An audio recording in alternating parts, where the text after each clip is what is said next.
Since 1959, drivers have come here in many forms of machine in their own quest for glory on this track. Today, once again, some of the world's best descend on the Florida coast in that search for victory in the hardest form of motor race of them all.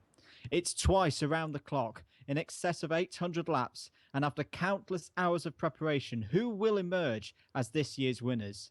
This is the GTPlanet Sportscar Series, and welcome to the second annual GTPlanet 24 Hours of Daytona live. Today, once again, some of the world's best descend on the Florida coast in that search for victory in the hardest form of motor race of them all. It's twice around the clock, in excess of 800 laps, and after countless hours of preparation, who will emerge as this year's winners? This is the GTPlanet Sportscar Series, and welcome.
Hello everyone, good afternoon, good evening or good morning wherever you are in the world. Welcome to live coverage of the second annual GTPlanet 24 Hours of Daytona. My name's Andrew Mather. I'm going to be with you in the commentary box for the next few hours and the opening parts of this race. Alongside me in the commentary box, I'm hopefully hearing from Brian Blauman. Hi all. Hello everyone, good afternoon Brian, how are you doing? Doing alright, how about yourself? Very, very good, very excited for this race. So if you saw us last week, thank you for supporting the first event. This is of course the second event of the year.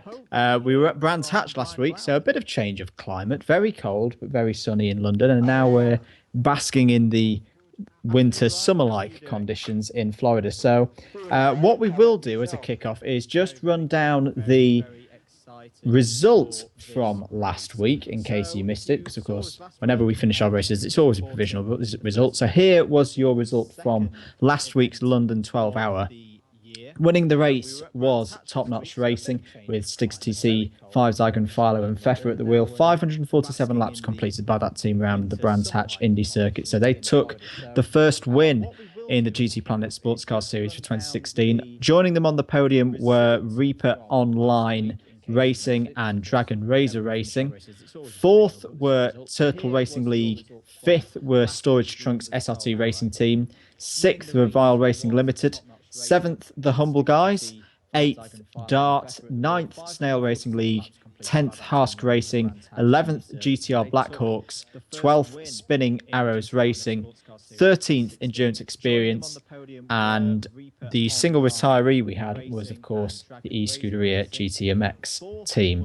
So good to see some new faces in that race and some returning faces. And we'll see some of those faces again today in the next 24 hours. Also in the commentary box, and for the first time this season, I'm very glad to welcome back to the GTPlanet Sportscar Series, Mr. Tom Brooks. Can you hear me, Tom? I can indeed, Andrew. Good evening. How are we? I'm very good. Are you recovered from motorsport last week? Absolutely, yes. Very well rested after having a nice couple of days off. Well, it wasn't a couple of days off. It was doing a couple of other bits and bobs. But yes, very nice time I had at Auto Sport. Caught up with a good few people, including your kind self there, Andrew. And we had some good fun. We did some kart racing. We did some interviews, some commentary, a bit of everything, really. It was good fun.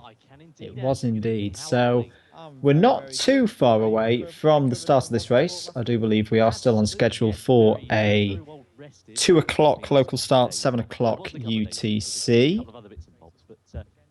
And so let's run down the grid order for this race. So on pole position, taking the pole position here at Daytona, I should say, the Team Midweek Motorsport Racers Collective, with Stigs TC back at the wheel for them.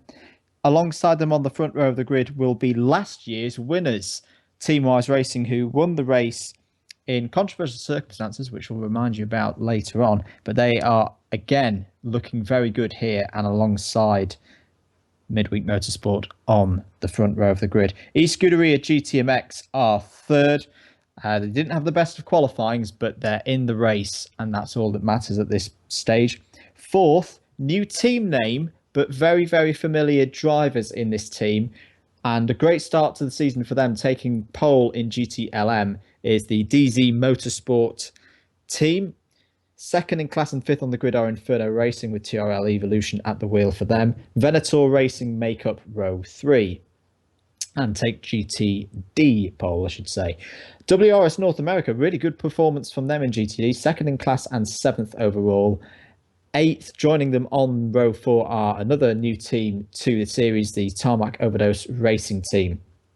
Lightning Speed Motorsport are on row 5. This is another GTD car, alongside new team to this year, but they made their debuts very strongly last week, the Storage Trunks SRT Racing team. Last but not least, on the last row, 2 GTLM cars which didn't have the best of qualifiers but are in the race. That's, as I say, all that's important at this stage. The Aura Racing team and Swift Autosports. Should mention as well, 2 teams from GTD class did not make the race. The Team Motorsport, Team Midweek Motorsport Racers Collective, their second team that was in GTD, and the Darts team as well. So the time is 3 minutes to the hour. Let's just remind you, let's take you back 12 months. I did mention, of course, that Team Wise Racing took the win last year. They did 807 laps to get there. Second were ABC Racing, third Inferno Racing. This is, of course, when we had the split of GT500 and LMP2 classes last year. A little bit different this year. Fourth were SSR Motorsports with their LMP2 car. Fifth were Scar Honda in their GT500. Sixth were SSR Motorsports in their second car in GT500. Avaleron Racing took the win in GT3, as it was then, ahead of TNR Nismo, Reaper Online Racing, Bitter Rivals Racing, and the Green Hell Heathens. But of course, the big drama that we had last year, Tom, was eScuderia GTMX were actually the team that completed the most laps, but crucially, weren't there at the finish. No, caught us entirely out by surprise, I must say, definitely in the commentary box at least. But it was some very good racing throughout the field. Of course, the unpredictable weather really adding an uncertain element into the mix for this race this time last year. So I'm looking forward to seeing how things going. As you said, very different format, different cars taken to the grid. Of course, last year we had the infamous Delta Wings. This year, the Mazda LM55s taking their place in the Daytona prototype class. So something, of course, that we saw certainly a lot throughout the Mazda LM55, I'm talking about throughout the GTPlanet Endurance Series last year. So for the newly rebirthed sports car series for this year, it's going to be interesting indeed. Absolutely. So if you're watching the stream, thank you. Thank you for tuning in at this early hour of the proceedings. We are about ready, I think, for a race start. AJ in the BMW pace car, just leading the field around now. And we've had a note to say that the pace car will be coming in at the end of this lap. So just to run down the grid for you, it's Stigs TC in pole position, Seb 72 alongside him on the front row, Jelly for eScuderia GTMX, TNR Philo makes a return in GTLM pole, TRL Evolution in second, Sprintar 64 in 6th place. GTP Oz is there as well, Burner the Legend, X Chris 93, Midnight Rider, Fallen Log, and Z Play 24. They are the drivers on the track at the moment and will take their teams through the first stint of this race. And a lot of teams there, Tom, not messing about, have got some very, very strong drivers out for the start of this race. Yeah, definitely so. So the car's actually coming around to start the grids. As you can see with the ticker tape on the left-hand side of your screen, giving off the grid order, you can see a few cars mixed up amongst the GTLM and GT class. So as you mentioned, Andrew, a lot of quick drivers in the carts for the opener. And how are things going to fare as the cars come across the line? It's only a matter of moments now, but we're about to get underway here at Daytona. So the pace car is in, the crowd is ready, it's twice round the clock in 24 hours, and it's green at Daytona International Speedway for the second annual GTPlanet 24 Hours of Daytona.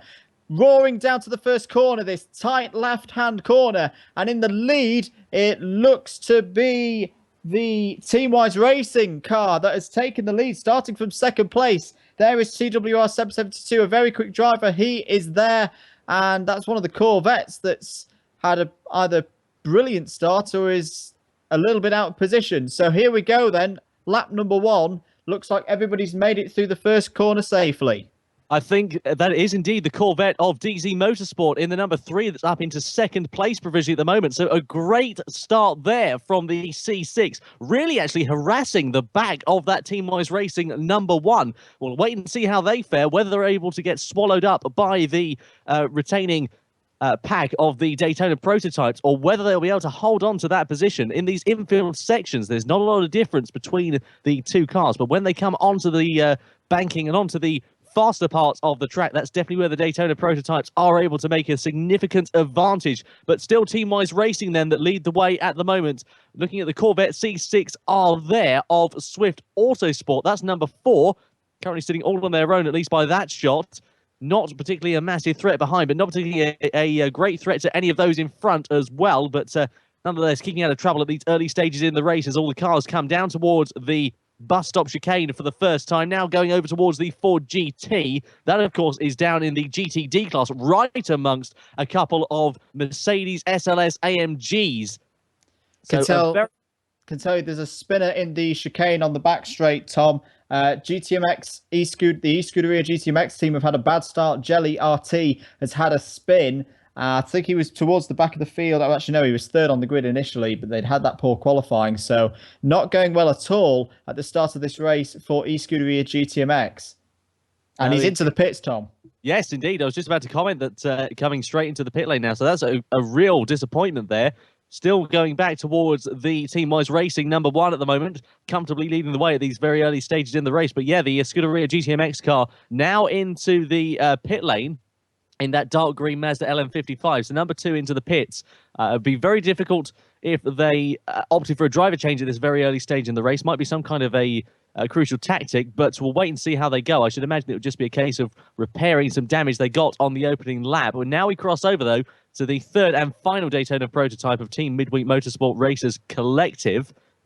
And then we look further down the order at the GTD class, number 62 of the Midweek Motorsport Racers Collective. So the second outfit fielded, this time, of course, in the GTD class of the BMW M3, now coming around the banking and sitting very nicely. So it'll be interesting how these battles unfold onwards. But as you can see with the ticker tape on the left-hand side of your screen, the number 2 right down the bottom of the order. Number 13 that leads the way in the form of Midweek Motorsport Racers Collective. And number 1 there in second place of Team Wise Racing. So very, very interesting at these opening stages here, Andrew. Yeah, really frenetic stuff to kick off this race. And apart from eScuderia GTMX, it looks like everyone has had a really good start to this race, which is good to see. Should say as well, 51 and the number 4, that's 2 of our GTLM runners who are going to have to make their way through those GT Daytona class running cars. The 51 being the Aura Racing team, who had a really good run. Oh, as the number 60 Nissan goes for a spin. And a nice 360 there. That's the number 60. That's the Tarmac Overdose Racing team. And a quick yellow flag there in Sector 1. Yeah, it kept things facing the right way. That was important. And didn't clamp the wall too hard from what I was able to see as well. So as we go back onto green flag conditions, haven't lost that too much time, I would believe, but they are now right in the clutches of the Lightning Speed Motorsport number 77, the only local team here in the Daytona 24-hour race. So how will they fare with that Mercedes SLS AMG of WRS North America in front as well? You can see there the wider shot that is the Nissan, the yellow Nissan just gone through there. That has, or did just have a spin a few corners ago, and has now got the retaining GTD pack right behind them. So we'll wait and see whether they can bridge the gap once again, or whether these GTD cars are able to really close the gap compared to that Tarmac Racing Swedish run outfit. But very dramatic scenes, especially in the GTD class. People pushing a little bit too hard on them. Perhaps they may have wished to there, Andrew. And unfortunately, it all came a bit unraveled for them. Yeah, but I always say this, if you're going to have a mistake, now is the best time of the race to do it, to just calm down, get the mistake out of the way and get back into a rhythm. The good news for the number 60 is that they haven't got any damage at all on that Nissan GTR, which I quite like in that yellow livery. It's something I've not seen before. As Bernard the Legend, the man at the wheel of the car. And actually, no, he is actually going to come into the pits here, Tom. Not quite sure what this is about because he's not got any damage on my screen, and I don't think he hit any of the walls too hard. Maybe just a precautionary check of the car at this stage. Sorry to go ahead. We've got the number 3 that was going very, very sideways. That's a DZ Motorsport GTLM car going right around the outside of the number 62 Midweek Motorsport Races Collective. That was an overtake for, I believe, 4 position. In fact, yes, it must have been 4 position. So a bit of a change there, but getting very sideways with that was that C6R, especially going in towards turn 1. It's a very difficult corner and a lot of deceleration, but the car looking a little bit unbalanced, it must be said, as they hit the braking point. As we cross over to look at the number 65 of the Storage Trunks SRT racing team, the British run outfit in that very, very distinctive pink livery. There's definitely no option of us getting confused amongst that here in the commentary box, but they're having a pretty comfortable run so far with things, currently sitting there in the number 65 down in 8th position at the moment, ahead of a couple of GTLM cars rather, and a couple of Daytona, or the Daytona prototype of number 2 as well. So very good position they're in at the moment at this stage in the race. But yes, things going very, very nicely as it sort of settles down now. People settle into some rhythms, and as the order updates there, Andrew, things looking to calm themselves down a bit following a frantic few opening laps. Yeah, it always seems to be the case when we do these 24-hour races that we get a couple of cars making mistakes early on. The good news for eScuderia GTMX, I can tell you, is that they are pretty quick at the moment. They are the second fastest car on track. I say second because Stig's TC, unsurprisingly, is turning in some very, very fast laps early on. A 1:42.724 last time around. Comparing that to qualifying, that's only a second and a half on full fuel, slower than what they did in qualifying. Very competitive few opening laps, actually, I must be said. Yeah, on full fuel, that's absolutely an astonishing time. Number 64, they were looking at on screen at the moment. That, of course, is the WRS North America car going through the chicane, as it probably should be called, really, because it is kind of a chicane after turn 1, into turns 2 and turn 3, and then into that hairpin of turn 4. Got some company, have the Mercedes in the GTD class in the form of that Lightning Speed Motorsport number 77, or is that the Dart Racing car? My apologies. They're very, very similar livery cars in the LM Spec 2, and I can't quite catch the number on the side of the car, but yeah, some good racing going on throughout the field. It won't be the Dart car. It'll be the Lightning Speed Motorsport car in the Ford. Oh, there we are. So great racing going on between the fields. So we'll wait and see how this battle envelops as they come on towards the banking. Already 9 minutes gone of the race here at Daytona. And I have to say that Mercedes SLS AMG has certainly got a good amount of grunt behind it. Really performing very, very well, getting right into its stride. But that Ford GT certainly is no slouch. So that'll be an interesting battle as the race ensues onwards.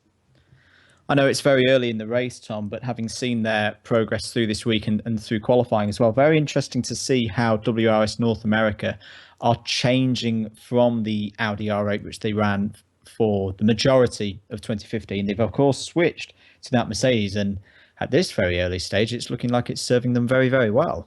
Well, yes, indeed. I've always had a bit of a gripe with the Mercedes, though, because it's been incredibly quick, especially over the 1 lap pace. But over a race distance, it's incredibly good at shredding its tires as well. So I'm a bit skeptical, and especially as we come in towards these latter stages of the stints, or when we do come in towards the latter stage of the stints, I should say. I do fear that it may struggle somewhat compared to the likes of the Ford GTs around it, and perhaps the BMWs as well. But we'll wait and see. You know, there's cause for optimism yet, so it'll be interesting to see how things fare. But that number 77 sitting quite comfortably behind the number 64 at the moment. But surely only a matter of time before that lightning speed motorsport car is able to get ahead of the Mercedes SLS as they come in towards the very infield part of the lap and head towards the outer part of it once again, where that Mercedes will romp away on the straight. This is the thing, is that Ford GT needs to get really, really very close indeed in the infield section and hope that they can make some kind of a move, because this is what's going to hold them back, especially as that Mercedes unleashes its V8 power. Very much so. And with it being such a fast-paced oval as well, you have to think about the slipstream as well in a quite abnormal way. To most tracks, you more have to go to, well, in this case, to the right of the car in front, as the air pocket in front of you gets driven by the car in front. It's quite a unique challenge for the drivers here at Daytona. Yeah, it is. It really is. It's quite a difficult circuit. Of course, you've got that very twisty infield section. You've got the banked tarmac as well. And yeah, it is very difficult to call. You know, do you set your car up for the twisty infield section in the hope that you'll get a lot of better grip in there, so a higher downforce setting, or do you go for a slippery setting and hope that you've got the drag, or the aerodynamic advantage and the straight line advantage, especially on the straight? You can see there as that Mercedes once again goes through the shot just how much of an advantage it pulled out on that Ford GT as they come across the line. Look at it, absolutely monstrous amount of car lengths. Yeah, it's definitely going to be an interesting feature in this race. Just to let you guys know, the driver really in a comfortable zone in these early stages, Stiggs TC, once again, a 42.171, currently the fastest lap. Just to give you a few references as well to last year, we're probably not going to see an overall lap record. That's currently held by Inferno Racing when they ran their LMP2 last year and did a 135.952. I don't think we're going to be seeing any of those sort of times today, but keep an eye out for the GT spec record around this circuit, a 144.585 last year from Avaleron Racing and GT3. I reckon that might go today. Yeah, not too shabby at all, was it? Interesting, very, very interesting, especially as we come in towards the nighter time as well. Will some drivers perform better overnight? Will we see a variable change in weather? Of course, we saw this last year. Definitely cause for seeing it again, let's be honest. So it's going to be, yeah, very, very amusing to see how things continue onwards. But do feel free to get in touch with us, by the way, on the YouTube chat. If you're watching this race live, thank you so much. Great to have your company, by the way. You're watching the second annual GTPlanet 24 Hours of Daytona. And it really would be great to hear from you on the YouTube live chat. Do feel free to get in contact with us. Let us know perhaps what it is that you would like to know the answer to. Perhaps there's a question, something along the lines of that. We'll be more than happy to answer it where appropriate. Here on screen, then, is your current leader of the race, Stiggs TC, at the wheel of the number 13 Team Midweek Motorsport Racers Collective. And, of course, these guys weren't around at this time last year, but their meteoric rise through the ranks in the Sports Car Series to be one of the teams to be reckoned with in this series, and especially in this machinery, because they ran this same car very, very well in LMP3 last year, Tom. Yes, they did. Yes, they did indeed. So, very, very nicely livery car. It's got to be said that. Just looking at the BMW, sorry, getting very distracted by that, because that's a very nicely livery car as well. Pretty stock livery in terms of Gran Turismo, but it's very, very nice, I got to say. So, there we are. A quarter of the race, quarter of this hour, rather, I should say, quarter of the race, quarter of this hour gone already. And action aplenty. The field's sort of spreading out now and settling down there a little bit, Andrew. So people sort of settling into that rhythm, as we mentioned, is so important in endurance racing. And hopefully we'll see some good battles on track fairly soon. I'm fairly sure we will, because well, it's pretty likely, let's be honest. Absolutely. But we've seen it before as well. You kind of especially at a track which punishes cars in terms of damage, which this place definitely does if you find the wrong piece of concrete. You don't want to get too racy too early on, because it's that old cliche. You can't win the race at this stage, but you definitely can lose it, as we've seen with some teams do in previous 24-hour races which we've run. Yeah, indeed. It is always a difficult medium. Do you go absolutely Harry Flatters in the opening stages of this race, or do you perhaps, be a bit more conservative? Being a bit more conservative, of course, as well, then it does leave you open to that attack from those who are going a bit quicker, perhaps in the early stages of the race. And what does that mean for your strategy as well? Do you box a bit earlier in the hope that you can get the undercut later on in the race, or do you perhaps, as I said, go for that conservative strategy, save the tyres, save the engine, save the fuel, and hope that it pays off at the latter stage in the race? It's a very big gamble, but of course, then you've got the safety cars coming out, you've got weather to throw into the mix. All these different variables and all these different changes is exactly what makes endurance racing so exciting for us. Absolutely. And I think you're right there in saying that things like the weather will change things. And for me, unless we get a sudden rainstorm in the next 10 minutes, I reckon in these first couple of hours, we'll see teams keeping to their agreed strategies and not trying to play anything too risky at this moment. I'm not quite sure which onboard we're on there, but that's very close up to the back of the BMW Z4 there. I believe that's the Aura Racing Team BMW Z4 in front of us. And all fair racing there is good to see. Yes, indeed. So on towards the banking comes that Aura Racing BMW. And looking very comfortable in the draft, it's got to be said. Really closing up. Hopefully we can see some kind of an overtake as they come down the straight, heading in towards the bus stop chicane. Looks left, but again, that Mercedes very good on the brakes, and it's got such an advantage that it would have been silly to think about launching some kind of a move there, really, at that stage in the race.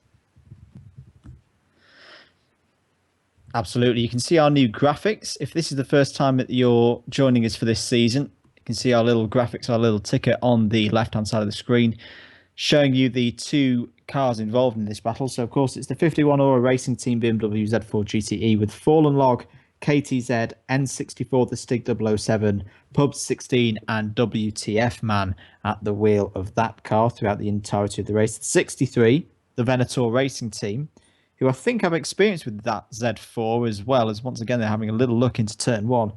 This team, a makeup of Damon Marinez, who's making his rookie appearance in the GTPlanet Sportscar Series today. Cross 24, who we know as a gold driver. Max Payne, another rookie driver, and Sprintar 64, who, of course, is at the wheel of this car at the moment. So two very strong lineups, and good to see some new faces in those lineups as well. Yeah, definitely so. It's always great to see new people, of course, in the GTPlanet Sportscar Series. I was about to call it the Endurance Series. Then I was going to say it's a hark back to 2015. But it is always great to see new faces. Of course, we do welcome them, and it is fantastic because we get to see all this new talent emerging as well. We saw, especially in the latter part of last season, with a lot of newer faces coming into the foray as well. And myself, and as you and myself know there, Andrew, of course, when we had the karting series as well, especially some great rising stars. So hopefully one day we may see them doing some endurance racing for us. Some of them, of course, still do endurance racing for us. So it is always fantastic to welcome new people into the championship. And yeah, everyone doing an absolutely cracking job so far. Absolutely. We're not seeing them today, but of course we've got the Endurance Experience squad, who we saw racing at Brands Hatch last week, bringing some of that karting talent through. So as you say, Tom, great to see new faces. And if you're watching the stream and maybe not involved yet, you can get involved as well. Head across to the subforum on gtplanet.net to see how you can get involved. We're going to try and hopefully reintroduce Brian Blauman. Brian, can you hear us? Yeah, I can hear you guys. Can you hear me? Oh, excellent. Yes, we can hear you loud and clear. Brian, welcome back. And what do you make of the first 20 minutes that we've seen here today? Pretty crazy so far, but that's, I think, to be expected at Daytona. Last year's first 20 minutes were very crazy as well. So, but as you said, things are starting to calm down. People are just trying to get their first tire stints through and get a gauge on how they're going to plan the rest of the race from here on in. So I think it was a pretty interesting first 20 minutes. Good stuff. Just to let you guys know the progress for the e-Scuderia GTMX team, who of course had that little spin on lap 1 and made the pit stop there. You can see them on the screen there. They're actually, considering they're in traffic, doing some very impressive lap times at the moment. They've put in a 42.318 last time around, but still fastest, and having just set another fastest lap of the race so far. Stigs TC in the Midweek Motorsport Racers Collective, 41.834 last time around. As we see the, is that the number 2 car getting through some GTD traffic? It is indeed. How, what's their pace so far right now? So e-Scuderia currently setting mid 42s at the moment. If they get a clear lap, this lap probably won't be as quick as they have had that traffic. Saying that, they have just set a personal best in sector 3. So good work from them so far, but they're going to really need to keep that pace up, because just looking at the mini map on my screen, I should say, I am in the lobby looking at these times. The 2 leading Daytona prototype cars have quite the lead, as you'd expect, over the GTs, and they're also in very, very clear road at this time as well. So they're enjoying the conditions whilst at the moment, whilst e-Scuderia are really having a fight on their hands of getting through this traffic.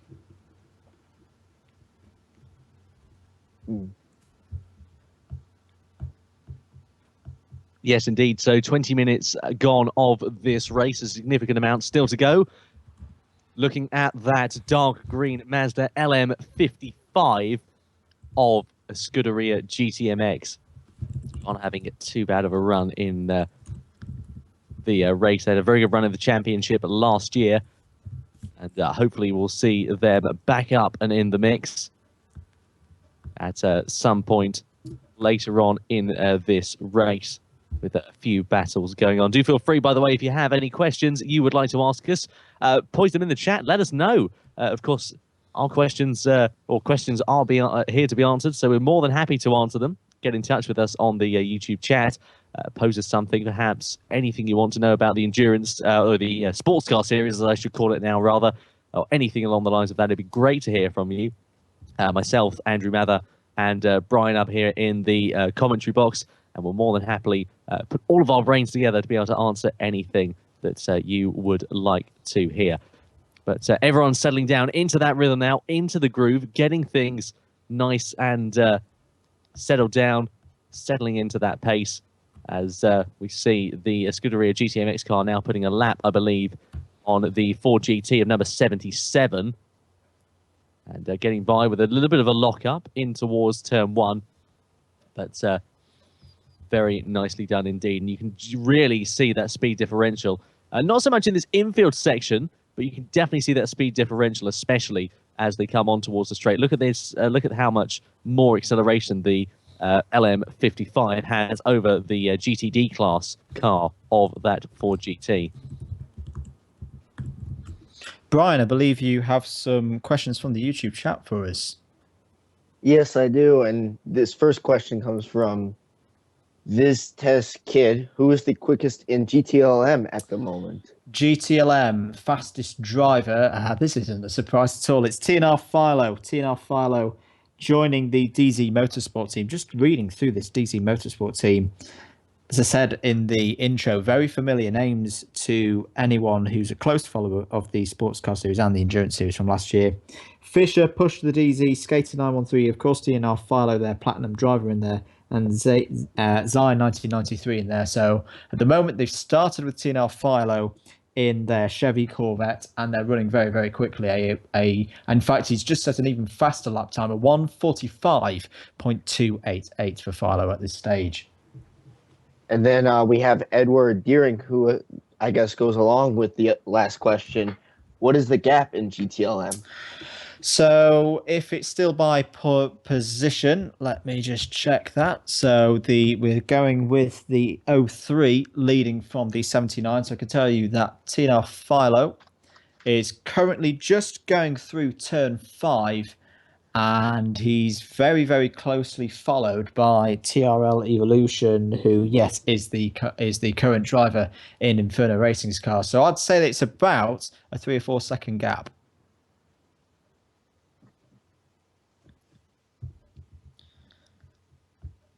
So nicely. And GTP Bambi asks, who's driving each car? Very good question, Bambi. Just to run you through, so starting with, we'll do this, in fact, yeah, we'll do this by a current fastest laps. So current fastest lap, 41.834, Stiggs TC, currently at the wheel of the Team Midweek Motorsport Races Collective number 13 car. Jay Jelly in eScuderia GTMX is recovering number 2. He's in that one. Seb72, good to see Seb back for 2016 once again, taking the reins in the Team-Wise Racing number 1. TNR Philo, as we said, DZ Motorsport 45.288, current fastest lap in GTLM.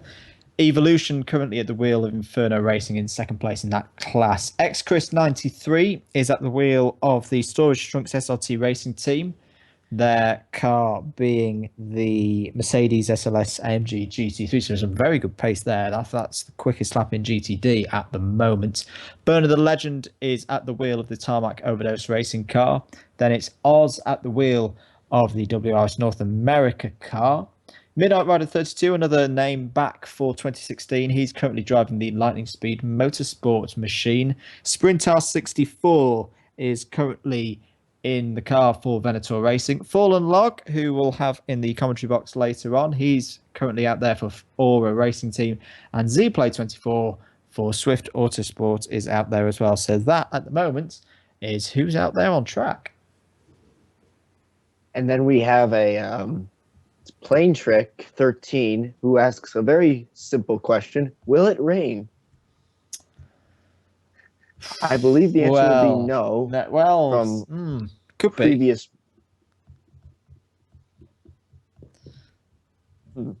Probably the question is, we have at this point. And then we have J King who asks, is there any damage on any of the cars right now? I haven't seen any. I will give a quick run through and let you know. Nope, there is no car currently out there with damage.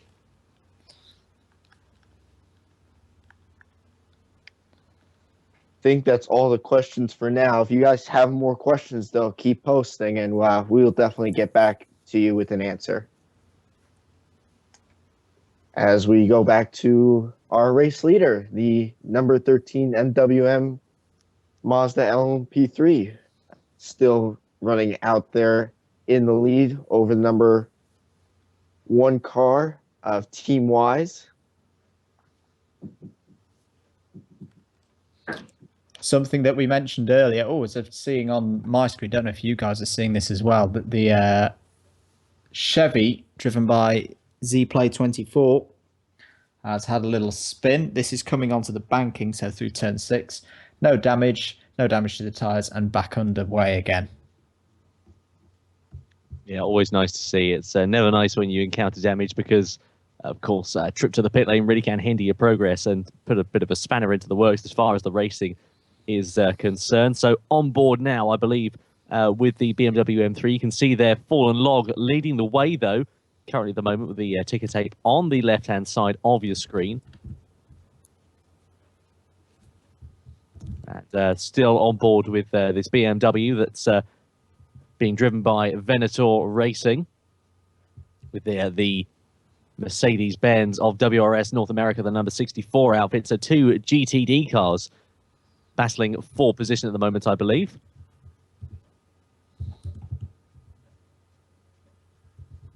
A little bit squirrely out of there was the number 64 out of that hairpin. And now coming down the short straight in towards the left-hander. Keeping things very, very nicely under control after that minor hiccup. And facing in the right direction, which is all too important. So almost half an hour gone of the second annual running of the GTPlanet Daytona 24-hour race here. And some absolutely cracking racing throughout the field, it's definitely got to be said. So coming down the back straight, heading in towards the bus stop chicane. And still kicking up more dust is that number 64. And this battle, of course, is very, very interesting on track. It's going to be very good to see how it unfolds over the next few laps or so. But of course, Andrew, as we come in towards this stage in the race, we're now going to start to see the Daytona prototype cars, putting laps on the GTD cars. Absolutely, and I can tell you from the pit view that Stiggs TC is not far behind this battle at all.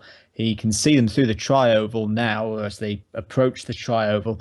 So probably in the next lap or two, we are going to see, and hopefully we'll stick on board with this battle. We'll see Stiggs TC in that bright blue Mazda LM55 going through the shop. Brian, more questions from the YouTube. Yes. Can't pronounce that name. Illuminate, I think is how it's pronounced. Is it okay to show the car's RPMs and speed gauges? I don't know. That wouldn't be something that we'd control. That would have to be a question for AJ, I suppose. But he will be listening. He'll take it into account. And we have another question from Cobra75. What is the gap between the number 63 and the number 60?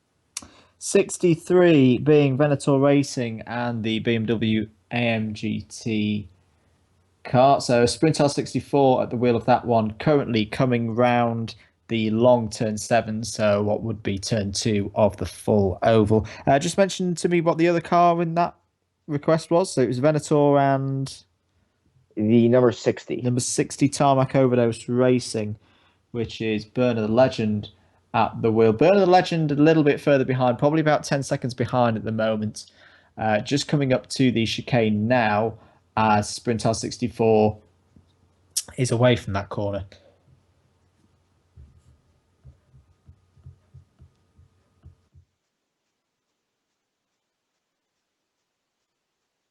So there we are. Good news indeed.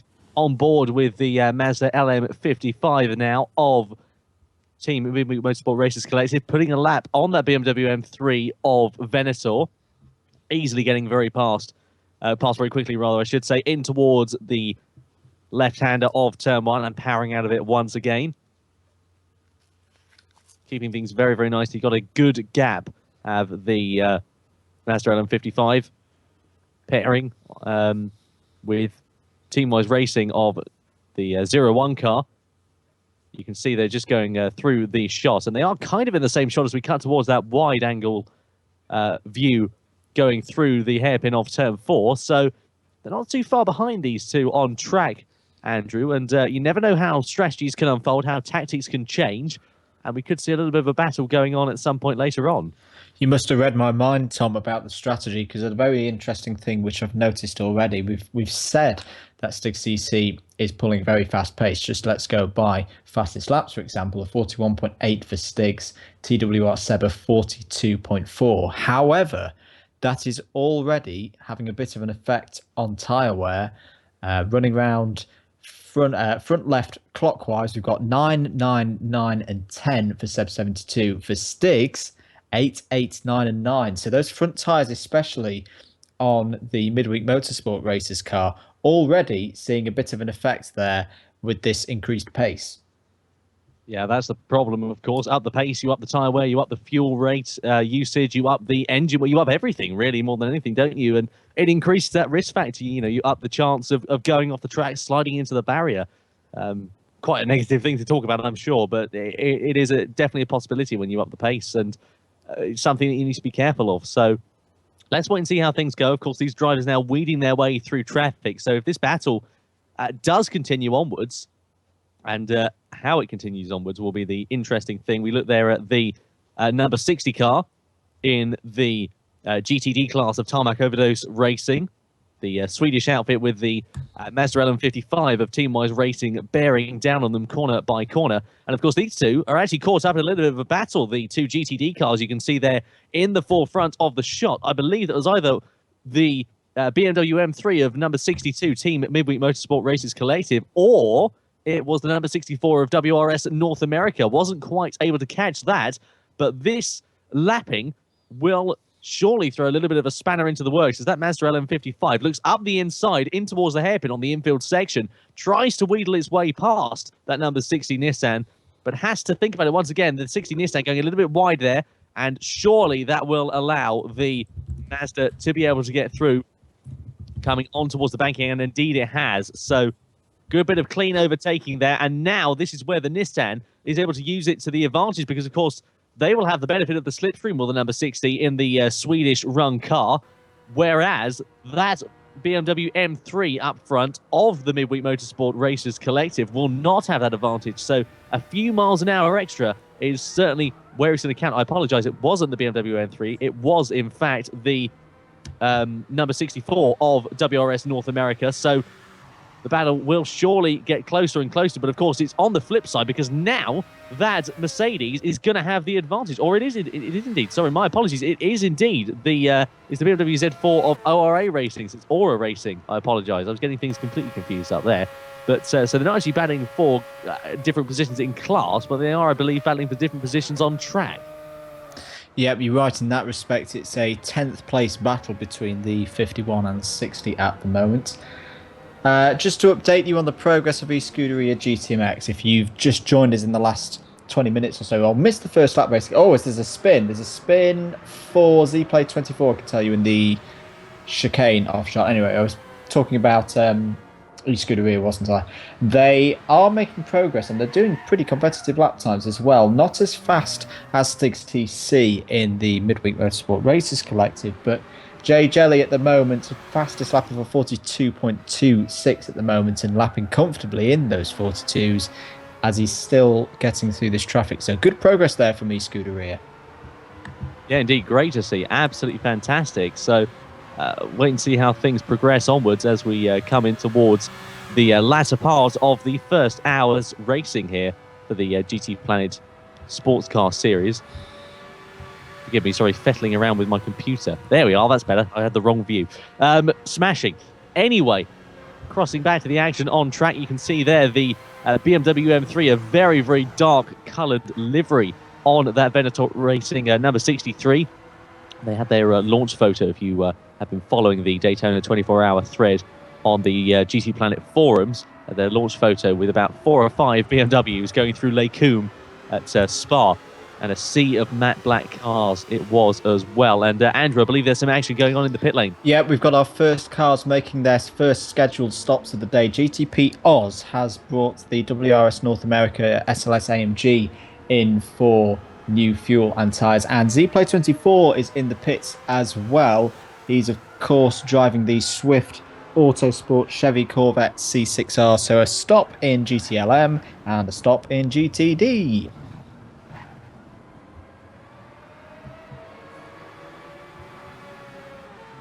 As out of the pits comes the Chevy.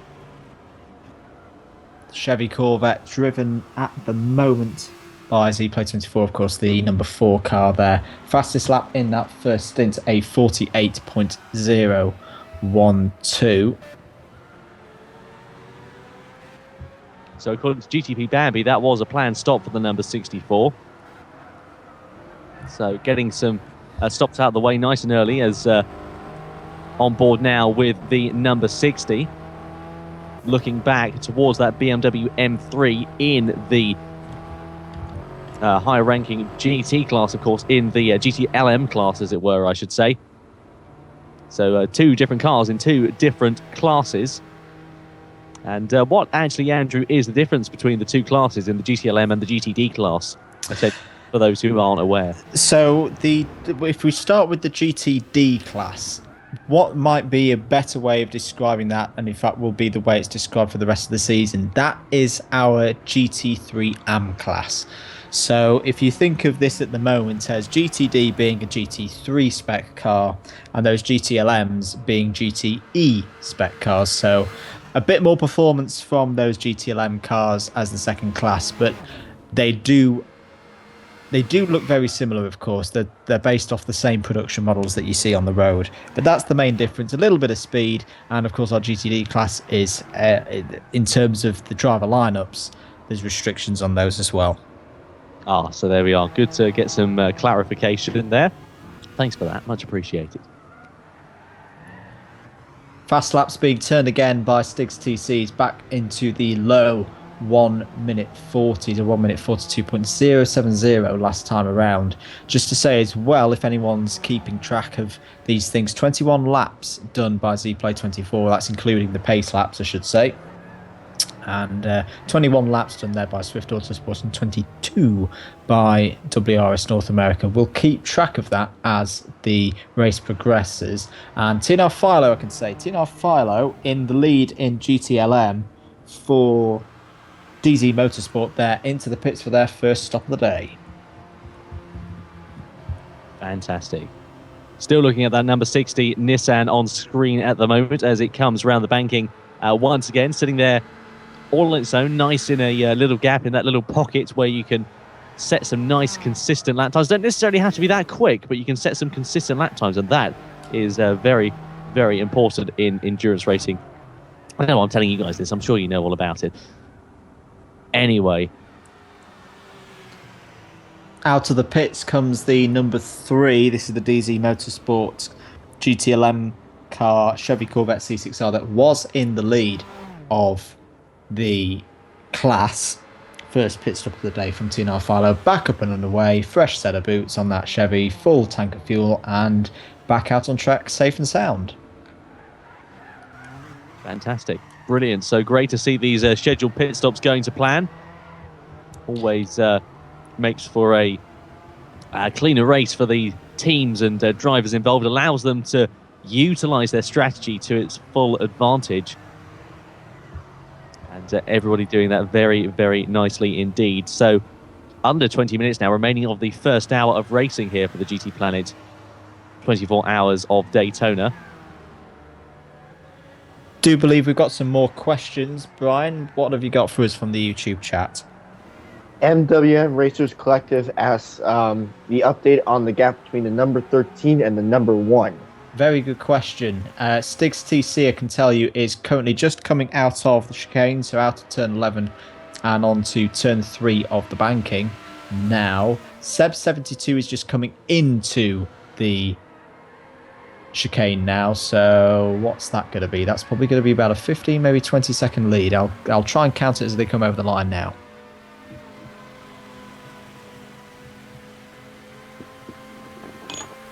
So we change cars there, looking now at the number 3 Corvette of DZ Motorsport.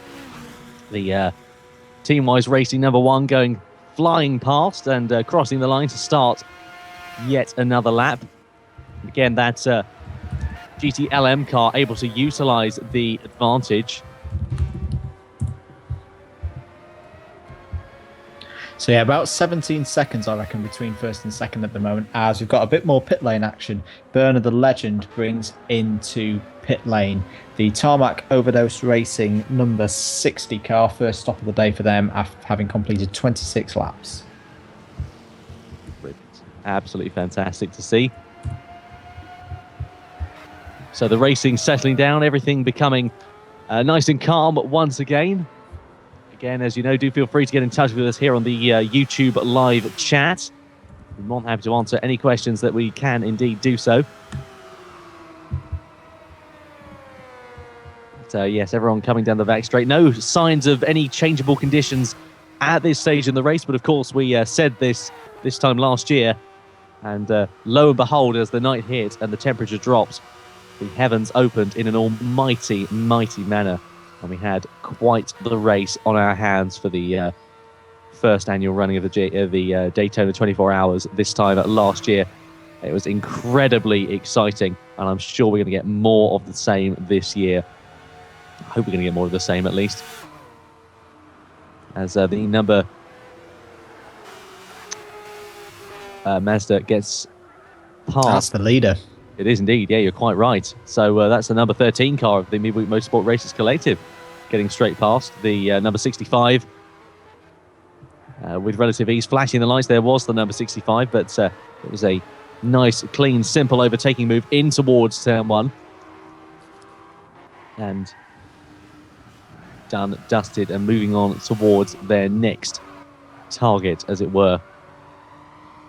But the field definitely spreading out, it must be said, after the first scheduled pit stops now. And of course, we are still within that pit window, Andrew, and we should hopefully see some more overtakes going on with the next couple of laps. Yeah, I think the interesting one at this stage to keep an eye on is the lead battle in GTLM. We said that Philo and Evolution is a yellow flag in Sector 4. Can't quite see what it is 4. Is that a slow-moving car on my screen? Let me just check.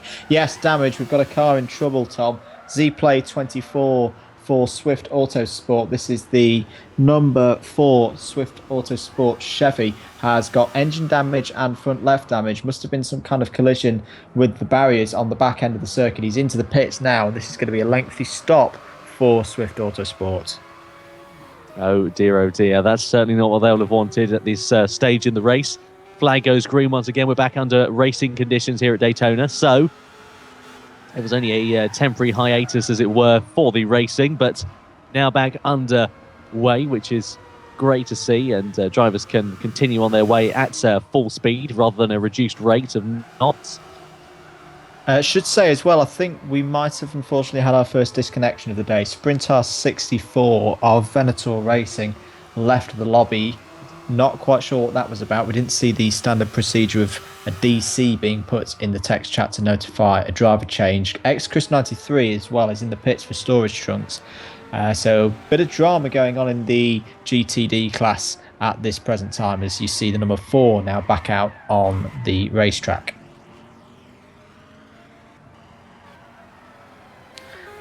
And having a little bit of a drift there as well, as on cold tyres through turn 3. That's one way to get the rears up to temperature. But bit of a troublesome start then for Swift Autosport.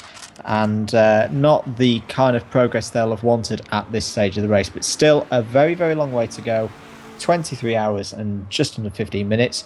Brian, I believe you've got some more questions for us from the YouTube chat.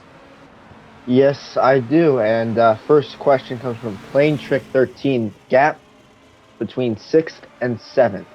6th and 7th. Ooh, that's a challenge for me. So we're looking at the 77 Lightning Speed motorsport car with Midnight Rider currently at the wheel. Midnight Rider currently just coming onto the banking through turn 6. 7th, you said 6th and 7th, didn't you? So that's 7th place sorted. 65. That is, of course, storage trunks out. They've just made a pit stop, so Chris93 has come out a little bit behind, probably about 10 seconds behind on the road to Midnight Rider as the leader pits. So leader into the pit lane then at this stage in the race. That must be Midweek Motorsport Racers Collective then, for those who aren't quite up to speed with the racing. If you have just tuned in, by the way, great to have your company. You're watching the second annual running of the GTPlanet 24 Hours of Daytona. Tom Brooks, Andrew Mather and Brian Blowen here in the commentary box to guide you through the racing on track at the moment. And pit window well and truly open. Leader, as you just heard, into the pit lane. And out once again with ease, I'm relatively sure. But will that throw them back into traffic, do we think, Andrew? Will it halt their progress somewhat? And will they have to, of course, go back through all those cars that they lapped about a few sort of minutes ago, really? At the moment on my screen, I think they've done a really good job here. They've got Stiggs TC back out in a bit of clear air. He's just going through turn 3 now. The next car is up at turn 5. So very, very good work there from the Midweek Motorsport Racers pit crew. And at the moment, though, the lead is now handed to Seb72 in the car that's currently on screen. Can also tell you that the pit stop took around 30 seconds for them. A 2-minute 12.738, the last lap for Stiggs TC, as the leader in GTLM is now pitting. TRL Evolution pits after 29 laps with that car, so they've gone 5 laps longer than DZ Motorsport. DZ Motorsport currently just coming out of the chicane. So at the moment we're going to keep an eye on the leader of the race, and we're just going to give you by the medium of radio what's happening in this GTLM battle in this early stage. As out of the pits, now travelling down pit road, is TRL Evolution. Can he get out ahead of TNR Philo? No, I think it's going to be TNR Philo who is now passed, and yes, TNR Philo goes back into the lead of GTLM for DZ Motorsports. Fantastic. A question came through from Vitesse Kid on the YouTube chat said, has anyone ever younger than 13 ever raced in the GTPlanet Sportscar Series, or Endurance Series as it was formerly known? The short answer, as was answered a few moments ago by a couple of people on the chat, no, because you can't be on GTPlanet unless you're 13. So nobody under the age of 13 has ever competed in a GTPlanet endurance race, and apparently RCB 929 is the youngest driver racing, who is 14. I'm pretty talented for 14 as well. A platinum driver, of course, RCB 99, one of the fastest drivers we saw last year. Sprintar 64 is now back in the room. I always feel like Derek Okoro when I say that. You're now back in the room. Anyway, RCB 929, platinum driver. Really good to see him back. We'll see him in the BMW M3 Inferno racing car later on. But yeah, there's a little fact I didn't know. I didn't know that RCB was 14. That makes me feel very, very old and incompetent. I feel a bit old now. I'm 19 this year. I'm getting on a bit. Crikey. Anyway, so 10 minutes left of the first hour of racing here for the 24 hours. And again, things calming down. Someone asked, how many laps did INF do before pitting? I don't know whether you're able to answer that one, Andrew. We'll come to that in just a few moments, because we've got a car in the pit lane, which was the Team-Wise Racing #1, and that's a driver change, I believe, as well. Not sure about that. I think that's Sprintar 64 saying that they had disconnected. But in answer to the question about Inferno, I've logged 29 laps being completed by that car before its first pit stop. Good to see. Good to see indeed. #1 car into the pit lane. Yep. So coming down the pits now, and I think back out on track. Here comes Seb 72, I can see, out of the pit lane. The lead then, as you can see on screen, Stigs TC in the Midweek Motorsport Racers Collective now back into the lead of the race. The lead is probably going to have been extended out, I reckon. Stigs TC comes back on to the banking. And Seb 72 is stuck in the midfield and also, crucially, in traffic.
So hopefully you can hear us again. Apologies, we had some technical issues on the Skype commentary box. Tom, can you hear me?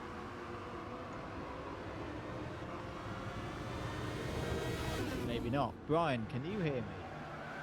Yes, I can. Oh, yes, I can hear you very loud and clear. So apologies for that, guys. Modern technology, sometimes it lets us down.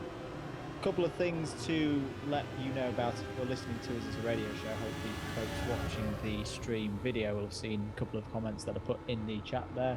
We've had a full round of pit stops for everyone now. We also had an unscheduled pit stop or visit to the pit lane for TRL Evolution. So this is the second place in GTLM car of Inferno Racing. They had a quick visit to the pits. Not quite sure why, if I'm being honest, but they're back out on track now and running very, very quickly.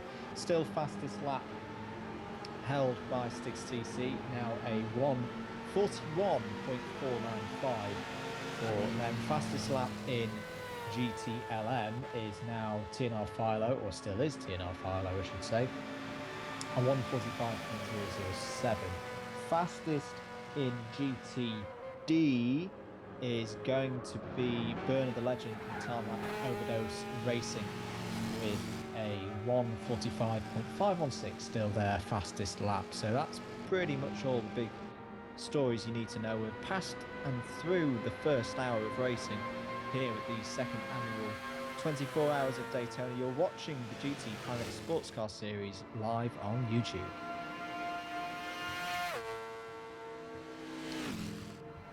So I don't believe we've got Mr. Tom Brooks back yet.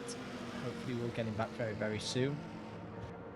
Apparently he's had a power cut, so we'll allow him to get that fixed up. Sprintar 64, I can tell you, is back in the lobby, though we have had some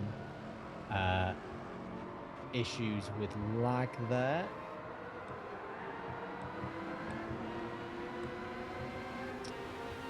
So hopefully they'll get that sorted again.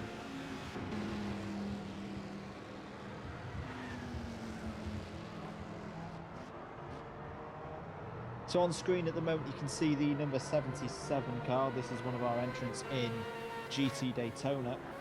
The Lightning Speed Motorsport team of Jaso Greeno, JPS Rocket 5, Midnight Rider, who's currently at the wheel of this car, and Ning Dynasty. Good to see these guys back for 2015. They had some good running last season, and their first appearance this season, I believe, unless I've embarrassingly forgotten them from last week's London 12 hour. Just to say as well, if you missed last week's London 12 hour and want to go back and view it, you can do. You can go onto the GT Planet's YouTube channel. Not now, we've got another race that's running on right now. But if you want to go and watch that in your own time, you can. You can go back to the GT Planet YouTube channel page, find the streams on there and view those streams at your pleasure. And you can do the same with this one once we're finished sometime tomorrow. So 22 hours and 54 minutes, and the new fastest lap from the Scuderia GTMX car has just been put in. Just a smidge quicker than what they did last time as their fastest lap, now a 42.234 fastest lap from Jelly. And into the pits comes Burner the Legend. Now this is a bit early because they last pitted on with having completed 26 laps. They've now only completed 39. Can't see anything wrong with the car. This is the Nissan number 60 Tarmac Overdose car. One of the fastest cars so far in GTD. Third in the class, but back out on the track again. Here's the BMW. The BMW M6 GT3 of Venator Racing. Great looking thing, this car. Good to see it as a new car in the series. Currently at the wheel of this one is Sprintar 64 again, as we now switch to the 64 of WRS North America. We mentioned before, have switched cars this year. They ran the Audi R8 GT3 last year. Now they're in the SLS AMG GT3. and running very, very quickly. Brian, I believe we've got a question from the YouTube chat. Yes, Pubs Lake asks, "Hey RCB, where are the GTLM in relevance to each other? So, what are the gaps between them? GTLMs, good question. Keep them coming in. So we'll start with where TNR Philo is out on track, currently coming out of the bus stop chicane, and TRL Evolution currently coming onto the banking out of the infield section. So there you go. That's probably about a 30-second gap between those two at the moment, maybe even more. The other cars out on track, Fallen Log for Aura Racing Team, currently starting a new lap and lapping a couple of seconds slower than Philo and Evolution at this time. And last but not least, who have I missed out here? GTPlanet 24, that's who I've missed out. He is just about to enter the triover. So that's where they are in relation to each other. The main battle that we need to keep an eye on, Philo versus Evolution. Philo currently leading, well, as I say, I reckon about 35 seconds.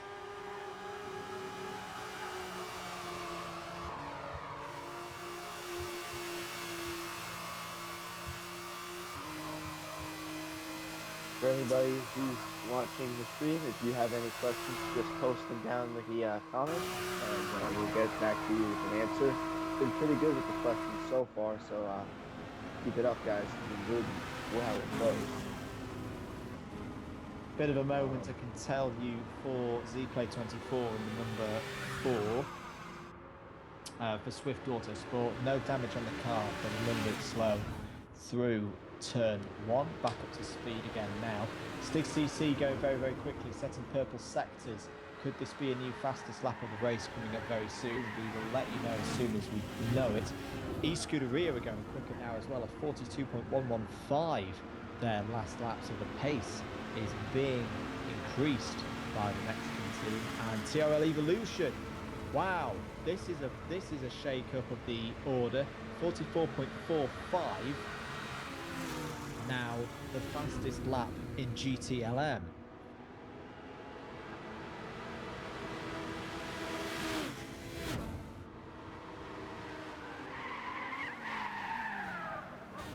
So here we're looking at the Corvette of DZ Motorsports with TNR Philo currently at the wheel and doing very well so far.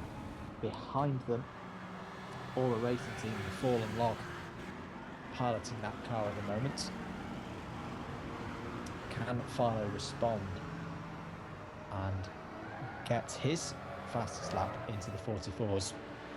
A 1:45.007. Currently the fastest lap for the Chevrolet. There's a big lockup into, what's that, turn 5. So TNR Philo pushing very, very hard at this point. Still a long way to go, but potentially a crucial part of the race to assert their authority on the race at this point. Onto the banking now, the very, very steep banking, which if you've ever been to Daytona, you'll know how steep it is. It's so steep they don't even allow you to try standing on it because you will just fall over. They let you stand on the pit straight, or the trioval, I should call it. And even there it's tricky to keep your footing at 18 degrees of banking. So TNR Philo sets a personal best sector 4 time. Mr. Brooks, are you back with us? Yes, I am. Sorry Excellent. about that. Power went out in the street, etc., and so on. So, yeah, got a bit caught up trying to find some, I don't know, find some winding up things to get some power into it. But fortunately, I have done enough winding for the computer to keep going. So it's not too much of an issue, as that number 3 Corvette gets into a drift going into turn 1. But yes, no, found some power. Things have come back on, which is always good. Internet is now back and working, and a bit stronger than it was last time, which is always good news. Excellent stuff. So whilst you were gone, and not much has changed in terms of the order, but the GTLM battle is hotting up. Evolution or Inferno doing some very, very fast laps, and as you say, the number 3 Chevy Corvette of DZ Motorsport trying to apply and pushing very, very hard. Fastest lap of the race. Looks like the track is running very, very quickly at the moment. A new fastest lap's just been set now. You guessed it, Sticks TC, a 1:41.316. And there's also new fastest personal best laps from Sprintar 64, a 46.091. And Fallen Log, fastest lap as well for him, a 46.840. Brian, I believe you've got a good question for us from the YouTube chat. Yes, question from Philippe. Is GTP going to have an organized series for Assetto Corsa on its debut? That is a good question, and it's one I personally don't know the answer to. I'd say, though, keep an eye on the forums, as I'm sure Assetto Corsa is going to be a really popular game. It's definitely one I'm interested in. So, yeah, if there's enough people with the game, as the number 60 takes a real hop through the bus stop and just about holds onto it. But no, if there's enough people with Assetto Corsa and running it well, I'm sure there'll be scope there for a GTPlanet Run Championship in the future. It would be great to see, let's be honest. What a fantastic game it is. I've only had very limited experience of running on Assetto Corsa, but I have to say that generally it's been very, very positive so far. I mean, I have to say it's definitely more of a driving game at the moment as opposed to a racing game. I think in terms of racing, Project Cars is a bit more suited to that at this stage, but I definitely think Assetto Corsa is going to be very, very good, and especially when it comes onto console as well. I mean, that's going to be a very, very important thing. And it's going to make it available to so many more people who wouldn't have access to a PC otherwise as well. That's the thing. So I'm really excited to see how we go on with it. I think that's the big thing for a lot of people. I know I speak as someone in that position myself. Getting the budget together to get a proper gaming PC, I think it still puts a lot of people off. So getting a game like that onto next gen consoles, or well, are we still calling them next gen consoles? I never know these days. Yeah. Yeah, I guess. Since we are still using the old gen consoles, I guess. Good point. Very good point. So yeah, we'll keep calling them next gen. But yeah, getting those kind of games onto next gen consoles is really important, I think, for getting a game like that out there. GTP Oz, I can tell you, is in the midst. This is the WRS North America Mercedes-Benz SLS, and bang on cue as well. 22 laps in the first stint, 22 laps in the second stint. So they're definitely running to a strategy. As big news, eScuderia are into the 41s, 1:41.987, the new fastest lap for that car. Fantastic news. Looking on board now with the BMW M3, looking to get very, very close. BMW M3, of course, of number 62, that's Team Liberty Motorsport Racers Collective. Right behind the storage trumped SRT racing team of the number 65. On towards the banking, the two GTD cars go. The Mercedes ahead of the BMW at this stage, but that BMW really closing up the slipstream. The number 65 goes towards the defensive line as they come across the timing line, and we'll do it in just a couple of seconds' time. And still, again, that BMW has to dart back into the slipstream, but the Mercedes, once again, of the SRT, making the BMW of Liberty Motorsport take the deep line, take the outside line, take the longer line around the corner. Going too deep in towards turn one goes the number 65. They're side by side going through the left-hander. Bit of contact between the two, and now, of course, we've got the Scuderia GTMX LM55 coming into play as well.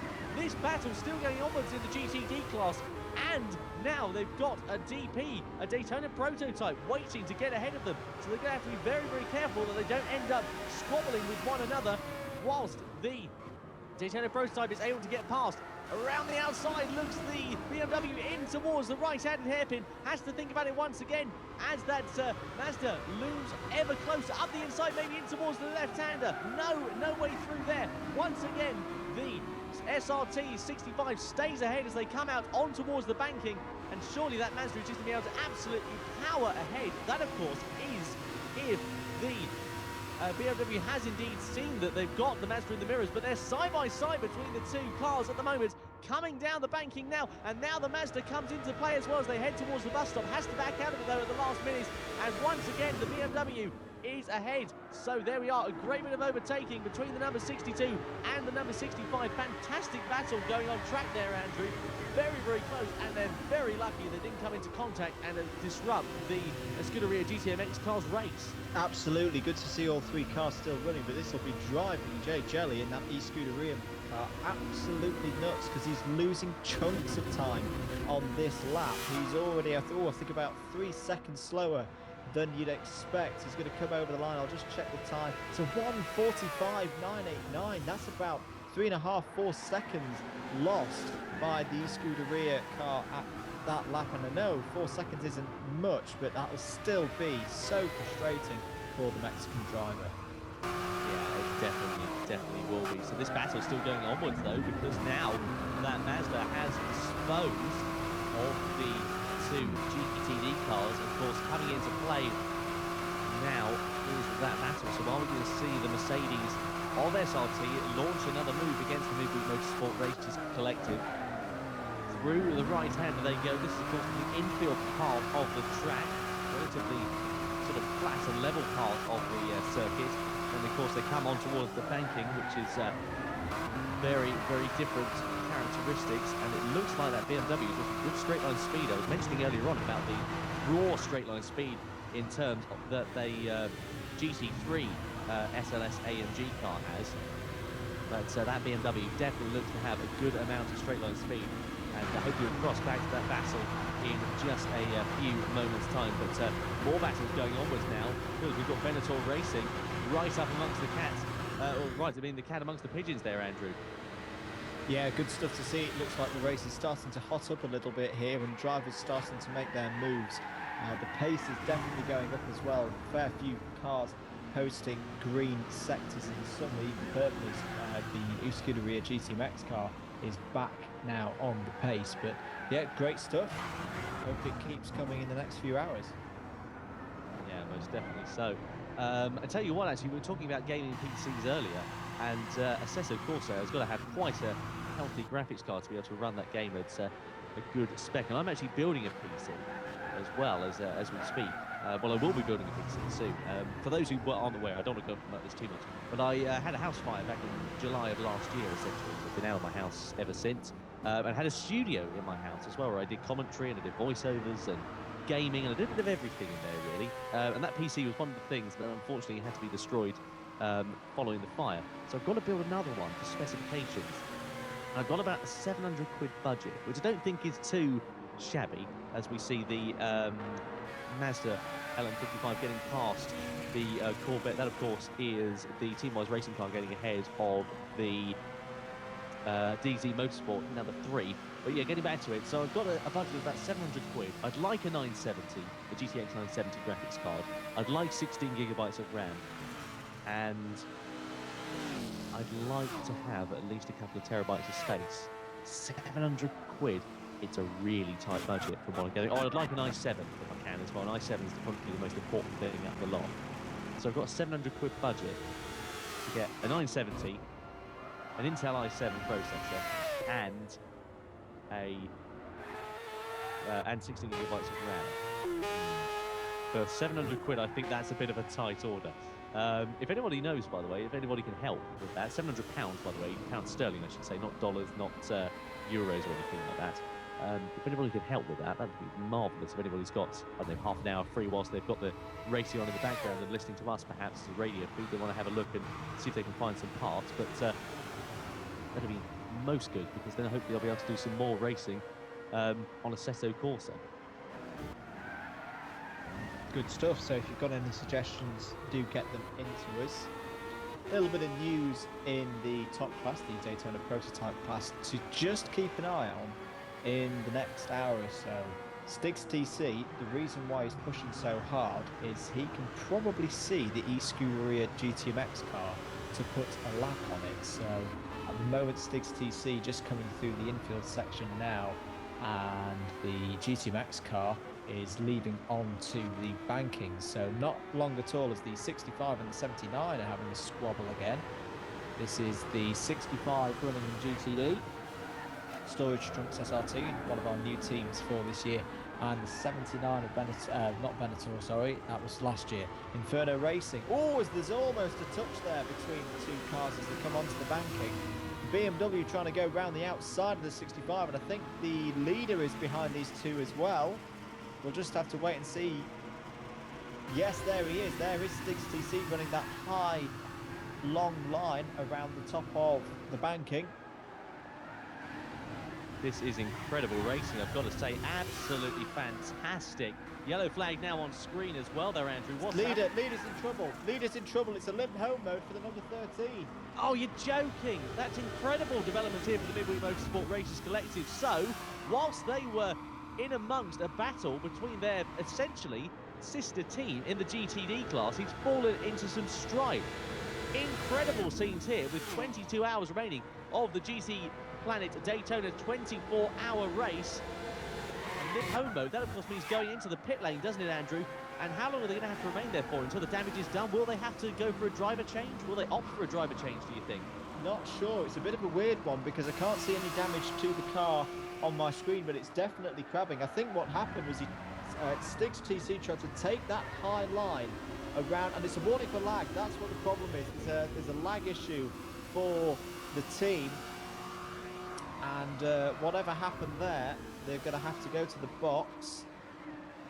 Now that's what's happened. They've been told to go into limp home mode because of lag, and now they've been told that they're fine to go because there's no one near them on track. But this is big drama and big problems for Stiggs TC for the rest of this race, because this is very, very early in the race to have this kind of issue. So coming into the pits now, and down in front of me, 50 laps completed. So it's not really near a pit stop window either for them.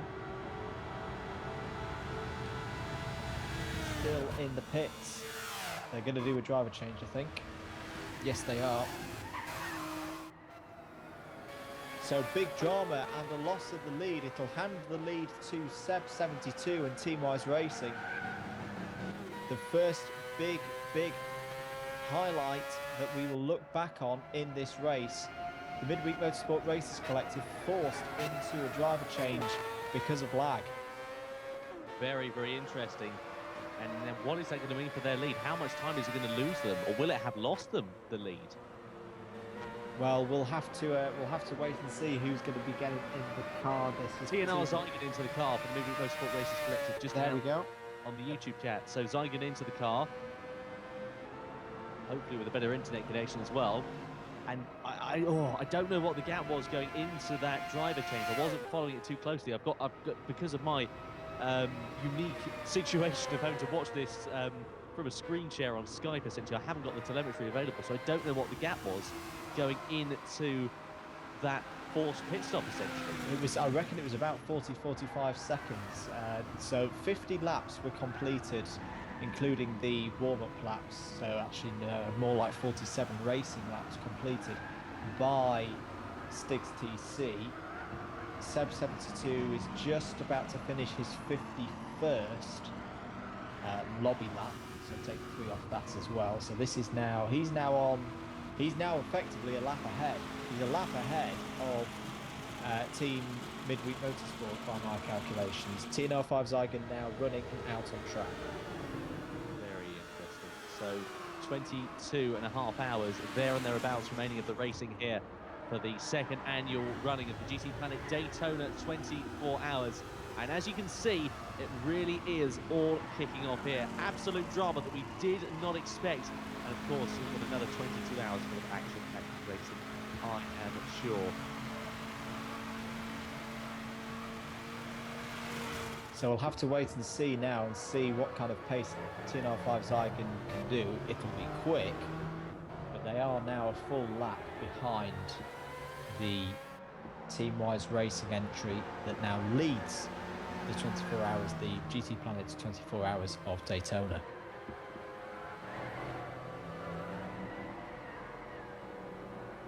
New fastest lap for the particular car they're in, Sprinter 64 46.076. So A recovery drive there, we should say as well, Sprintar 64 driving for Venator Racing has had a disconnection issue in the number 63.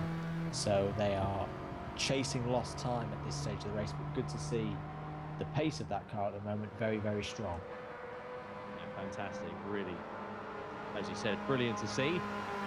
Looking at the number 60 Nissan going through the shot in towards the bus stop chicane. Nice line that that number 60 is taking. That, of course, is the Tarmac Overdose Racing car. Would have had a relatively good run in the race thus far, sitting pretty on their own on track, it's got to be said, but they are looking very, very comfortable behind the wheel of that car and just setting consistent lap times, as I said earlier, not necessarily the fastest ones, that's not all that counts at this stage, but keeping things very nice and sitting in a good, comfortable ninth position at the moment, ahead of a couple of GTLM class runners. Always a nice position to be in. Definitely a confidence boost as well going in towards this stage in the race. But you can see there, ticker tape at the bottom of the screen, Andrew, says that the Daytona prototype number 13 is leading the way at 34 laps completed. Then, of course, comes the number 1, again the second Daytona prototype, 40 seconds behind of Team Wise Racing.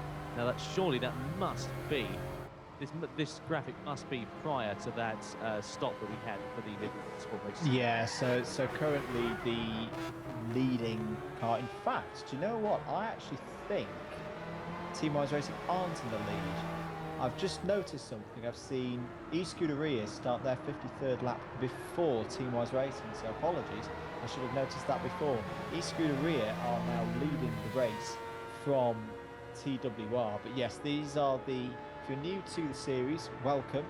And if it's your first time watching one of our races and are wondering how we calculate things, because we have to run it in a practice session, we always get results a little bit delayed as teams provide the info of how much running they've been doing.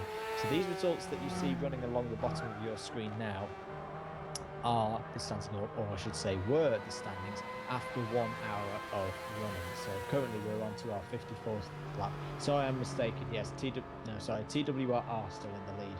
They've just started their 54th lap compared to eScuderia's 53rd. But I hope that clears it up. So these scores at the bottom were what the standings were after 1 hour, so just under half an hour ago.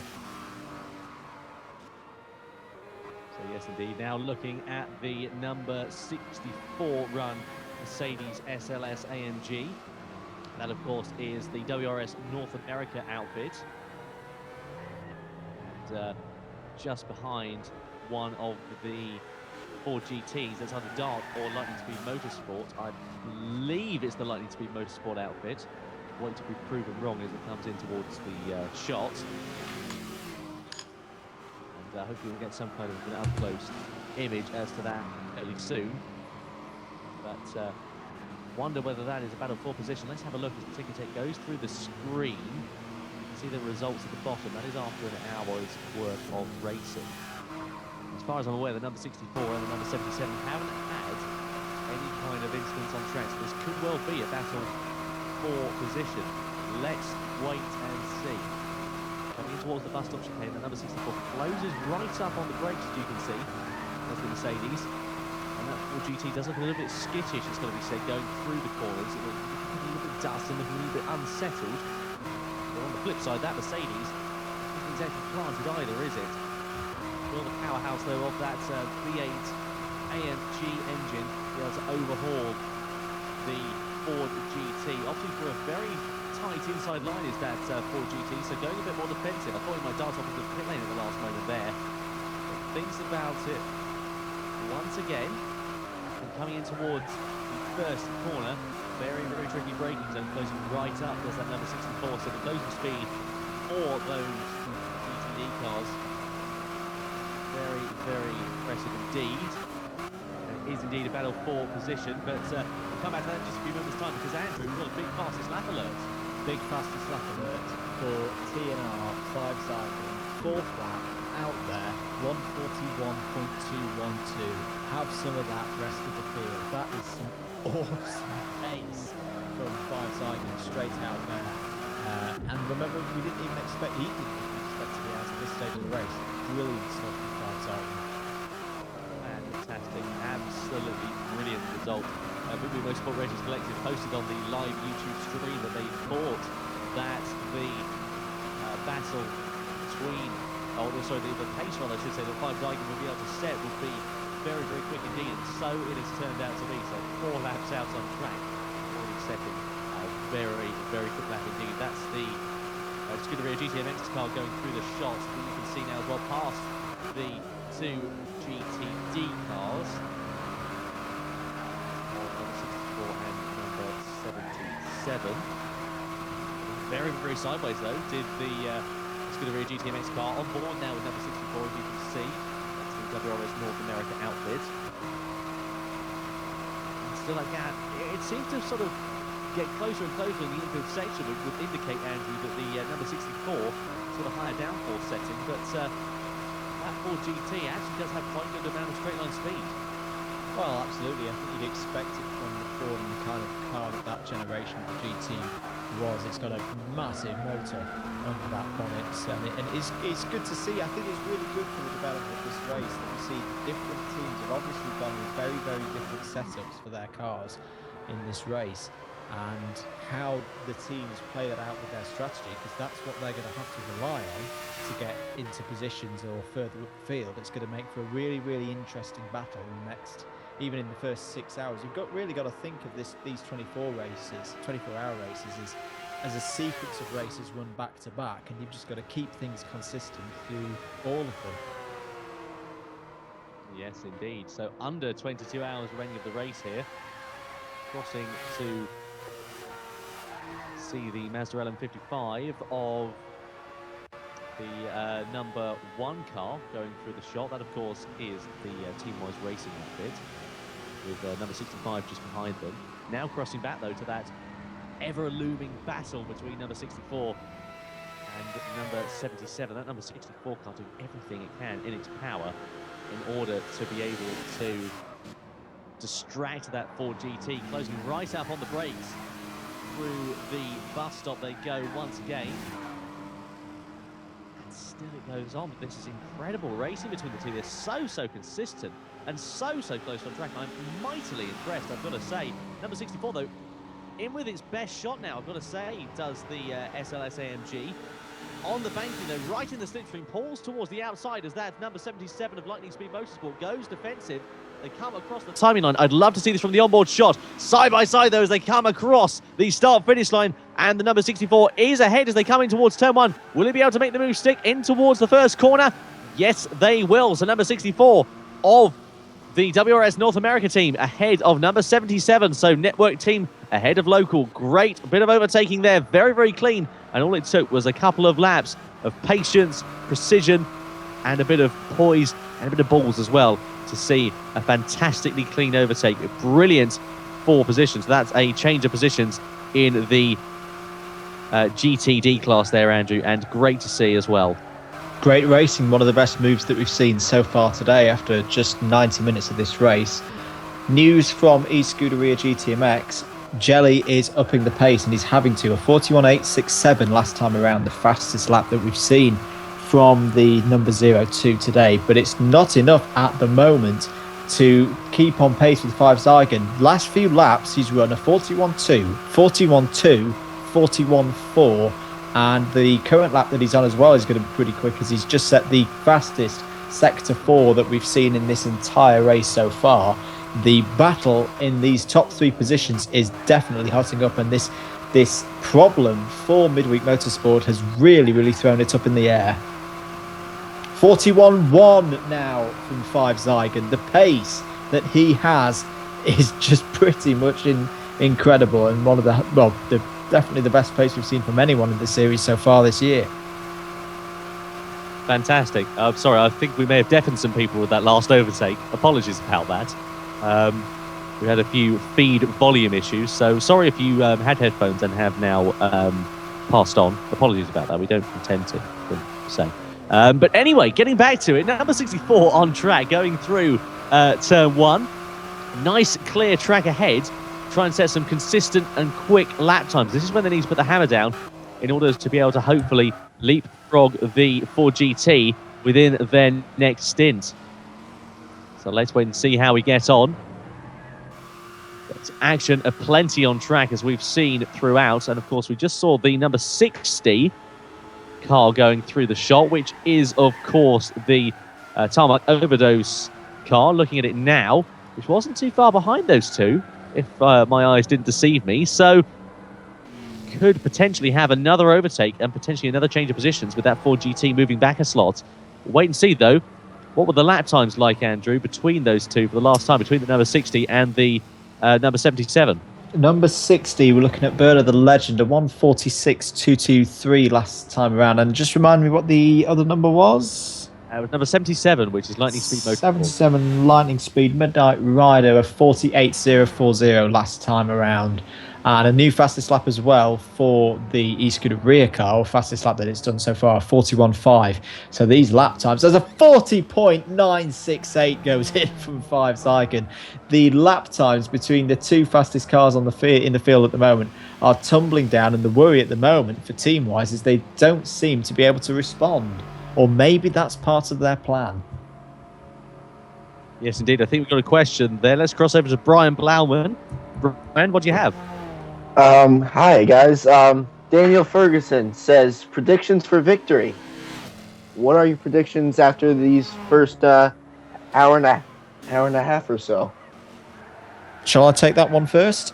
Go ahead. Yeah, please. Well, it's a very good question at this stage of the race, because I think it's undeniable that the fastest car out there at the moment is the midweek motorsport car. But given the problems they've had, could they have that problem later on, and could they lose significant laps? Because they've at this stage of the race, they've effectively lost 2 laps because of that forced driver change. So it's even if you were going to stick your money somewhere, I think it's quite hard for overall at the moment, because yes, the number 13 is quick, but is it reliable? And at the moment, you'd probably play safe and say e-scooter rear as the middle ground. I'd be punting for them at the moment. GTLM, I think, is also an interesting question for who's going to win. I think that one's at the moment. I know we're only 100 minutes into this race. It's a bit more clear cut at the moment. Looking at the lineup that they have, I would say DZ Motorsports at the moment, the field they've got and the guys that they've got coming into that car are very, very strong. But I'm sure you'll say to me, Brian, that no, Inferno Racing have got a pretty good chance as well.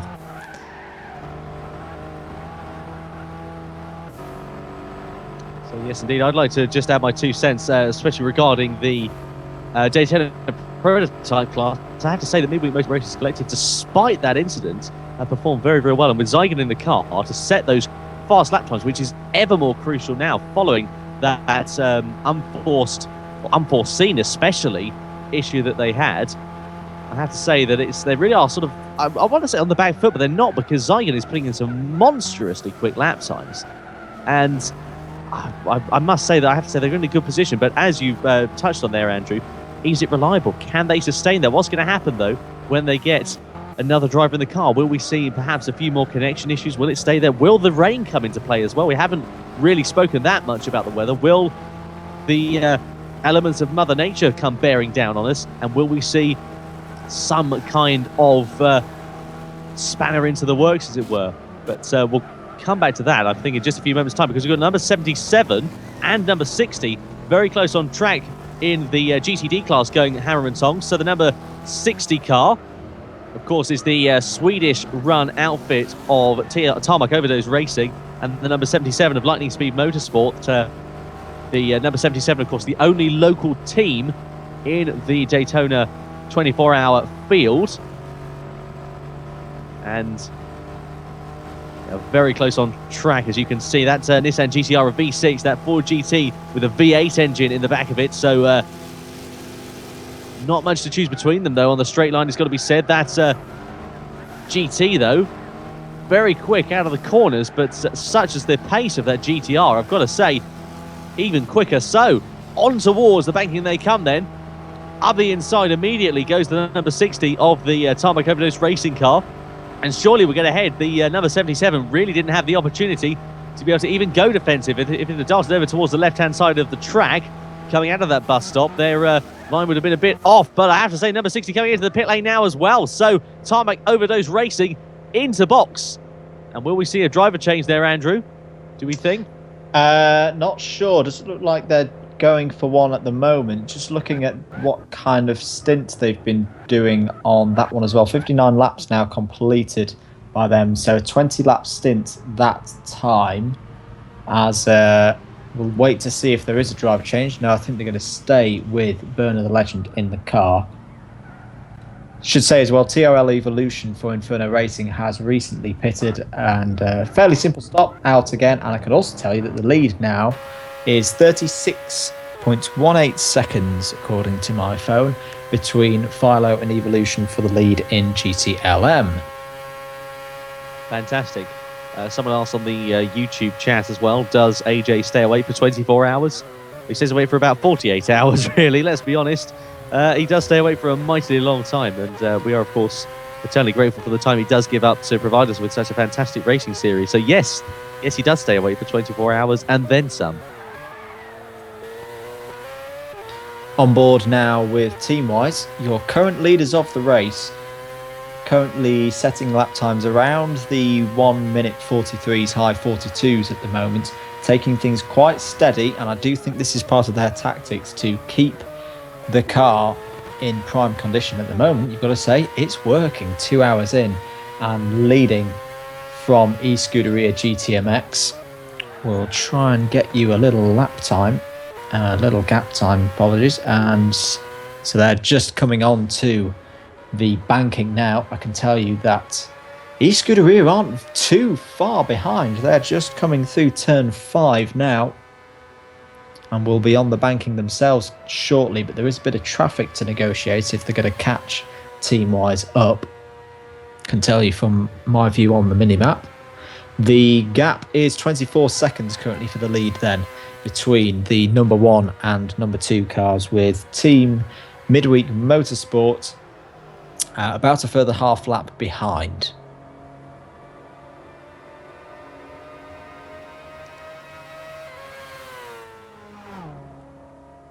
There we are, fantastic to see. So the leader in the pits. Yes, Teamwise Racing in the pits.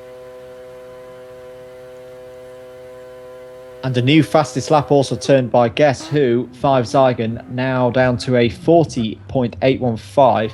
So Seb 72 pits with another 31 lap stint. So, and I think, is that a driver change going on for that car? No, it's just our screen going blank for a moment. So 31 laps is the current stint pretty much for the TWR car at the moment. So that's once again just seeing them running to a very nice and consistent pace at the moment, and it's a good strategy to be using at this stage of the race.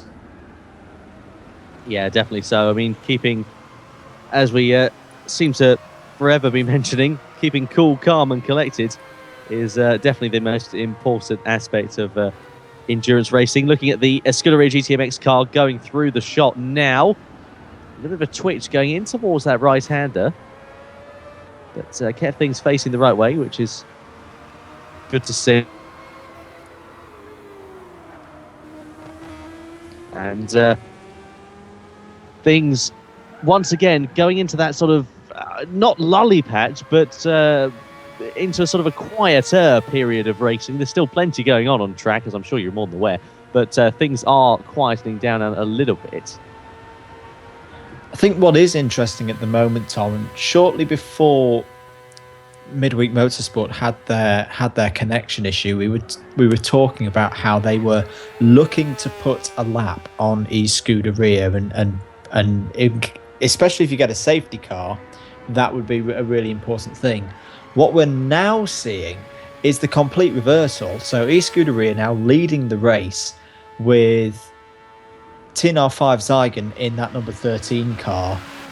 In certain places of the track, they will be able to see that car. So at the moment they won't be, because as they come to start a new lap, the TNR5 Zygon driven machine is in the infield. But especially as they're coming around the long turn 7, they will be able to see that blue car, and that will be a real big driver for them at this stage of the race. Yeah, absolutely. I recall listening many years ago to some commentary by the infamous Murray Walker, of course, and he commented saying that it was, I can't remember who it was battling for position actually. It was quite a long time ago. 2 cars battling for position, and he said, and his hunger there will be even more grown by seeing the car he's looking to overtake. A terrible impression, I know, but it's very true. It definitely is an added incentive when you're that car trying to chase down another car similar to for an overtake. It's definitely more of an incentive. It definitely makes you think, come on, let's get ahead of them, and it really is quite an energy booster, as it were. You can feel quite fatigued in these cars after quite a while, let's be honest. So it's certainly a bit of motivation, but then of course comes the time where you have to be quite a calm driver. You don't have to overshoot your braking point. You can be carried away by seeing that car in your shot. I mean, I was doing a kart race last week and a very similar sort of thing. I was looking to overtake somebody, waited behind them for a series of laps, and kept overshooting my braking point every time I wanted to do it. So I went up the inside and they went straight back up the gap that I'd left, essentially, which was quite frustrating. Bit of action in the pits to tell you about. Chris93 for Storage Trunks SRT has brought a damaged bright pink Mercedes-Benz into the pits and decided to do a driver change. Unscheduled in terms of what the stints they were doing. They'd done 27 laps first stint, 27 laps second stint, and then just 7 laps for the second stint. So not quite sure what's happened there for that car, but they're Chris93 now out of it, and jumping into it, I believe, is GTP John Jig. Just let me confirm that for myself. Yes, that's correct. Fantastic. So just coming towards the 22-hour mark. So incredibly, almost 2 hours of racing gone. It really is brilliant. Well, it's flown by in the commentary box here. Do keep your questions coming in, guys, on the YouTube chat. You can also follow us on Twitter, especially for between races. You can follow at GTPlanet News, and if you want to follow everything to do with the Sports Car Series, you must follow at GTB_AJ, AJ, our series organizer, who will keep you up to date on everything that's going on with the series. Yes, indeed. It's going to be interesting to see. Of course, GT Planet's 15th anniversary coming up this year as well. So, formed, of course, on an MSN group in 2001, I think on the 15th of May. I might be incorrect in thinking the 14th of May, 15th of May, something along the lines of that. And what a series it's grown into. Absolutely fantastic. Who'd have thought we'd been here 15 years later commentating on some racing that GT Planet is organising. Fantastic. Not sure if it's something that we've missed, Tom, but I think something happened to eScuderia last time around, because they had a very, very slow lap. A 152.409 seemed to be in Sector 5 that the issue was. They lost pretty much all that time in that sector, but they're seemingly fine now. And Brian, I believe you've got another question for us from the YouTube chat. Yes, and the question is, what keeps the guys up here in the comms booth awake? Ooh, that's actually quite a difficult question that I don't know the answer to myself. Lots of squash for me. Keeping yourself hydrated is a key thing for me. Yeah, I've got to say, I've done a couple of endurance races, actually commentating on. I did you'll laugh at this actually, I'm sure, but I did a 24-hour Citroen 2CV race, providing circuit commentary for a company that I freelance for called Downforce Radio. And that was very difficult to stay awake for. I think I managed to get 2 hours sleep in the back of my Fiat Punto, which was quite tricky. But yeah, no, keeping awake, it does get difficult at times, don't get me wrong, but a combination of Red Bull, pizza, and a mixture of other things is definitely very important. But we'll come back to that in just a couple, because there is an almighty scrap on track. 3 cars going for the same track position. A couple of GTD cars, and I think one of the Daytona prototypes caught up in there. That is, I believe, the BMW M3 of number 62, Midweek Motorsport Races Collective. Also caught up in there is the Ford GT of number 77. Very, very close between the Midweek Motorsport Races Collective. Up the inside of the number 77 looks the BMW, and surely able to get ahead. I think that's actually Inferno Racing, my apologies, of number 79. So different classes, but still a battle on track going on, and it was the Daytona prototype of, no, it wasn't, I apologise, it was actually the Venator Racing number 63 that's in the front of that battle. So incredible scenes here at Daytona. But yes, to keep commentators awake, a mixture of action on track, a mixture of Red Bull, and probably pizza in about half an hour as well. I should really think about ordering that at some point. So yes, that's what keeps commentators awake. On board now with the number 79 of Inferno Racing. Around the outside on the banking, side by side between the GTLM and the GTD class car. In towards the bus stop chicane. Will the number 79 able to get ahead? No, number 77 rather, I should say, blocks the apex, but gets a very poor exit for doing that. And straight like candy from a baby, up the inside is Inferno Racing through the exit of the bus stop. And once again ahead of the number 77 of the Lightning Speed Motorsport outfit. Great bit of racing there between the two different classes, demonstrating that despite the differential in speed, that they can still have some almighty battles on track. So fantastic to see. E-Scuderia news, the problem that they had wasn't a problem at all. It was one of those things called a pit stop. They were due one, 32 laps completed by Jay Jelly on that last set of tyres for E-Scuderia, so nothing wrong, everything fine. And just checking, no, that does actually put TWR back into the lead of the race. Brilliant. Wonderful, magnificent, as it were. Midweek Motorsport Races Collective asking, where is the Ford? Where is the Ford? There's a couple of Fords. I presume they're talking about number 77, which of course is Lightning Speed Motorsport outfit. I believe it's still there. Yeah, it's still going around. The Midnight Rider 32 currently at the wheel of it. They are just coming onto the banking now. They've got, I think, they've got Sprint R64 and TNR Philo directly ahead of them. Smashing. And they've completed 65 laps. Always good to see. So 22 hours, 5 minutes remaining of the second annual GTPlanet Daytona 24-hour race. If you just tuned in, it's great to have your company. Tom Brooks, Andrew Mather, and Brian Blauman here in the commentary box. Great to have your company. We're here for quite a while, as I'm sure you can imagine. Lots and lots of action's gone on track so far. Lots and lots of different lead changes, etc., and so on.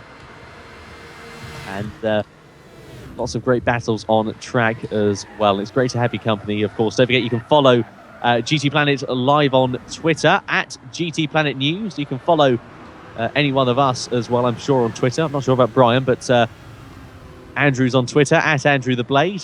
Myself, Tom Brooks, I'm on Twitter at Tom Brooks Comms, and we'll find out, I'm sure, in due course whether Brian is on Twitter.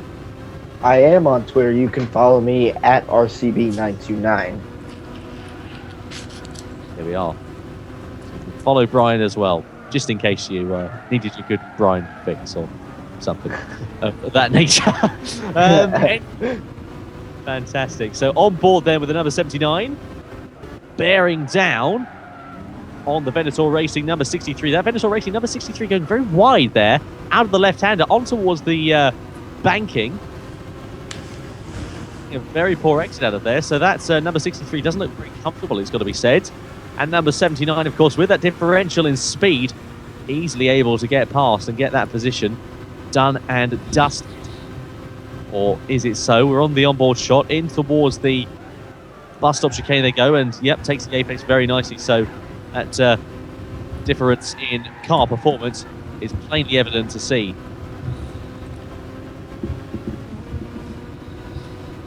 Question from Brian.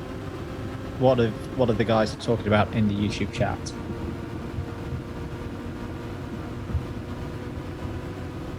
Oh, wait, sorry, that was from a while ago.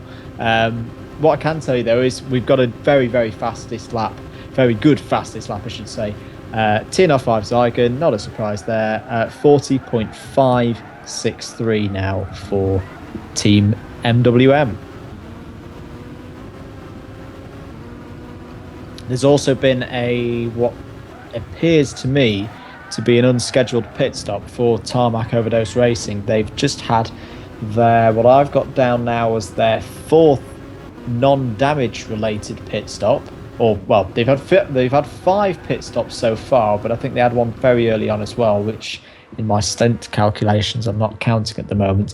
But 65 laps completed by them. The last set of tyres that they had on the car were only on the car for 6 laps, so something not going well at all there for Burner the Legend and Tarmac Overdose. Yeah, no, indeed. Looking at the number 60 on track now, of course, the Swedish run Nissan, with the Corvette really close behind. Is this a battle for position, Andrew? I think it may be. That would be between Burner the Legend and Tarmac Overdose, wouldn't it? So yes, it's not for positions. Z-Play 24 a couple of laps behind Burner the Legend. So Burner the Legend currently on his 67th lap, Z-Play 24 on the 65th. But good fun nonetheless. Yes, indeed. Always good to see. So just coming up to that 22-hour mark threshold now. On board, look at the speed differential between that Mazda LM55 of a Scuderia GTMX and Swift Autosport. Easily able to get ahead, such as you would imagine the difference in the Daytona prototype and the GTLM class. On towards the banking goes that Mazda. A very revolutionary concept is that Mazda as well. I have to say that I'm looking forward to the World Endurance Championship this year more than I have ever done before in years previous, with Audi bringing in that very heavily revised Audi R18, Porsche with the 919, of course. Be interesting to see how their upgrades have gone over the winter. And, of course, the likes of the GT classes, etc. So, GT is just going to be pure madness this year. Yeah, with Ford as well, I've got to say, that is going to be one heck of a class. Just to let you guys, it's 2 hours in and already can't speak English. The gap between the leaders at the moment, TWR to eScuderia, is 8 seconds. So I heard some rumours at Autosport. I was at the Autosport International show last week, as were you actually, Andrew. We did. We finally met for the first time. Look at that. Took a selfie together and everything. Anyway, yes, so I was at the Autosport show last week and I was chatting away to Marino Franchitti, of course, who's been announced as a driver, as I think that was the BMW Z4 getting a little bit crossed up. But I was chatting to Marino Franchitti and he said that Ford are apparently going to put out 4 cars for Le Mans this year, 4 Ford GTs. And essentially, in case you don't know about the Ford GT, it's pretty much a prototype car with a GT body kit on it. It's very, very stretching the regulations of the GT classes. Someone's gone for a bit of a spin by the looks of things. There's a great amount of smoke going through the latter part of the bus stop, and that was Swift Autosport having a bit of a moment. Good heavens. They've gone straight towards the infield of the track. I don't think they've lost too much time. They might have lost a little bit of a position, but there was an awful amount of smoke there, and I think it might have just been a simple matter of overcooking it coming out of the bus stop. And nonetheless, I think the yellow flag is now out, Andrew. They've got a lot of damage to that car. Both front corners of the car in tatters, and the engine's not too good either. Luckily, if you can consider looking to this, I think they're about to have a pit stop anyway, as Fallen Log, you can see, is in the pits. But that's not good news there for the Corvette, and we'll just see if he's going to come into the pits now. Yes, he is. So that's a pit stop there for Z-Play and the Swift Autosport team. Fantastic to see. So number 64 we're now looking at on screen, which of course is the Mercedes SLS AMG of WRS North America. On towards the banking, or on the banking now, pushing that car down is that rear wing. And the rest of the body kit, of course, creating downforce. Just to say, that pit stop for Fallen Log didn't look scheduled either. That's only 10 laps. So that's 3 stops now for the BMW, but only 10 laps done on that set of last tyres. So a potential issue there for Fallen Log. Hopefully they can get back up to speed as soon as possible. Yes, indeed. So the number 3 Corvette we're looking at on screen at the moment, the other Corvette C6R in the race here at the Daytona 24. Look at how sideways that Swift Autosport car is getting. Have they been into the pit lane, AJ? Oh, sorry, Andrew, rather. I'm calling AJ. Have they been into the pit lane, Andrew? Sorry, which car is that? That's a Swift Autosport car. Did they Swift? Yes, they did. Yes, they did. Back track marvellously quickly. So they obviously didn't take on a lot of fuel at all, by the looks of things. Incredibly quickly, as a matter of fact. And you could definitely tell that they were struggling with the colder tyres. And number 3 now looking to get ahead of that Swift Autosport car. Oh, no. Good heavens.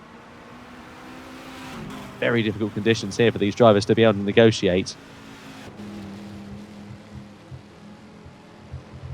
But able to get ahead once again. And I understand the top 3 are now very close on track as well.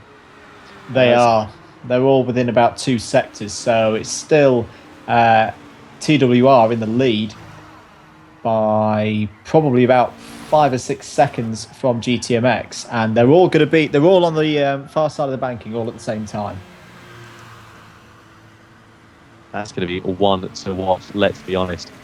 Absolutely fantastic racing we've seen here. So we're now under that 22-hour mark already. Who'd have thought it? Well, would have done, given how time goes onwards. Now, Carla in the pit lane. Sprintar 64 is in for Venator Racing. That's a decent stint by Sprintar 64. That's 24 laps on that last set of tyres. So this is the car that's recovering as well from a disconnection early in the race.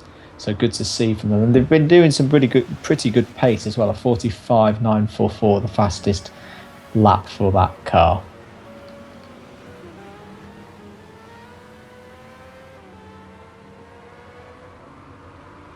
Yeah, really wonderful to see. Just going through the right-hander there is the number 3 Corvette. Keeping things on the straight and narrow. Of course, nice clear track ahead of them. Nice behind as well. No pressure from behind, even though having a clear track is very important. Not having any of that pressure from behind is so crucial to setting a faster lap. And I think Brian has actually got a few more questions for us. Brian, what do you know? This question is for Tom, and it's asking, are you doing any more commentary for Radio Le Mans? I've never done any commentary for Radio Le Mans. No, it's the short answer for that. We'll be doing commentary this year, yes. Not for Radio Le Mans, as far as I'm aware, though that would be quite a privilege. I will be freelancing for Downforce Radio this year. I probably shouldn't tell you this, and I definitely shouldn't tell you on a live stream, but I was supposed to be commentating on a Rallycross Championship this year. Which I commentated on last year. My father, if you weren't aware, he was a Rallycross driver in the 90s, actually. And was pretty good. He won a couple of races and everything. And he was very, very passionate about rallycross, and so I grew up with it, and I've always been a big fan of it. I covered a round of a championship called the BTRDA Clubman's Championship last year, which if you've ever seen Top Gear, when they competed in rallycross, that's the same championship that they competed in at Linden Hill. So that's the same championship that I commentated on, essentially. And I was hoping to do that full-time this year, but unfortunately, due to a number of different circumstances, it doesn't look like it's going to be yet to put pen to paper with anything, and there's a few issues that I probably shouldn't, or probably will, in fact I won't divulge, but it's not looking likely for that. But a couple of other championships I've got my eye in for, and doing some circuit commentary for this year. Hopefully I'll be covering the 2CV24 again, and you never know what might come about as the year goes on. But yeah, looking forward to a very positive year in terms of circuit commentary, and hopefully getting a bit more out there. You never know, some TV stuff might crop up. Awesome. And we have another question from Plain Trick, and it is an update for the GT gaps. Good question. I will get you those as soon as possible. Just timing the lead trio at the moment. But the big news is that TNL5's Icon is closing the gap on the guys ahead of him at quite a rate. 8.2 seconds between first and second, 21.5 seconds between second and third. That is the current standings.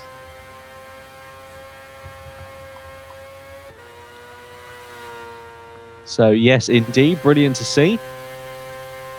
Looking at the Mazda LM55 in the Daytona prototype class, of course, at the moment, just going through the shot. Oh, I've dropped my phone, sorry.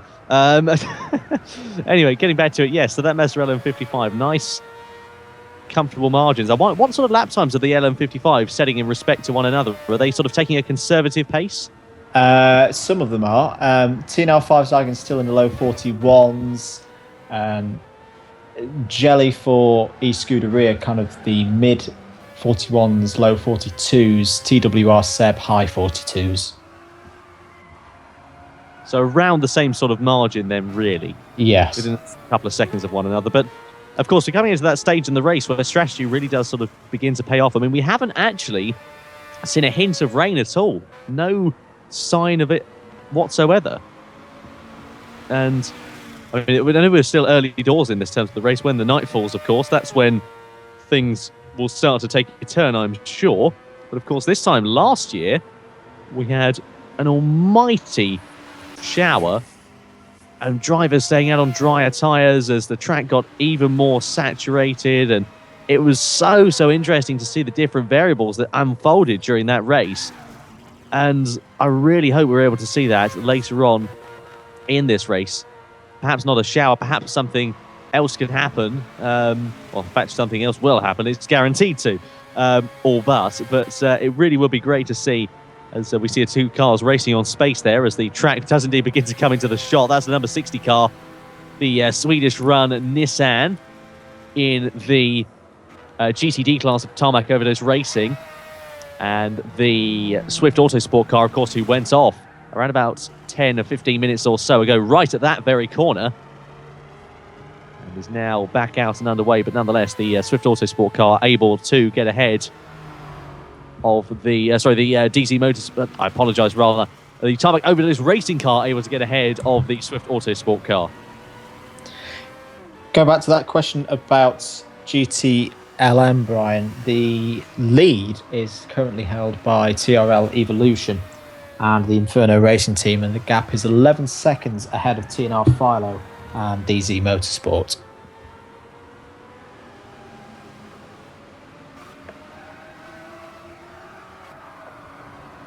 Yes, indeed. Forgive me, sorry, I'm just in the middle of ordering a pizza. It's essential for commentary. So I'm going to do that quickly. I'm sure you all wanted to know. Good battle going on as well in GT Daytona, and got to give a shout out to WRS North America, who a team I have a lot of respect for. They ran in some really tough classes last year. They've taken on Gran Turismo, GT Daytona this year, and they're running very strongly at the moment. The battle between them is going on with the number 65 of Storage Trunks SRT, who have had a driver change. So they saw Chris 93 complete 65 laps before he handed the car to John Jig. So they are now on... Just wait a second. Yes, they're a local team, aren't they? So that's confusing me slightly. But yeah, the gap is very close at the moment. WRS North America still with GTP Oz at the wheel, having completed 75 laps. So yes, both teams are on their 75th lap at the moment, so running very strongly there in GTD. Yes, indeed. The Team-Wise racing car just getting ahead of some more traffic. and getting back out into some clear air to set a few faster lap times and hopefully increase their gap to the car behind them.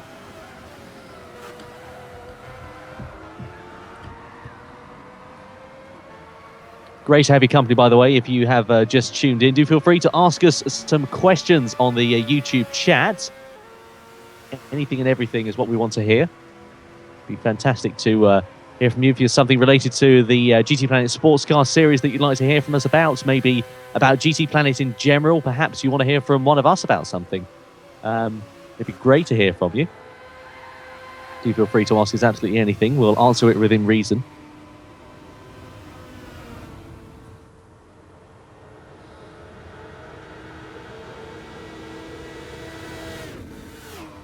Gap between the leaders is coming down. It's now 6.66 seconds between Seb and Jelly. And in a moment, I'll be able to tell you how far 5 Zygon is behind now. This is based off coming out of the bus stop. The gap between second and third is now down to 16.6 seconds. So these 3 cars are getting much, much closer together. And we could see in, maybe about 15, 20 minutes or so, a proper 3-way scrap for the lead. Yes, we could indeed. Let's wait and see how that unfolds. That's going to be very, very interesting indeed. Time will tell how things go onwards, of course. Look at that, though, train of cars going in towards that right-handed hairpin there, Andrew. Got the number 65 Mercedes SLS AMG and a couple of the BMWs battling for position. The BMW M3 and the BMW Z4 there look very similar. You have to take a second glance at them almost. They are 2 completely different cars, but great overtaking for position there. Make a nice team photo. That's, of course, the 79, which is still in the lead of GTLM at the moment from the Chevy Corvette of DC Motorsport. The gap seems to be pulling out at the moment. TRL Evolution doing a fantastic job, and at the moment proving me wrong and putting that Inferno racing car firmly in the lead. Looking, though, on the basis of the comparison of the 2 lineups, both teams have some really, really strong drivers in there, but maybe just a smidge more experience in that DZ Motorsport car. So it's still a long way to go there in GTLM. Yes, indeed.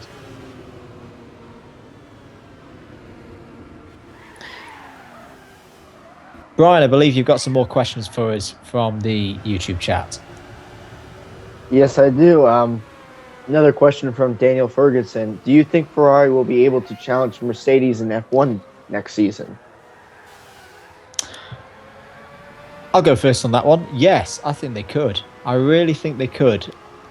What we've tended to see, and not just in Formula 1, but kind of all motorsport really, whenever you have a big set of rules and regulations change, someone always has a really good first year, gets out in front, second year they're still out in front, but often as time goes on and that ceiling of performance is reached by that first team first, obviously they've not got anywhere further to go, and everybody else is inevitably going to catch them up at some time. So I still think Mercedes will be big favourites. I still think they'll be the team to beat in the fastest car at the start of the year, but who knows? Well, I think hopefully Ferrari will be able to give them a proper championship battle. It's what the series needs, and it's what the top of motorsport needs, if you ask me, because I don't think I could even stand another season. Even as a Hamilton fan, I don't think I could really put up with another season of Hamilton versus Rosberg, if you ask me. Yeah, I've got to say I'm in a similar sort of boat. I mean, Ferrari have been incredibly on it during the off-season. Not to say that Mercedes haven't, but they haven't actually had that much. Not that much. They haven't actually had, in terms of performance, that much to gain from it, whereas Ferrari have had a lot to sort of gain over the winter. And you've seen, you must have seen over the past couple of weeks, I'm sure, where Ferrari have been sort of testing at Fiorano with Vettel, and of course we've seen Mercedes drivers in terms of Rosberg and Hamilton at some award ceremony, etc. So yeah, I mean, I hope that Ferrari can. It would be great to see. It would be nice to see two works manufacturers going head-to-head for the Drivers' and Constructors' World Championship. And you never know what might happen. We might see perhaps Enstone, of course, which whatever team that's going to be called, they might spring something out the bag, which undoubtedly, of course, is going to be a car that was designed for a Renault engine, for a Mercedes engine, effectively, that they're going to shoehorn a Renault into. Who knows what may come of McLaren? Maybe Honda will have made more gains than we're expecting over the winter. I'd love to see that, because I'd love to see McLaren fighting fit enough at the front again. And there's lots of different variables, of course. You've got Toro Rosso going to Ferrari engines as well. We've got Mercedes at Manor. We've got Haas coming in as well. Who knows what Haas are going to be able to do? You know, they've had a long time to work on this car, and with the Ferrari B-spec parts, essentially, it's going to be interesting. I'm really looking forward to this season ahead, more than I have done previously, with a lot of different changes.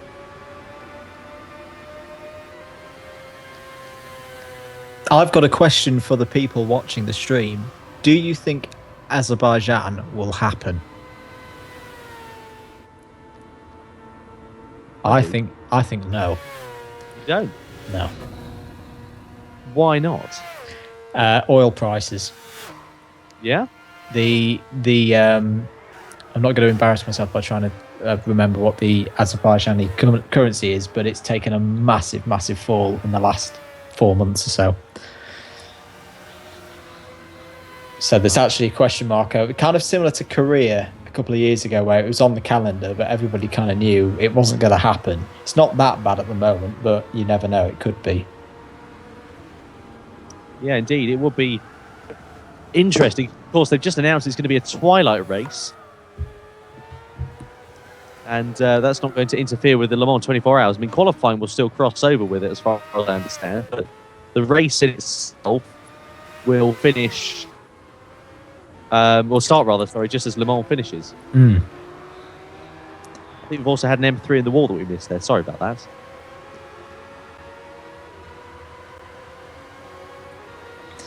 Yeah, I won't be watching Azerbaijan, of course, because I'll probably be in the pit lane at Le Mans celebrating, hopefully, a Ford win.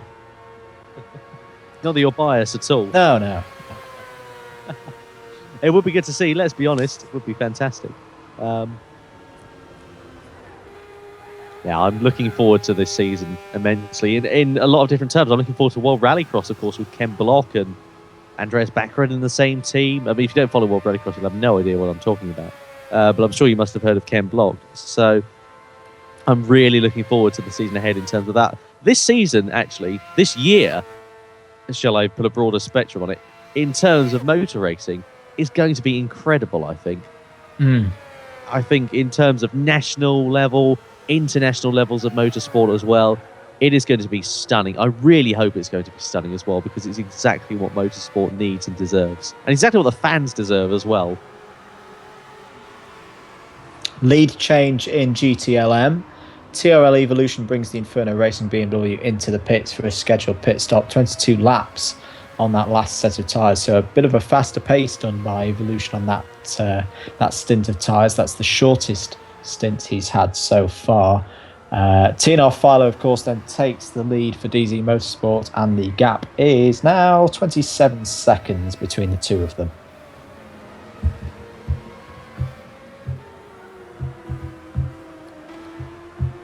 Should say as well, Five Zygon also made a pit stop whilst we were discussing things, so we can expect some fast laps from him as well. 30 laps completed by him in that car. Pretty similar to the kind of stints we were seeing initially from Stiggs TC. Stiggs TC's first pit stop came after 29 laps, then the early pit stop for the driver change on 21, 30 laps by Five Zygon.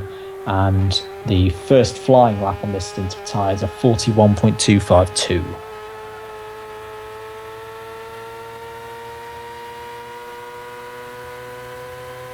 Gap between the two leaders very close now. You can see we are on board with eScuderia GTMX.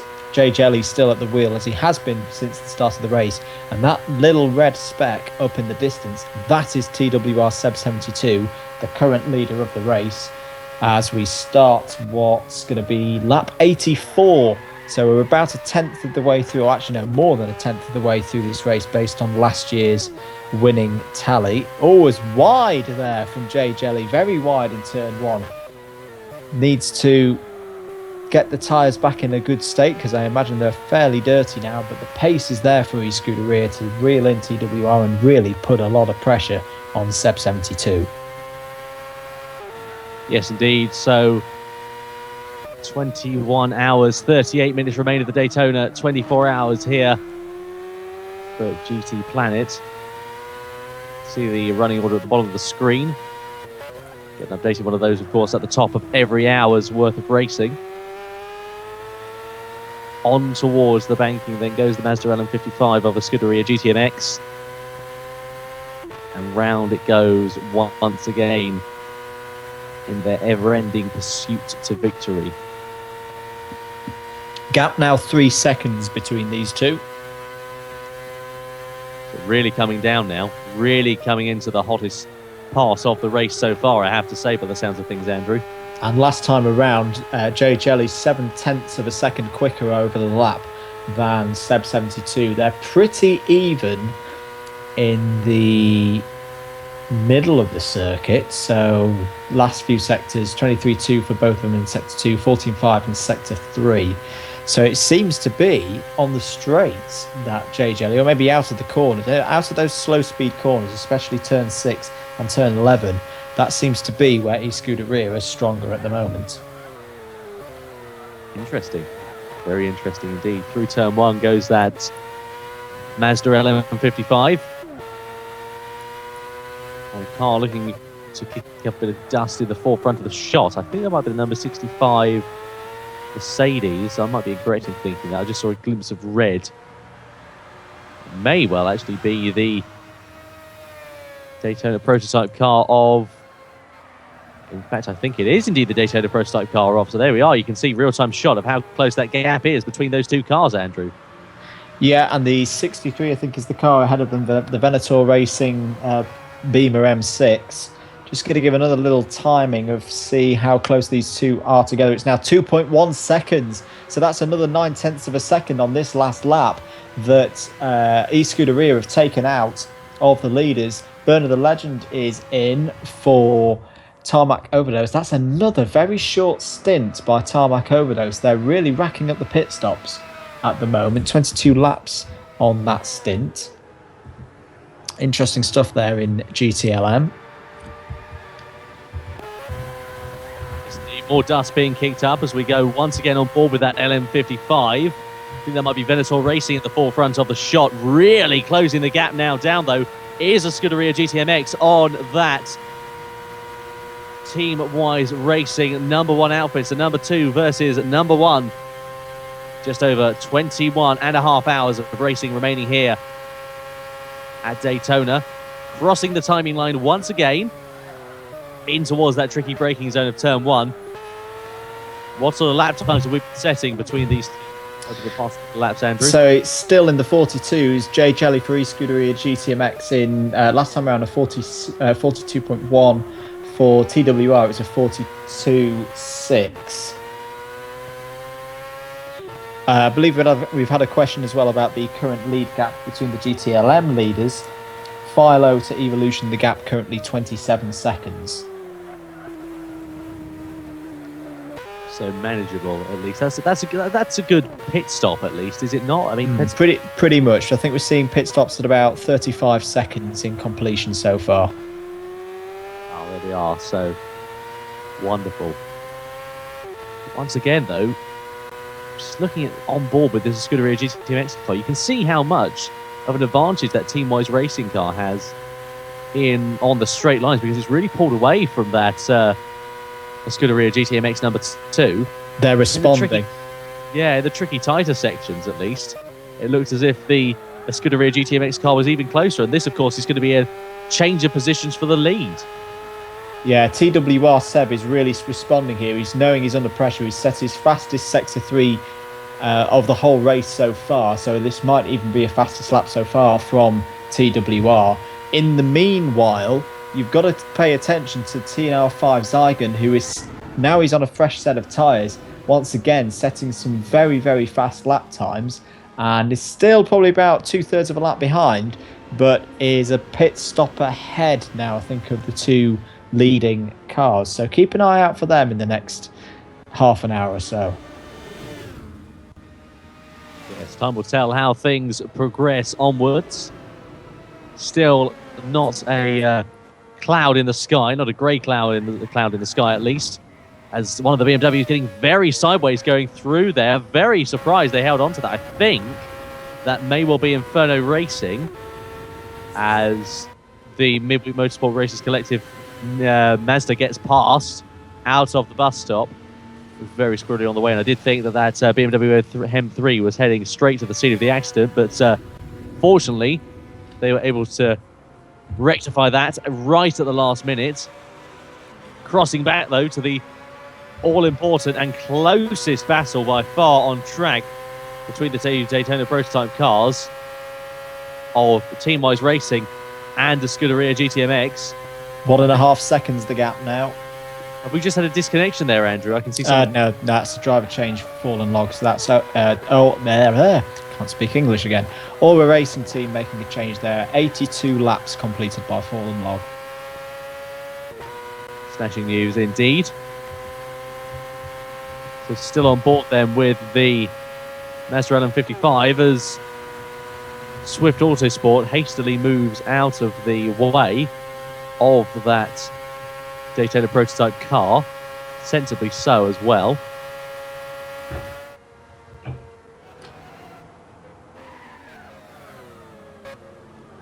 But now again crossing back to the Scuderia GTMX car, who's now stuck in a bit of traffic in the form of the very same Swift Autosport Corvette, not being so kind to get out of the way of the Mexican run team, but actually does indeed do so on the exit of that corner. So ignore what I just said. They're not actually obliged to get out of the way. They're entitled to hold their racing line should they so wish to, but the Swift Autosport team making life a little bit easier, at least for the LM55 cars.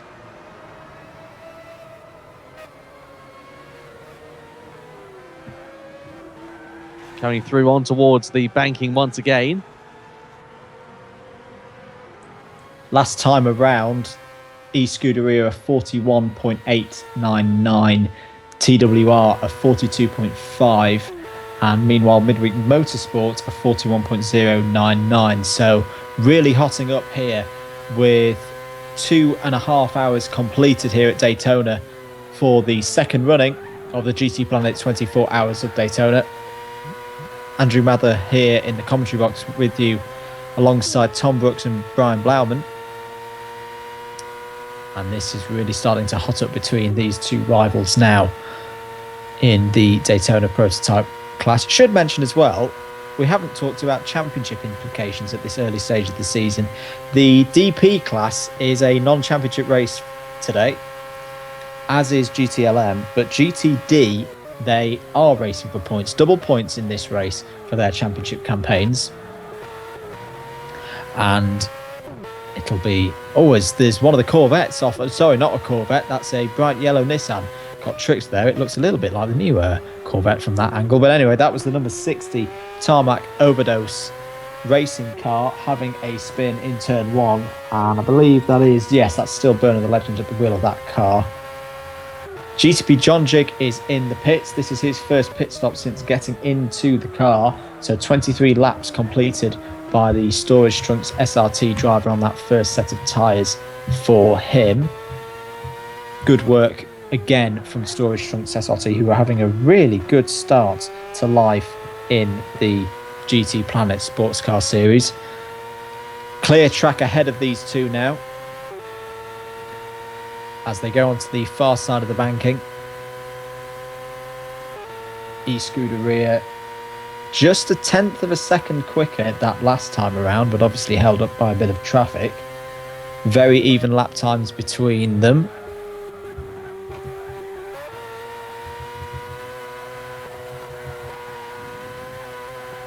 Do believe we've had our hour 2 standings posted up as well. Yep, I believe they're now live on the GTPlanet Daytona 24 Hour spread. Still so close between these LM55s. Brian, are you still with us? Yeah, I'm still here. When can we? You're obliged to not answer this question, of course, if it's team strategy. But when can we expect you in the Inferno Racing BMW? Soon. Very soon. Good answer. Within the next 21 hours and 28 minutes. Well, there you go. That's all we need to know. He will be on track at some point. Looking forward to it? I think so. It's a pretty close battle still, so a lot to fight for. And I'll just do my best, and we'll see what happens, I guess. And long way to go still, though. Sure thing. Well, we wish you the best of luck. We hope to see you out on track and give us some good action whilst you're out there, won't you? Oh, definitely. I'll do my best to keep the thing on the track and put the best times in as fast as I can. And try and get that lead back. That's a big thing right now. But thanks for letting me be in the commentary box with you guys. It was good fun, and I'll be keeping up with the stream. And thanks, guys. Fantastic, Brian. Thank you so much for coming into the commentary box and making our life a little bit easier. It's been a pleasure, and we'll see you out on track very soon. Brian Blauman, who, of course, will be out in the Inferno Racing BMW later on. You heard it here first. In the next 21 hours and 26 minutes, he'll be out on track. I reckon we're on to a good bet there. We've asked for some more questions on the YouTube chat. Someone says, do you like the off-topic chat? Yes, I do. It's quite good. Thank you. Let's have a look at a few other questions, shall we? Tom, can we have a rundown of the fastest laps? I'll get Andrew to do that because I haven't got the telemetry available here. Someone says to me, Tom, do you think Kimi Räikkönen will swear this year? Yes, I do. What he'll say, though, I can't repeat, unfortunately. What do you think about Nissan? Oh, that's a good topic to discuss. Perhaps we'll discuss that a bit later on, Andrew, when it's down a bit. But what do we think about Nissan curtailing their LMP1 project? I'll have to take a few deep breaths before I give my opinion on that one. But yes, we will discuss that later on. Fastest lap times still. Let's go with the guys who are currently out on track. Fastest man on track, and in fact, he's just set a new fastest lap, is 5 Zygon with a 40.541, 1 minute 40.541, I should say. So very, very fast pace being done by him again.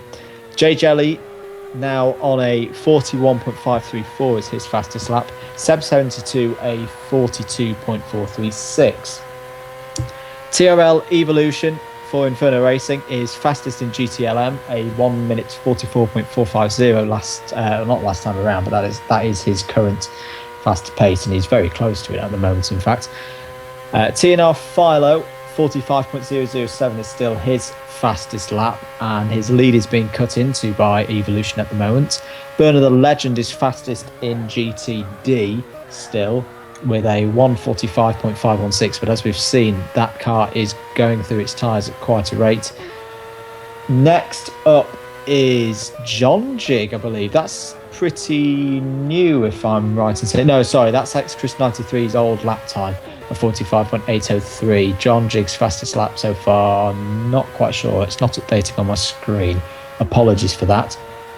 Oz has just set his fastest lap, literally just in the last couple of seconds, a 1 minute 46.371 for him now. Midnight Rider now sits on a 46.999 as his fastest lap for Lightning Speed Motorsport. John Jig, we've already mentioned, is out there circulating for storage trunks. Fastest lap for the car, 45.805, when Chris 93 was at the wheel of that one.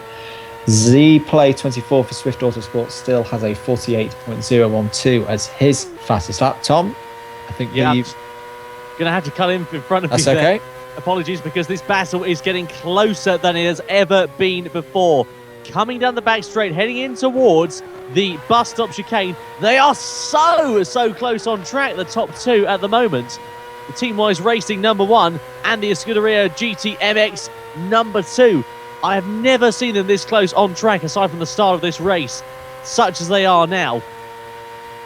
Round the banking then, and now is where that Scuderia GTMX car will be able to take the advantage and surely think about a move, but no, Team Wise Racing into the pits. That caught me completely by surprise, and into the pits, and surely a driver change there, Andrew, because they've been out for quite a few laps. Yeah, I think that's quite sensible actually by Seb72 to come in at that point. They are setting this very, very almost metronomic 31 laps for their tyres. So apologies, I should have warned you that was going to happen because it's pretty predictable when I look at the data. But I've not seen anything about a drive. No, they're going to go for it. You called it, Tom. They're going to go for a driver change. So really, really good, solid stint there from Seb72. He brings the car into the pits in the lead, but that's what counts. They were in the lead at that point. So I think Seb72 will be very, very happy with that. Chris34 getting in. I'm just going to check something here. No, Chris34 has raced before because he's got a silver rating for his status. So, yep, great work from Seb72 to bring the TWR DP car into the pits, safe and sound, no problems, in the lead. Fantastic. So Scuderia GTMX then immediately retakes the lead. So a lead change here at the Daytona 24. Will they be able to continue that gap? What sort of an advantage will they have compared to the Team Wise Racing car by the time the order comes around again? Now that'll be interesting. How can they maintain that gap as well? Who are Team Wise Racing putting in their car? Into the car is getting Chris34. Okay. Now I wonder what his driving ability is in comparison to the Scuderia GTMX team currently. What's that? Well, Jay Jelly is a platinum driver and Chris34 is currently rated as a silver driver. So you'd expect Jay Jelly to start to pull away. But then again, Chris34, first race of the season, has possibly done a lot of training in the winter. We hope for the excitement on track that he's going to be able to pull along with the pace of Jay Jelly, or will Team Wise Racing keep with this very, very steady but very safe strategy that's served them pretty well up to this point? Yeah, interesting. Will you dart for something a bit different? That'll be interesting. I'm looking forward to that, I've got to say. But coming through the left-hander then is the Scuderia GTMX number 2 onto the banking once again. Lights now on as the blue sky turns a bit of a dusky colour. A dusky hue hits the sky as we come in towards evening time. We have been running for almost 3 hours now, incredibly. Racing is absolutely flown by, and I'm sure it is set to do so.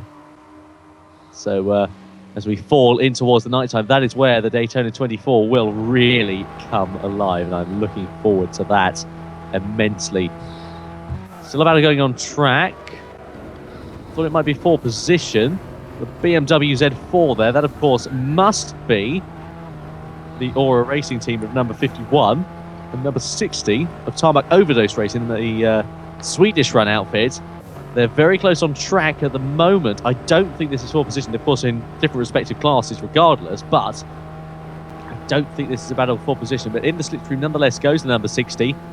Darted up the inside, a very, very limited defence, shall we say, from the BMW, and just allows the Nissan to get through, which is quite surprising, really, given their differences in performance there, Andrew, that the BMW just opted to let the number 60 through. So yeah, I think it's just keeping the car safe at this stage of the race, isn't it? So it's not always the worst thing to do if you feel a little bit uncomfortable out on track and just want to take things at your own pace. I can understand why that move was done. Yeah, exactly. So under 21 hours and 20 minutes remaining of the race. Got to say hello to my friend AJ, by the way, who's listening live and watching this live actually as well, otherwise known as Mr. Bomber Sports. It's not a pseudonym he goes under, but something goes under at least. Great to hear from you, AJ. Thanks so much for tuning in. And thank you to everybody else so much, by the way, for tuning in. It's great to have you company here on the second annual running of the GTPlanet 24 Hours of Daytona. Keep your questions coming in, by the way. It'll be great to hear from you. Anything you'd like to ask, do feel free to get in touch, of course.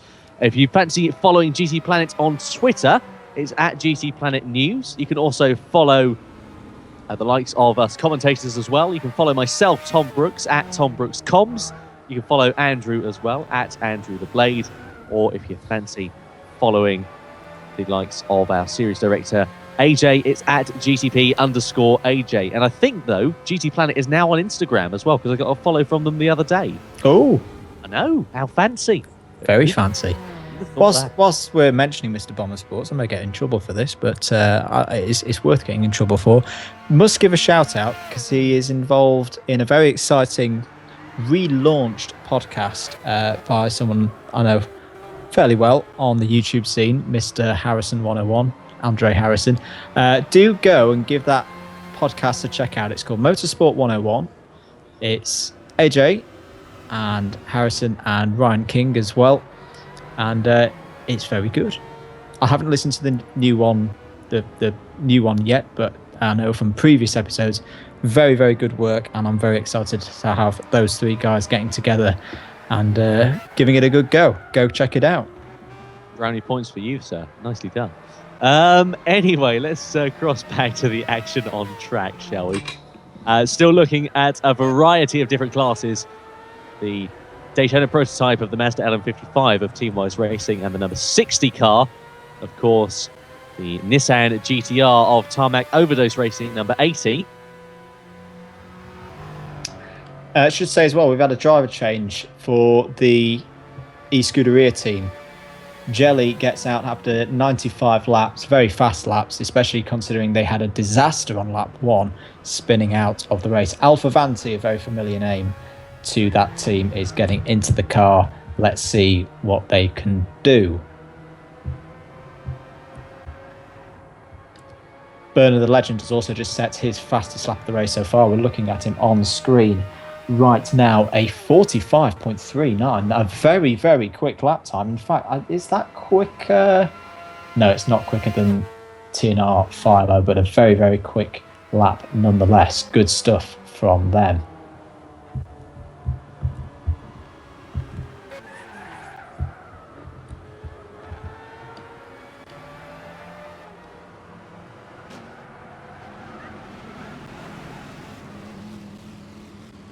Just to give you an update as well on Chris 34's pace, currently sitting in the 45s, so just getting up to speed at the moment with that car. A couple of seconds off the pace, but not a problem at this stage. Alpha Vanti into the car and away again for eScuderia GTMX. Yes, indeed. So 21 hours, 15 minutes remain here at the 24 Hours of Daytona. And racing sort of settling down on track, as we can see, at least for the time being. Doesn't necessarily mean it will remain that way, of course. Just a flag up on the left-hand side of the screen there, Andrew. Something about a previous driver. I can't quite catch the full. Yes. That is eScuderia GTMX. For those not aware, or maybe new to the series and not aware of our little rules and such, mainly for us, because I'll admit that caught me out as well. And same for the 77, which of course is Lightning Speed Motorsports.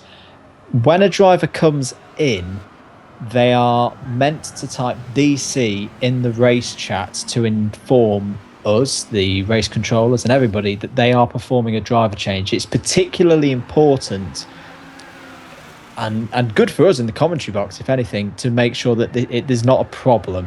You know, we have a fair few disconnections, such as the nature of online racing, that we need to see that DC to know, right, this is what they're doing, this is what the plan is. It's especially important for local teams, and that's why we have that there. So those two teams, they've had a warning. It's not a penalty, but they don't want to be making the same mistake again, because if they do keep making the same mistake again, they will incur a penalty.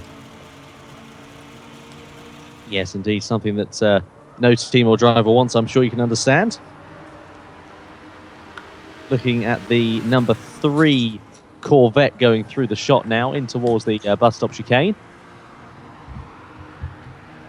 Kicking up a little bit of dust, some unorthodox lines there from the DZ Motorsports team. My picture's frozen up momentarily. Hopefully we'll get that stream back fairly shortly.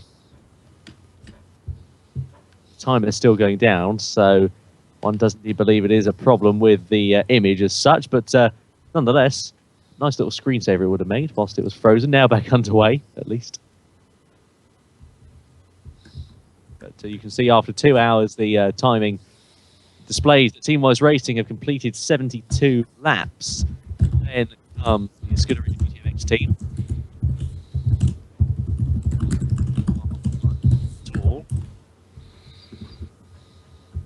And in third position, it is, of course, Team Midweek Motorsport Racers Collective.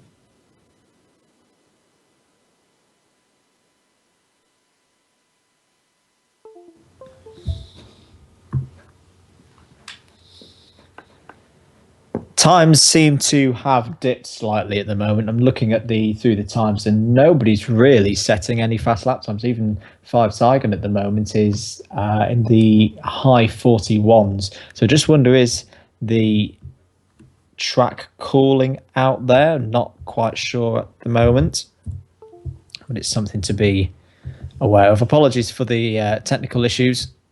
We are trying to fix them as quickly as possible. Do stick with us. Thank you for your support and watching the second annual GTPlanet 24 Hours of Daytona. Andrew Mather and Tom Brooks with you in the comms box. We've had a great time so far. It's been a really, really top race once again by the guys. ZPlay 24 is into the pits. So ZPlay driving the number 4 Swift Autosport Chevrolet Corvette. Not been the best of days for them so far, but still out there and still a very long way to go. In fact, that was a really good stint from Swift Autosport, 25 laps on that last stint for them.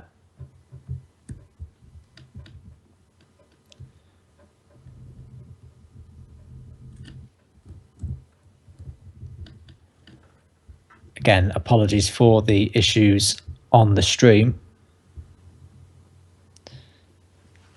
In the battle now for the lead of this race.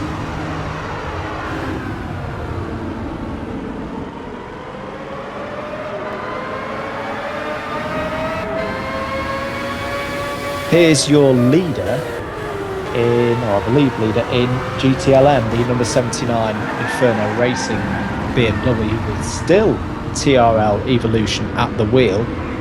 98 laps done by, or this is the 98th lap currently being done by TRL Evolution. Also on the lead lap in GTLM, DZ Motorsports, TNR Philo. So they keep trading the lead as they go through their strategies. I do believe we're now back live. Apologies for the technical issues that we had there with the race feed. Thank you for staying with us. Just to update you, if you missed it a minute ago, as I live calculated what's going on in front of the field, the lead, I believe, is now held by Team Wise Racing and Chris 34, as we're on to lap 101 of the second annual GTPlanet 24 Hours of Daytona. In second place now, as there's a spinner down in turn 1, which is Alpha Vanti's off. Alpha Vanti can tell he's off in turn 1. There he is, recovering to track now. They're now in third place after their driver change. Up to second now, and very, very close behind is TNR 5 Saigon and the Midweek Motorsport Racers Collective.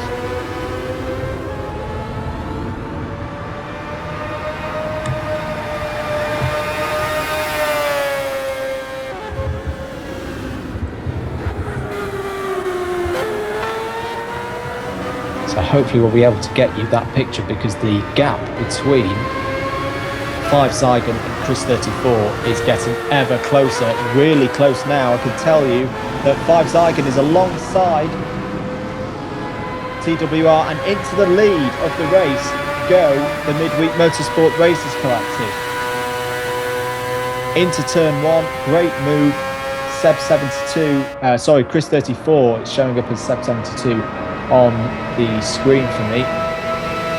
But there we go, a change for the lead by my calculations. I should stress there, unofficial and provisional and all the rest of it.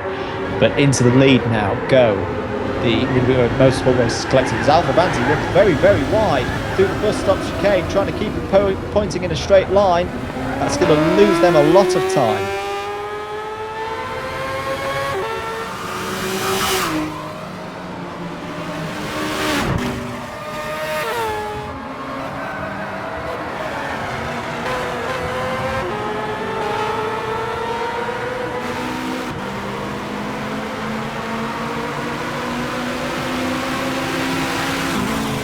So here is your new leader. The issue for this car so far, an unscheduled driver change on lap 50 when lag forced Stig's TC out of the car and put the very, very fast TNL5 Zygon and E-Scuderia are in. E-Scuderia are in and they've got problems, because they've only had 6 laps with Alpha Banti in the car, and he's on his way again now. But issues there for E-Scuderia. Now hopefully we can introduce a new voice into the commentary box. Mr. David Fuller, can you hear us? Yes, I can. Afternoon, how was your stint? Because I believe you've been out on track. I have been, and it was a very good stint for me. I ran approximately 82 laps in my stint, and it was a good time out there. So how's the track developing through those 82 laps? Was it getting, because from our perspective it looked like in the middle of your stint it was probably getting quite quick, but now as the sun starts to go down, not as many fast times being done by anybody out there at the moment. Would you agree with that? Yes, I would agree. The track is getting very slick out there right now. Turn 1 especially is getting slippery. Infield turn 1, not oval 1. So as we look at it off the infield, so turn 1, the left-handers who come off onto the infield, we've seen a couple of drivers going off there, so... Including myself. Yeah, well, that's all right. You weren't supposed to say that. We didn't expect that. Sorry.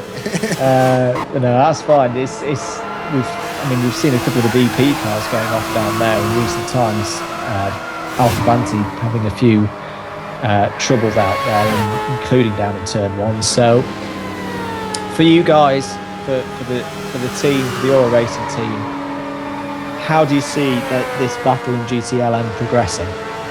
As of right now, I think we're pretty well set in our ways at third.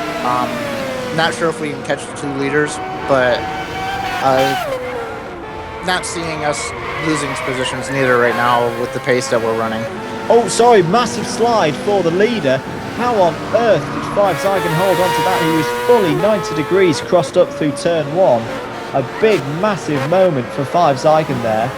And no damage, but that will have been a real scary moment for 5 Zygon. And on his way again now.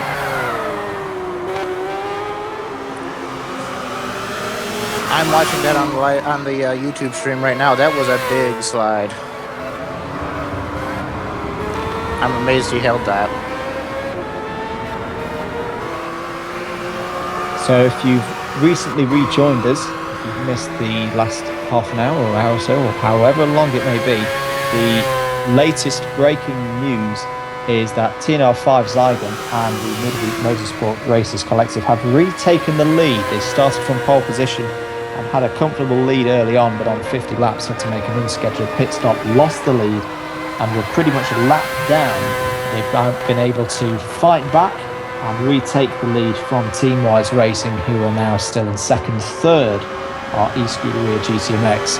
Also in GTLM, the battle royale between TRL Evolution and TNR Philo, two of the fastest drivers in the series, rages on. Both of them haven't pitted yet for a driver change. They're currently on their 102nd laps here at Daytona, and at the moment it's still advantage TRL Evolution and the Inferno Racing 79 BMW M3, but it's not by much at all. It's probably by 15 seconds or so from TNR Philo and the number 03 Chevy Corvette DZ Motorsport outfit.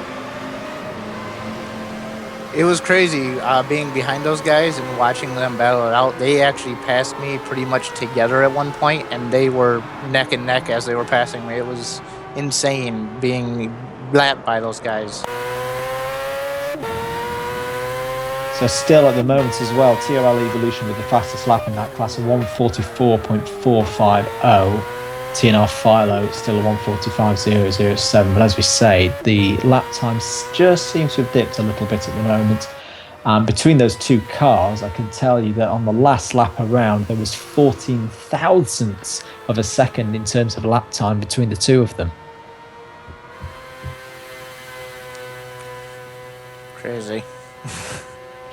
So we're just coming up to the 3-hour mark. Thank you for your continued support. You're watching live coverage of the second annual GTPlanet 24 Hours of Daytona. Andrew Mather and David Fuller in the commentary box with you. Tom Brooks, I think, will be back shortly.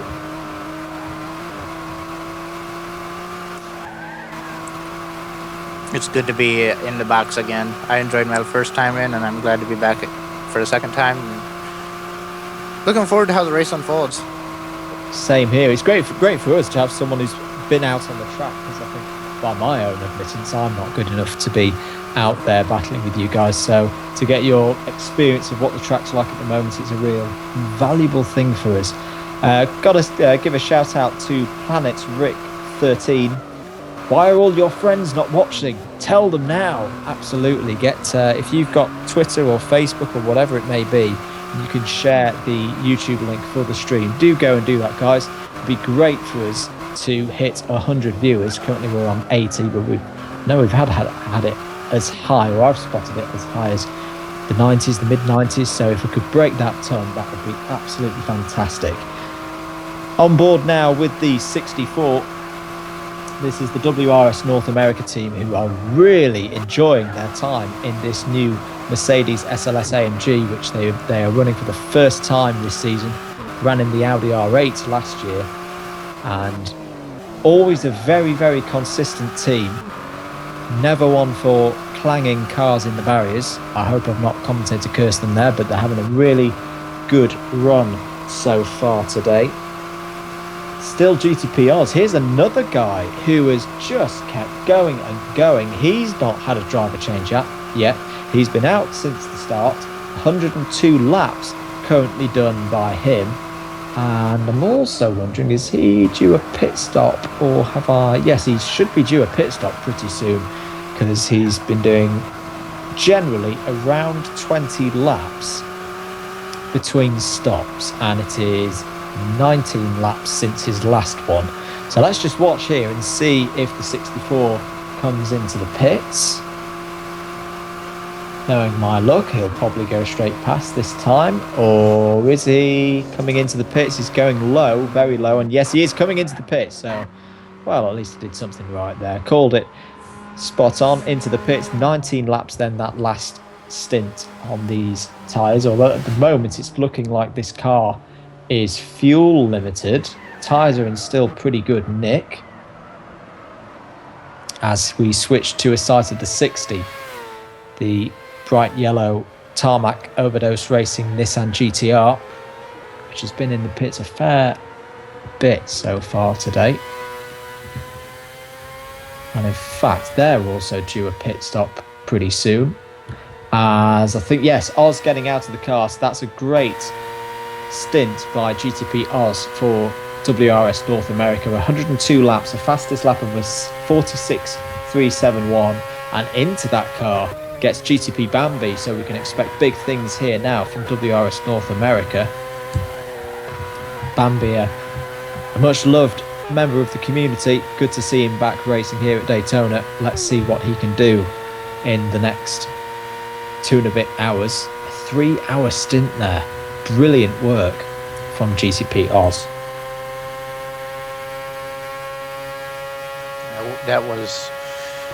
I couldn't see myself doing more than 2.5. Of course, I had to be in here at 3 hours, but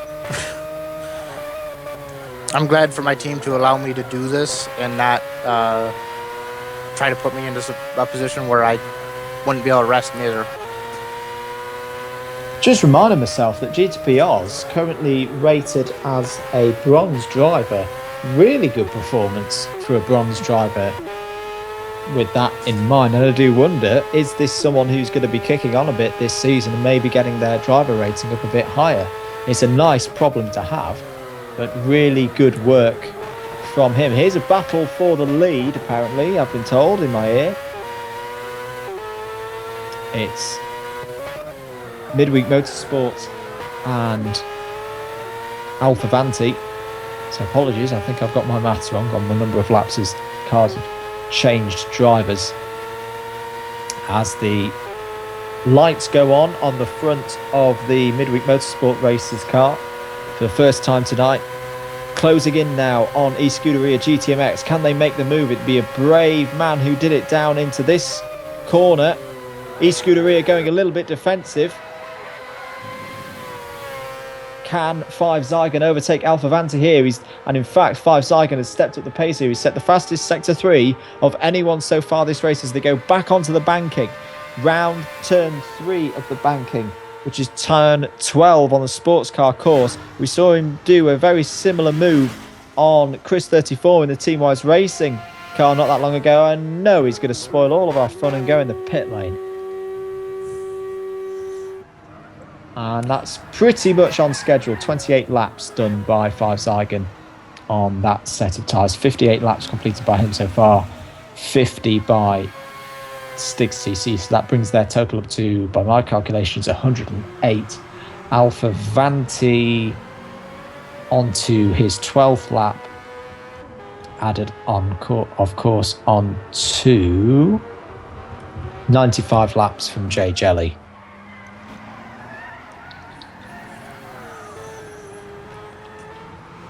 I'm still getting everything set up in here. That's okay. My stuff was set up for racing and very quick turnover. I didn't think 30 minutes was going to go by that fast.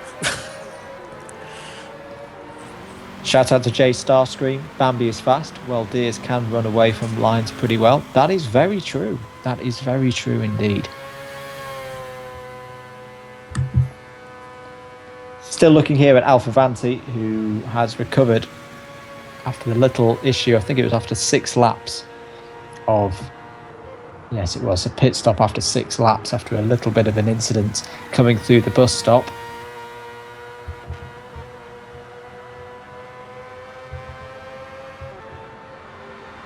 Just having confirmation as well that the warnings for the number 2 and 77 were for typing DC, the notification for a driver change too late.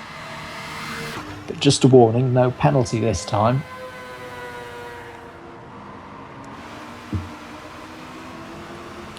Update on the TWR progress. Chris 34 at the moment, lapping in the mid 44s, so 44.409 last time around for Chris 34. Here's a battle out on track. The 64 all over the back. Well, I think it's the number 4 Swift Autosport Chevy Corvette. So this is a cross class battle, and the 64 sweeps past the number 4. That's Z-Play 24, who I think might actually be nursing a bit of an issue in that car. 101 laps completed so far by him. 64 WRS North America. There is our first sight of GTP Bambi. We told you he's fast. Burner the Legend into the pits. 105 laps completed. So good to see Tarmac Overdose with a good stint there. It's what they need. They've had a few scrappy stints so far. Their current stint length so far have been 26 laps, then 13, 26, 17. But there is a 25 lap stint, and you can probably expect a driver change as well from Burner the Legend. We'll just wait for that to come through if it does. GTP Dutchy shout out for questions for the comms guys. Are you guys competing yourself this year? When, where, and with whom? Please share your plans. Myself, I am competing with ORA in this race. I run the Endurance Experience team. And I plan on competing in future events with the Endurance Experience team. Not sure of any other plans so far. So, how about you, Andrew? Are you planning on taking your hand on anything? Oh, well, good question, Dutchy. Good to hear from you. Good to hear from you the first time in 2016. I would love to. I'd love to be able to get out there and race online. At the moment, though, I'll be honest, I'm simply not fast enough to take on the guys that we're watching here. And even with a lot of practice, I don't know if I could ever get to that standard. I do have the odd appearance within the Midweek Motorsport Racers Collective, so that if for the guys who don't know, they have their own kind of like club and often do mini championships and the like. So sometimes I go and join them and bother them and just race at the back pretty much.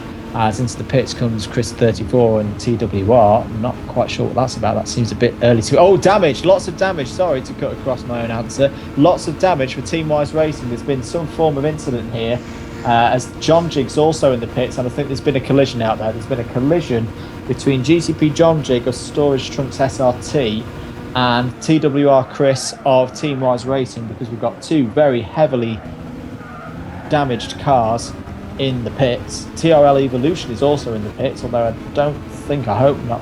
That's just a scheduled stop for TRL Evolution, so it's all going on in the pits here. So that's not good at all for Chris 34. 17 laps he's been out there.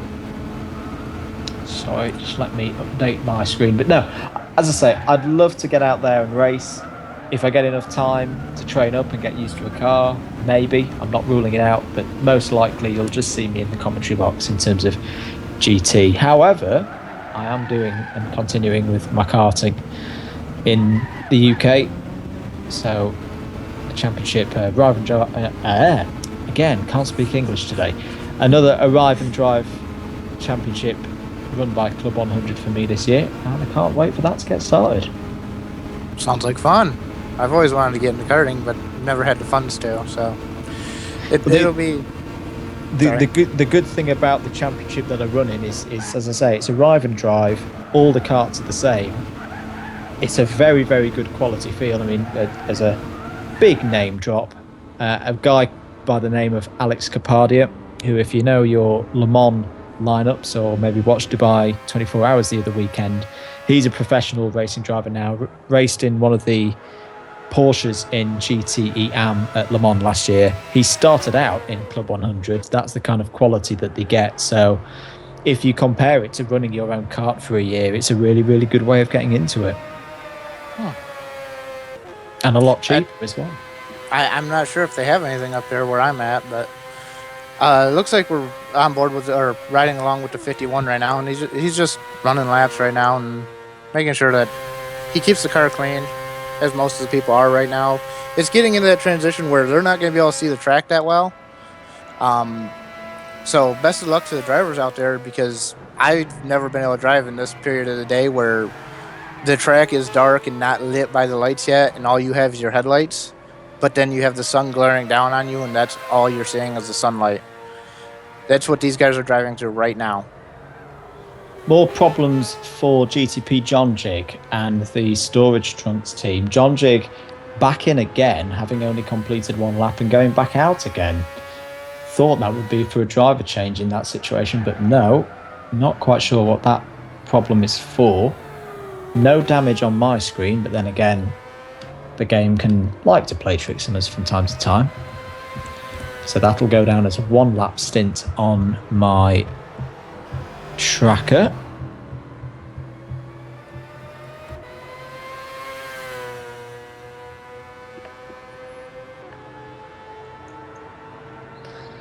Got a question about the 79 and the 3. Good question indeed. We'll get you the gap for that as soon as possible. It is close, I can tell you that. It's TNR Philo now back in the lead. 110 laps now having been completed. As they come through a sector now, I'll give them a quick little time. Alfalo just coming into the bus stop. Going through the bus stop now, and the gap is 13 seconds. 13 seconds between first and second in GTLM.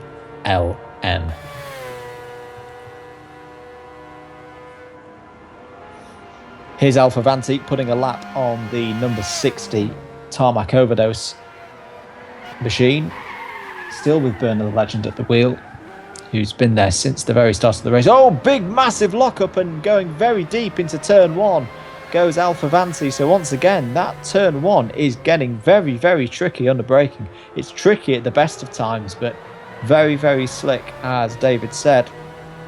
The track getting worse out there as the temperatures start to fall here at Daytona Beach. Live at the International Speedway on the sports car course for the second annual GTPlanet 24 Hours of Daytona. I have to say, this is a beautiful racetrack and a beautiful race. I love this race, real life and in game. I love them both. One of the most fun races I've ever taken part in, and this is my second year as I took part in the first year, I guess. But back here with the, you can really start to see the lights there from the Scuderia car, who are still running very, very well at this point, and I think will be pretty pleased with their efforts so far, especially after that first lap. Of course, though, they won't want to make the same mistake they made last year, where they would have won the race. They had completed enough laps to win the race, but crucially, they weren't there when the checkered flag fell. And if you know your endurance racing, you'll know that to win the race or to finish the race, you've got to see the checkered flag. It doesn't matter how many laps you've done.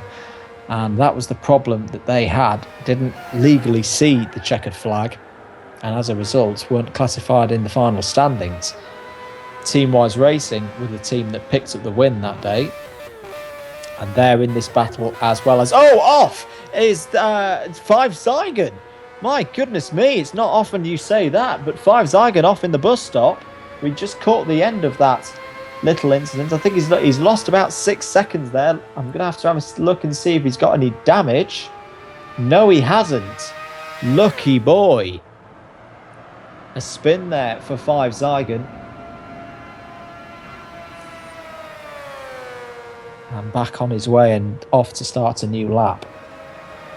His 65th, the 115th for that car.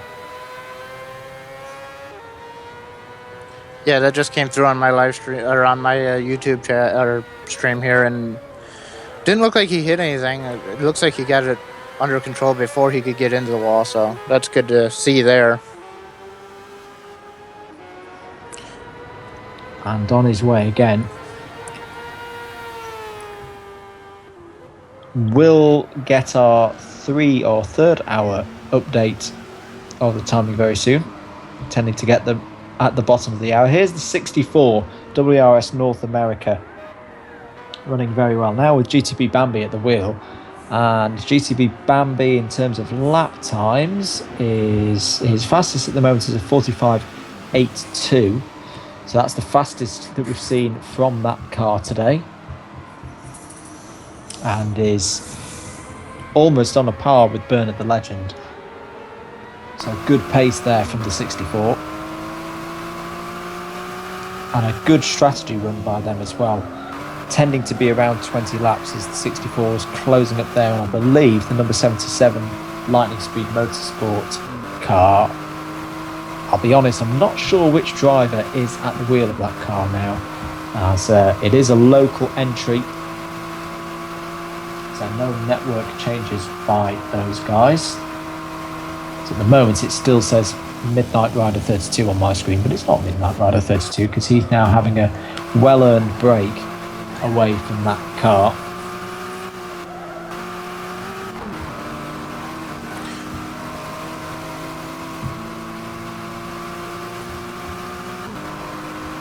Looking around the outside, the 64 trying to go around the outside of the 77 on the banking now as we start to go towards a new lap. Good speed again from the SLS AMG GT3 machine. 4 and 51 have both been shown a blue flag. That's elsewhere on the circuit. As through should go the number 64. Good move there by GTP Bambi. And once again, good pace as well as 46.154 last time around.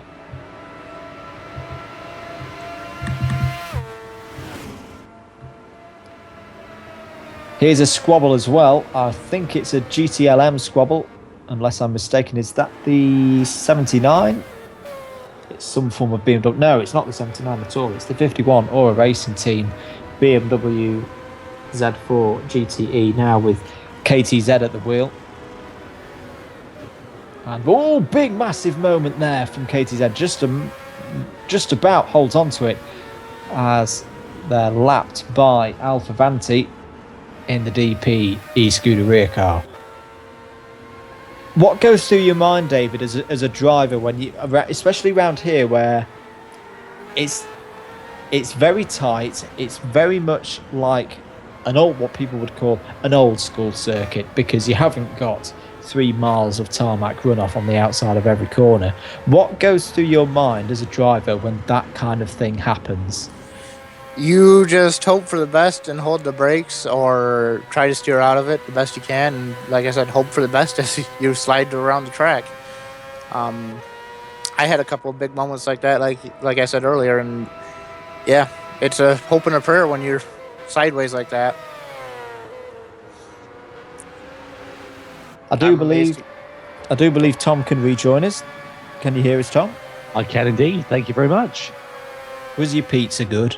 It was all right. Yeah, it was quite filling actually. They've got this deal on at this pizza place, and there was far too much food for me, unfortunately. So I feel a bit bloated now, unfortunately. But you know, time passes and all that.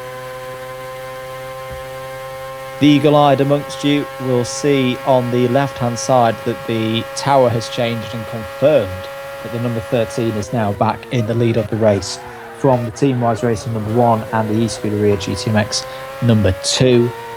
79 Inferno Racing now in third. KTZ into the pits, 28 laps. That's a decent stint there from KTZ. I just wonder, with that little near mishap that we saw in the previous laps, the tyres, were they potentially going off at that stage? We saw, David, you did 30 laps and then 29 laps in your first two stints. Is that kind of the limit to which that car can do? The limit for what that car can do is around 34 or 35. We try to aim for about 50 minutes per stint. That equals out to our driver change being about right, where we're going in for our driver change at the same time we're due for a pit stop. So he's right on track for where he should be for our driver change schedule. Good stuff. Also on target, TNR Philo handing the lead of the class back to TRL Evolution. Once again, 22 laps by TNR Philo on that last stint.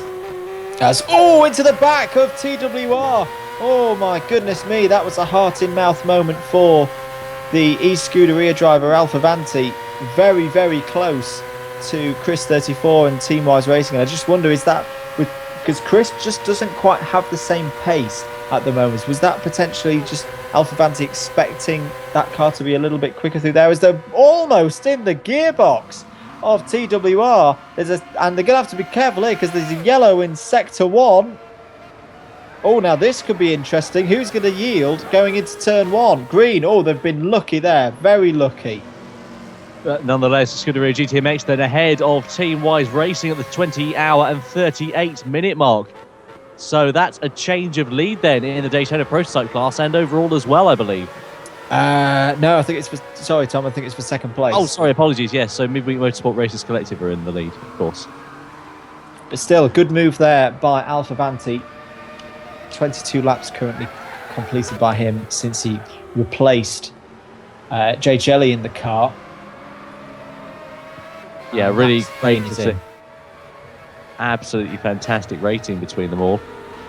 That Scuderia GTMX car really does look hooked up as night begins to fade in now. You can see, of course, the headlights are on. They're becoming ever more prominent. And such as the daylight fading, it adds a new element of challenges here at Daytona. Really looking forward to the night shift. It's going to be so much fun. Number 60 there, the Nissan. Swedish run Nissan sliding itself around some corners. Very uncharacteristic for a four-wheel drive car.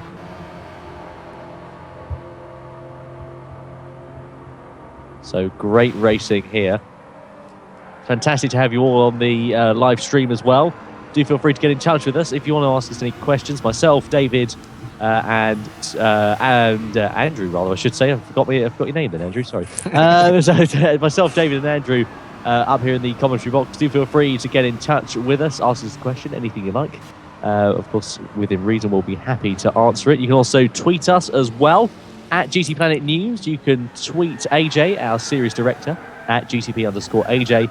Or if you fancy tweeting any of us as well, we've got Andrew as well, who's at Andrew the Blade. My name is at Tom Brooks Comms. And David, are you on Twitter at all? I am, and I do not remember my ID right now. I will be looking that up so I can bring that to you next time. There we go. So fantastic. Wonderful. So don't follow David on Twitter at the moment because you won't get very far. Wonderful. So do feel free to follow us on Twitter, by the way. Ask us any questions, etc. It'll be wonderful to hear from you this evening, this morning, this afternoon, wherever, of course, you are watching, listening, or wherever following us the race. It'll be great to see. Currently looking at the Mercedes SLS AMG going around the track. That, of course, is the WRS North America car, number 64. Sitting there quite nicely in good position by the looks of things. In 6th place overall, a lap compared ahead of their next nearest rival, which is the Lightning Speed Motorsport outfit. And someone's gone off in the forefront of the shot there. Didn't quite catch who that was. I get the feeling it may have been a BMW, but I stand to be corrected on that. But someone went straight off at turn 1 there. I wonder whether you caught that at all, Andrew. Sorry, I was tallying up laps so far, but I can tell you who else is also off is Z-Plate 24 in the Corvette. He's had a spin-off at the bus stop. So we're looking at the 64, aren't we? So we're looking for BMWs around the 64. And if I know anything, I'll let you know.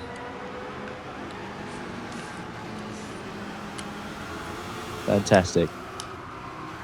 Number 65, we just saw a glimpse of there. That, of course, the bright pink liveried Mercedes SLS AMG, the second one in this race of a Storage Trunks SRT racing team.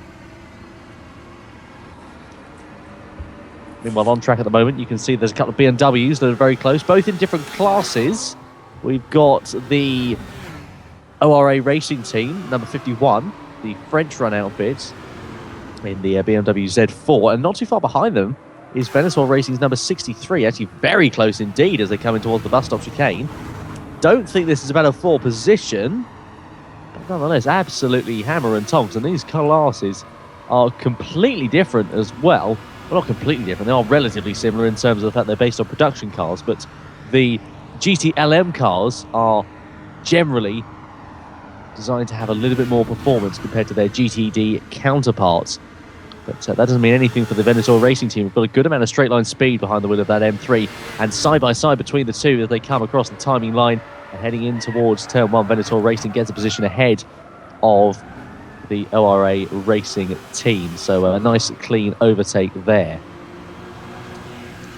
This enthralling battle in GTLM between Inferno Racing and DZ Motorsport continues to rage on. TRL Evolution has just set the new fastest lap for a GT car in this race of a 1:44.389. The gap to Evolution now in the lead, and the gap to Philo is 33 seconds between the two of them as TWR and Chris 34 comes into the pits.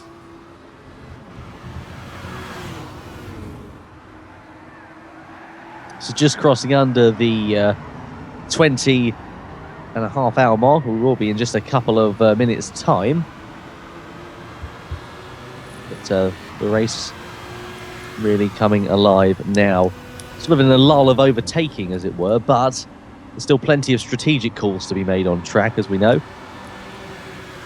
And this is where the race, in my opinion at least, gets its most interesting in the night time. I love night racing, and I have to say that this is shaping up to be an absolute classic as the number 1 BMW goes off the track there. Well, number 1 on the side of the car, but that was the ORA Racing Team 51 going straight off through the bus stop chicane. Managed to keep it facing in the right direction, but goodness me, that was a bit of a hair-raising moment there for the French run outfit. They'll be taking that corner a little bit gingerly next time around, I am sure, but that was quite an incident indeed. Yeah, once again, a bit of a scary one. It looked like he just clipped the curb a little bit too much on the entry, and it just completely unsettled the car through the rest of the corner. Bambi, gotta say, doing some very, very good lap times. In fact, he has just done the fastest lap for a GTD car, a 1 minute 45.370. So look out once again for WRS North America, really enjoying themselves at the moment in the GTD class.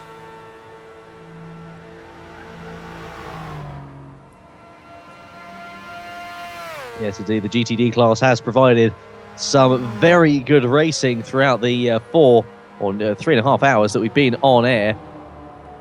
And lo and behold, we hope it does indeed continue to do so, because it would be brilliant to see as that's number 60 Nissan getting another four-wheel drift going through turn 1. But we do like the GTD class. We like all of the classes here, but GTD has definitely been one of the most, if not the most, action-packed class of racing here today.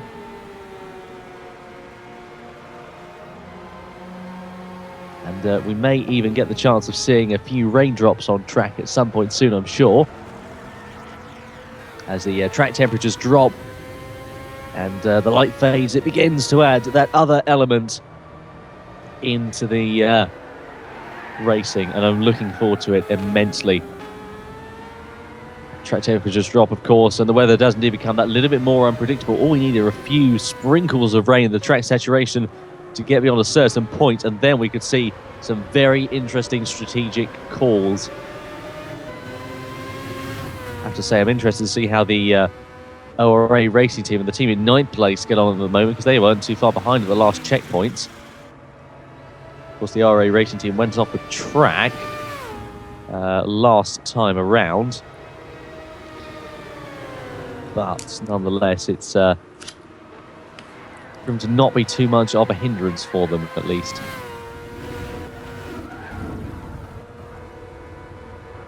I think people on the YouTube chat, by the way, look to be discussing what they would like to see from Gran Turismo 7. Someone saying GT6 with Forza sound, graphics, and livery editor.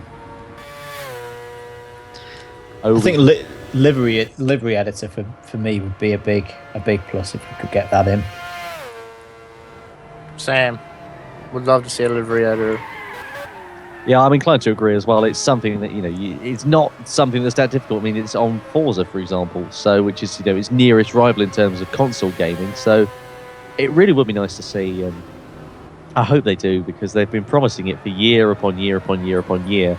And lo and behold, we've sort of been left a bit in the dark over it, really.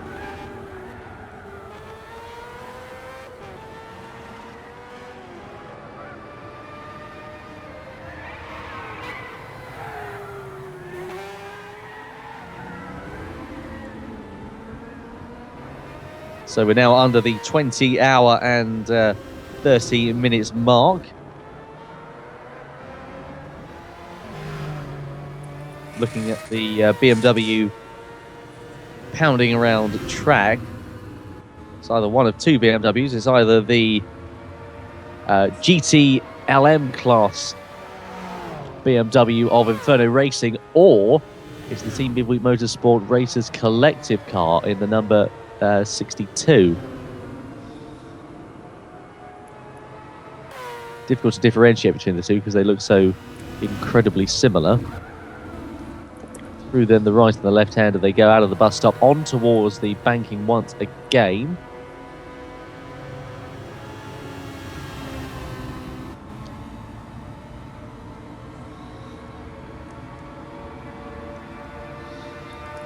you can really start to see the track lights bouncing off those cars now. The track is definitely getting darker, which means it is getting slicker out there. So these guys are going to be sliding around a lot more now. Yeah, as track temperatures drop, it does become a little bit more difficult, doesn't it, for the drivers to be able to cope with the ever-changing conditions. The grip levels sort of go down quite significantly, and that can really catch you unawares, especially at these stages in the race where drivers are beginning to be feeling a little bit more fatigued than they would have done a few hours ago. Definitely. I've seen many a slide off at this time of day into turn one, and I'm surprised I'm not seeing more now. That just shows the class of driver here is amazing. Yes, indeed. So we're looking at the BMW M3, very close behind the LM55 of a Scuderia GTMX. Interesting, actually, because that Scuderia GTMX looks to have slowed up relatively significantly over the past couple of laps. I don't know whether it's had some kind of an off-screen incident or such, but something looks to have gone wrong. I've just been informed from Andrew that they have, in fact, actually had some kind of incident off-screen, hence why they've slowed up. I wonder if they're carrying any damage on their car. And look at how much that GTLM spec car is closing right up through the bus stop. And the the Daytona prototype spec car, rather, I should say, is not able to take advantage of it at the moment and pulls into the pit lane. So a Scuderia GTMX at the 20 hour and 25 minute mark into the box. That allows the BMW M3 to come across the line and into some clear air, but for a moment, because they've got the number 60 Nissan ahead. So I wonder whether that'll come into play. Two different specifications of cars. And that BMW's gone straight off as well, going into the hairpin. That's number 79. So not too much time lost, but a track position lost, at least compared to the Team-Wise Racing outfits. Looked like it was just a simple lock-up and straight on into that hairpin. Easy to do so, especially as we mentioned, of course, when drivers are fatigued as they are now at this stage in the race. And perhaps the 79 will be thinking about a potential driver change. Inferno Racing may be thinking about piloting another one of their drivers out on track, perhaps as night begins to fall. Maybe a platinum driver who's had a bit more experience in nighttime driving.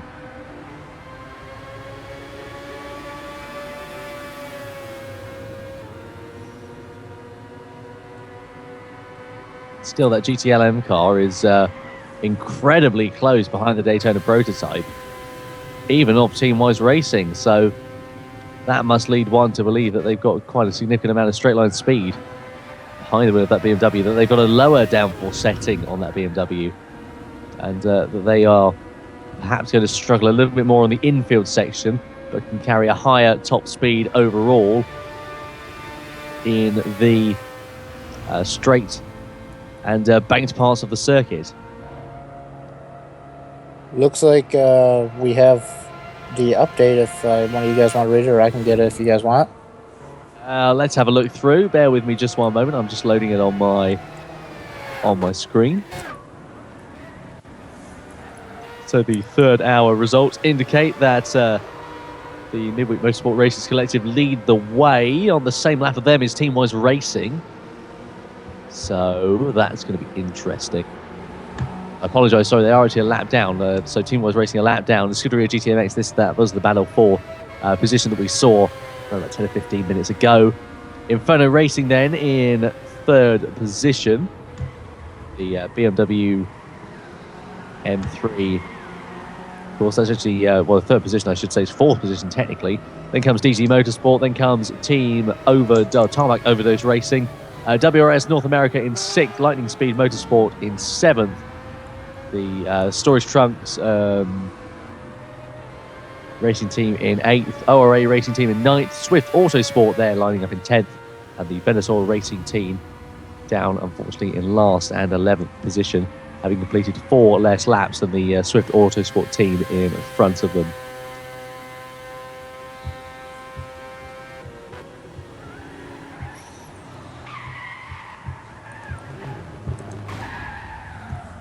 as we've got a spin, I apologise, I've just missed that. Team-Wise Racing have had a little bit of a spin. I think that's on the infield section on the circuit. Let's have a look and see where it is. It is indeed actually at the bus stop. I think that might have been going on the way in, perhaps. Sorry to have missed that, but Team-Wise Racing collected the 79 BMW there in that wreck as well. I don't know if they both have damage or... Well, let's wait and see whether they come into the pit lane. Looks like the... Yes, they both have damage. I can see them both wagging. Engine damage on TRL Evolution. That is a big crash. No damage on Chris's car, but he is coming into the pits. The big thing about this is your GTLM leader. Swift Autosports have also been in for a scheduled pit stop.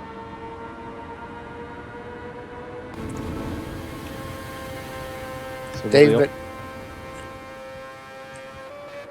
TRL guys have been having a good, the number 79 guys have been having a really good race so far. Sad to see them get into trouble. Hopefully they can recover from that. Now they're going through a driver change as well.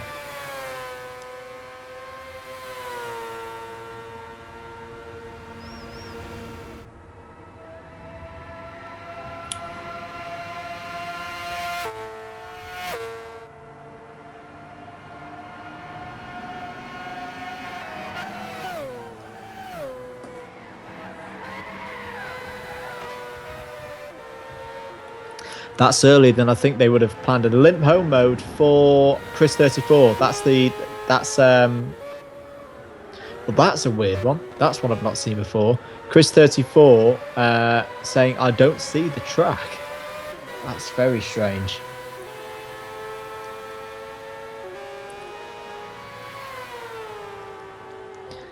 It's also looking like it was an earlier than expected driver change as well for Evolution, because he'd only completed 16 laps on that last stint. 124 laps in total. I have had the issue where you could not see the track before. It only happens for 4 or 5 laps, but it can be very distracting if you get it, or it could last for an hour or two. I've had it go both ways.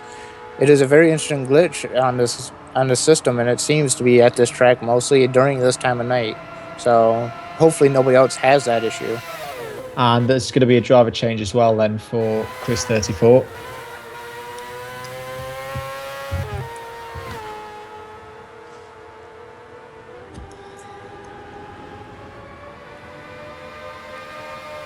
They're looking at the Midweek Motorsport Racers Collective Mazda LM55 pounding around track at the moment.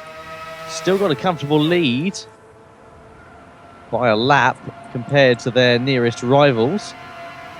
They're putting in some good lap times. What sort of lap times have the LM55s been setting? We're still looking around the mid to high 42s. So not too far off. Do we think that pace will increase or decrease as we go in towards the night stages of the race? One would imagine with the track temperatures dropping that the time should get a little bit slower. Yeah, I'd go along with that lines as well, seeing what we've seen so far with the laps out on track. I think we're about to see a second lap put on the Scuderia GTMX team as Midweek Motorsport Racers Collective look around the outside in towards the hairpin. Oh dear, that was so close between those two cars. The Scuderia GTMX car entitled to hold their line, but really holding up the Mazda LM55 of Midweek Motorsport Racers Collective. Onto the banking they come now once again. 20 hours and 18 minutes remaining. The news for TRL Evolution and Inferno Racing doesn't get any better. I think they're having some trouble with their driver change. Jethro King trying to get in the car, but at the moment, in and out of the lobby a fair bit.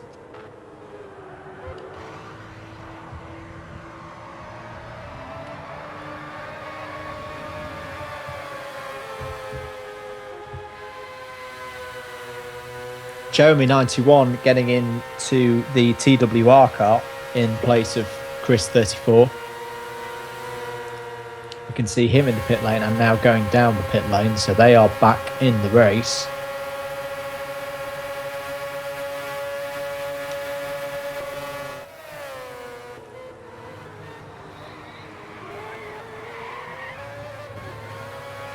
Oh, there's a spinner, I think, in turn 1. Just cycle through and see who that was. It was Alfa Vanti, the e-Scuderia car, has had a spin. Still the two Mazda LMs on track. That Midweek Motorsport Racers collective car is absolutely flying. Look at the gap it has made up already to the Team-Wise racing car. On board now into that horseshoe hairpin once again. Incredible. Absolutely incredible. What a drive. I'm not entirely sure who's behind the wheel because I can't see on screen at the moment, but I've got to say that is some stunning pace. It's still 5 Zygon at the moment, and it's all going well for them because now there is damage on the e-Scuderia car as well on the rear left after that spin down at turn 1. John Jig is in for Storage Trunks SRT, and they're going to perform a driver change. So it's very busy down here in the pits at Daytona as the night starts to fall.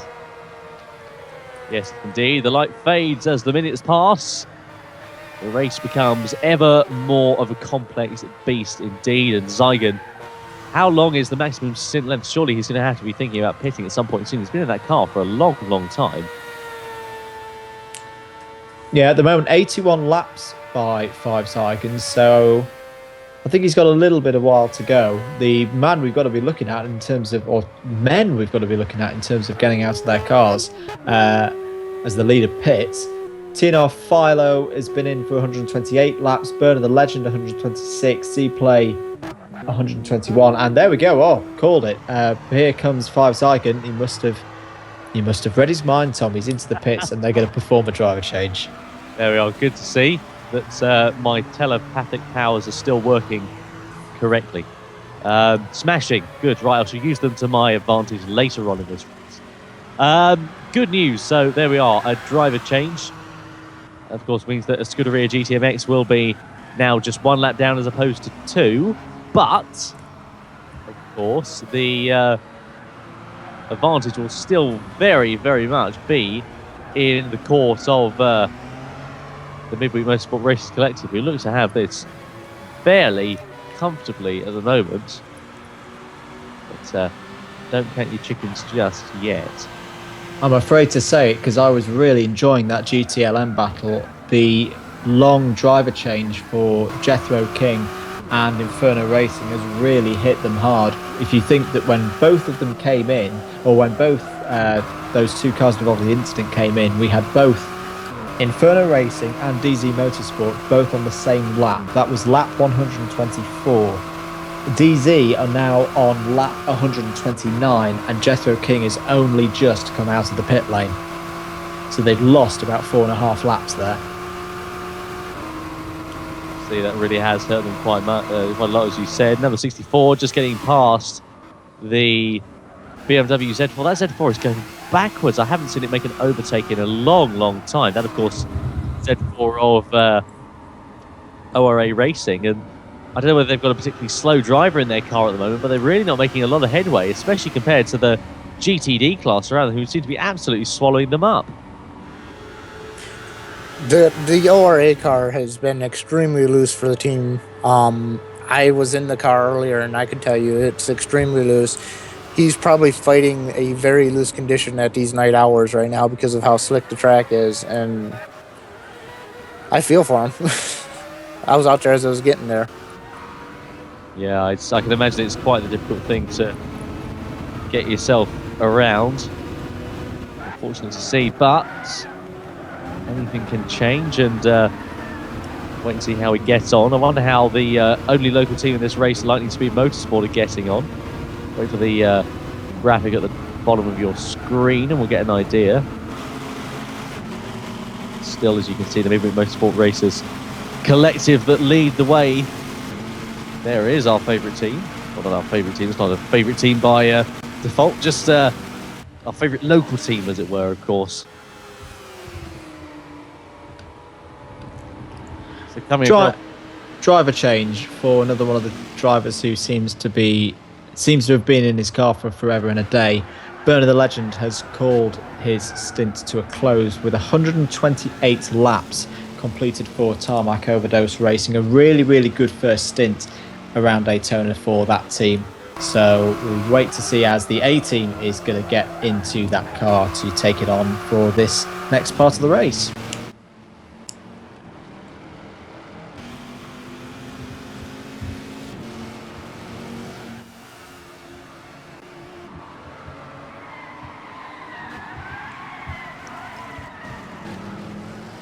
Into the pits as well. This is an unscheduled pit stop for TWR. And they've got damage. They've got damage on both front corners of the car. So more problems for Team Wise Racing. It is all going wrong for the team that at some points of this race have led it. So this is a real shame for them. Jeremy's only been in the car for 3 laps. And that's a real shame for them as they're going backwards. I actually think they've been taken by the GTLM leaders and TNR Philo now. Hasn't Philo been in the DZ car since the beginning of the race? He has been. He's the last man. Sorry, no, there's still 2 drivers out there who have been out there since the start. TNR Philo is one of them, having completed 130 laps. The other one out there is the Play 24, who's completed 123.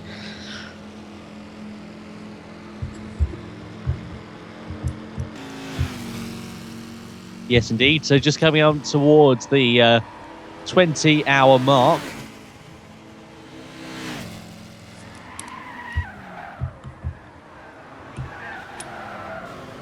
Here's the number 77. Lightning Speed Motorsport still going very well. The single local team that we have out there. Yeah, having a good run so far, and right in the mix as well. I mean, these are very rough calculations, but I think they're on the lead lap of GTD. I may be wrong. I think you might be correct in that assumption, actually. I did have the results open for hour 3 not so long ago, but I don't now, unfortunately.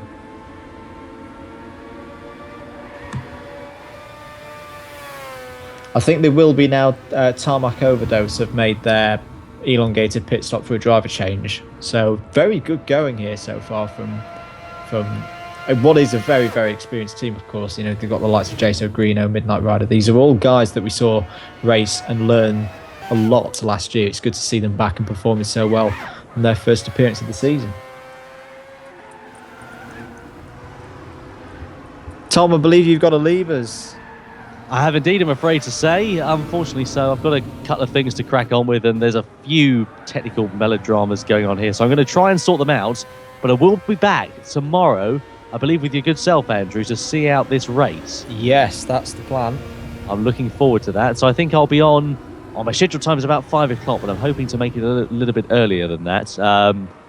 In lieu of having to dart off a little bit earlier today, unfortunately. But yes, so in the meantime, I'll catch you then. Thanks so much for having me on. It's been a pleasure as always. Great to be back in the commentary box, and let's wait and see how this ever more exciting race unfolds and see where we are in, well, 20 hours time. Absolutely. Cheers, Tom. Thanks for all your hard work once again. Thanks very much. See you all soon. Take care for now. See you later, Tom. Thank you. Cheers. So there's Tom Brooks. He goes through a well-earned break. I should say as well, I think we mentioned Five Zygon getting out of the car, but we didn't mention the equally as fast Pfeffer 702 getting into the Midweek Motorsport Racers collective car. So this is the car that, of course, is still in the lead of the race, and we can expect it to be, as yes, yet again, it is at the moment the fastest car out on track. Here is the 79 now with Jethro King at the wheel. At the moment, last time we were at the lap, this lap finishing now a 146.675, so not bad pace from Jethro as he gets up to speed. The man still to beat, though, in GTLM is still TNR Philo. He keeps pounding round. 132 laps now completed by Philo. The man is a machine. Here is the 77. Back with them, running well in GTD. Up ahead, you can see the storage trunks, bright pink Mercedes.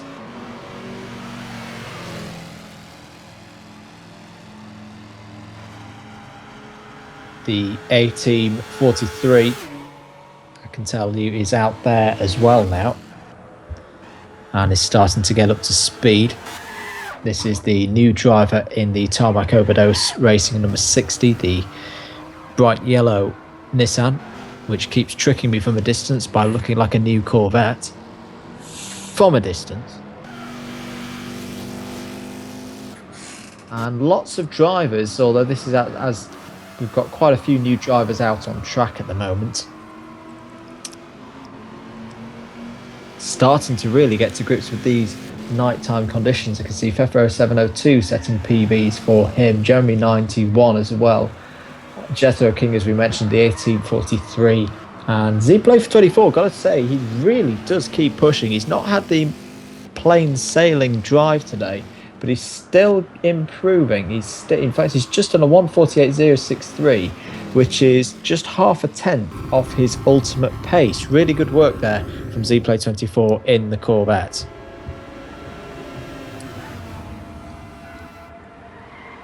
Blue flags for the 79, which is Inferno Racing. Here they are, going through turn 1. TWR, I believe, up behind them.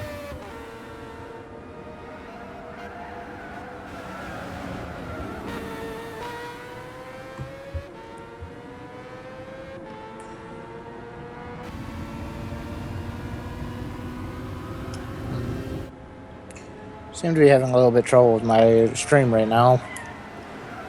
It's slowly catching back up, but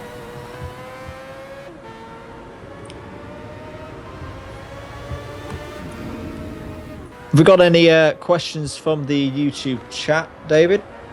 just will it rain? Is the biggest question out there. Well, I don't have that information to hand personally. I hope it does rain, just because I'm evil like that and I like chaos. But yeah, it's around this point last year where we started to see the rain really start to play a part in this race. That was fun last year. I was in the SSR GT500 car, Nissan, and it was fun last year. Me and DZ were at the top of the leaderboard for the longest time with the rain stint last year. I even have a stint photo showing that my name is right below his name, and it's very rare that that happens. I hate to be the bringer of bad news for the people who like chaos, but I've just been told there is no rain forecast for the race. It's not a definite though. We can hope and pray that there's a little bit of the wet stuff, which can happen in Florida at this time of year. A lot cooler than it is in the summer, I can tell you that. We're coming up to the 4 hours gone mark, a sixth of the way through this race, the second running of the GTPlanet 24 Hours of Daytona. My name's Andrew Mather. I'll be in the commentary box, I think, till about 1:30 UTC. Don't quote me on that. I might have keeled over by then. Alongside me is David Fuller. Hello. Driver in the Venator Racing. Not Venator. Not Venator. ORA. Apologies.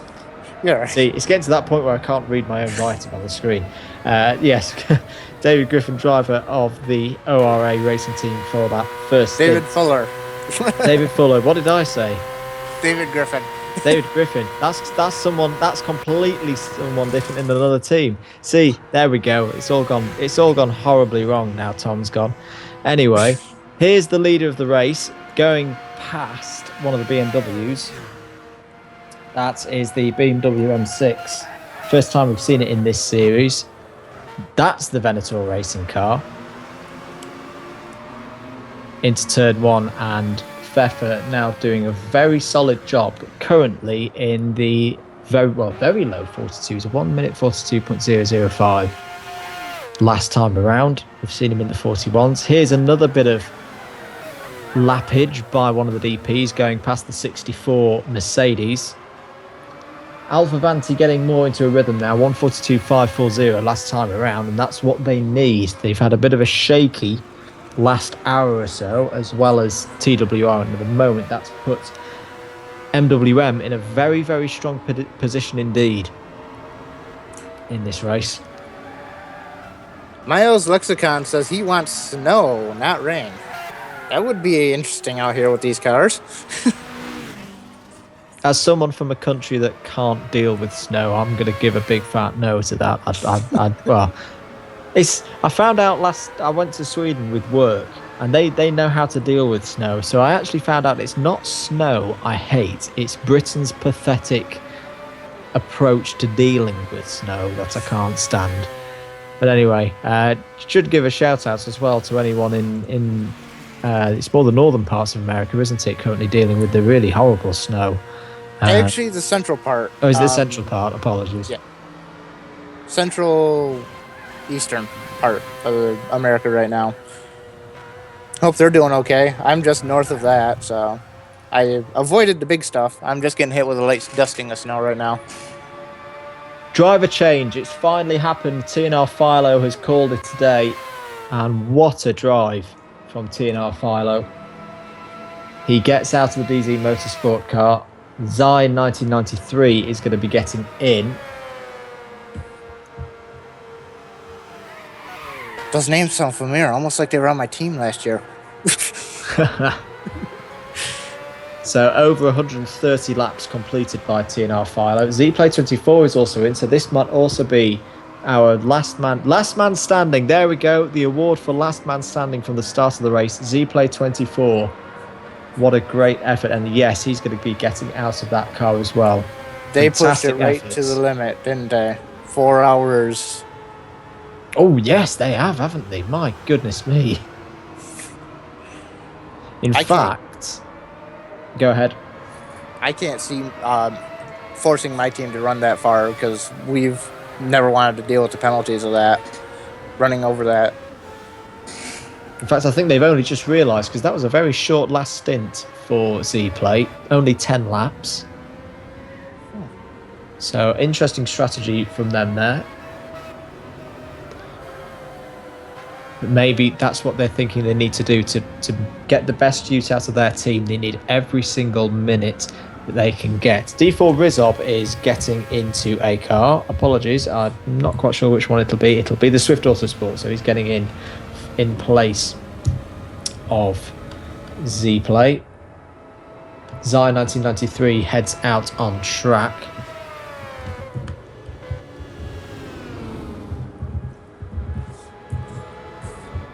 So we're back up to our full complement of 12 cars out on track. We're past and through the 4-hour mark of the second annual GTPlanet 24 Hours of Daytona. Here's the 65 storage trunks car. I think we're going to get to know this car very, very well. Limp home mode for the number 3. That is DZ Motorsport. What has happened there? That's that is straight out of coming out of the pits. I'm guessing he probably hit the wall, spun it on the grass, and hit the pit wall. Well, there's no damage on the car. Not quite sure what this is about. But the drama in GTLM continues. This is the leader in GTLM. Currently leading by, well, we did have it at about 4 or 5 laps after the disastrous driver change for their rivals Inferno Racing. I'm just looking for where Jethro King is. He's currently on his 10th lap of his stint. So that's 134 in total. So I'm fairly sure that car pitted on lap 124 to hand the car over. Yes, it did. I'm looking here. Z1993 is DZ Motorsports' bronze driver. They just entered him in. Yeah, they did. Less than 5 minutes ago? Yeah, just 2 minutes ago. It's his first lap out on track. That is not very good for the start of his stint. I hope it gets better. He's back up to speed now, I can tell you that. I've just gone back onto his camera and he's doing a good 100 miles an hour through the bus stop. So I'm not quite sure what that limp home mode is about. Yeah, they're still calling limp home mode for him. Not sure if it's lag or what now, because it's the marshals calling limp home mode, not the driver.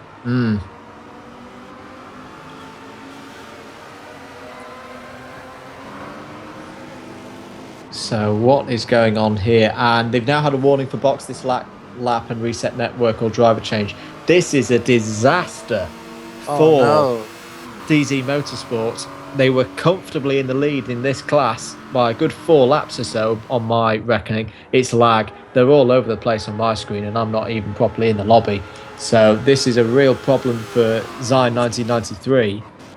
And even more so because they can't go back to Philo. They can't go back to Philo because he's out on his time. 4 hours and 6 hours. So looking through their order, who else have they got? They've got Push the DZ, Skater 913 and Fisher. So one of them are probably going to have to get into the car.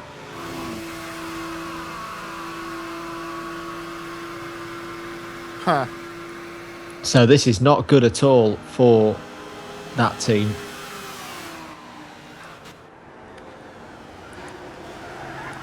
Not good at all. The entire DZ Motorsports team has just disappeared from the chat as far as I can tell. Hoping for the best there. They'll probably be looking at their roster and seeing what they can do. We've also had the Air Team 43 leave the room, and I don't think that was a driver change. I think that, we got a disconnection for the Tarmac Overdose Racing driver. Very early in his stint, he's not had a full pit stop yet. So unfortunately, I couldn't see how many laps he'd done. And that's an important car in GTD. That's a car that has been up the front and in the podium places in GTD throughout the whole race. My goodness, it's all changing here as we go into hour 5. I can tell you that Zion 1993 is now properly in limp home mode and is going around the top of the circuit onto the back straight of the oval. I can confirm who's going in if you guys would like that. Yeah, go ahead. Talking with the DZ Motorsports manager, it sounds like DZ himself is going in the car to replace Z for his stint. So don't know what that's going to do for their stint lineup, but I hope it doesn't affect it too much. Well, it's kind of, as team manager, you've sometimes got to do that when your team is in dire straits as they are right now. You've just got to literally jump in there and get your hands dirty, and that's what Push the DZ is going to do. A very familiar name to the series, and we'll see if they can do that as quickly as possible.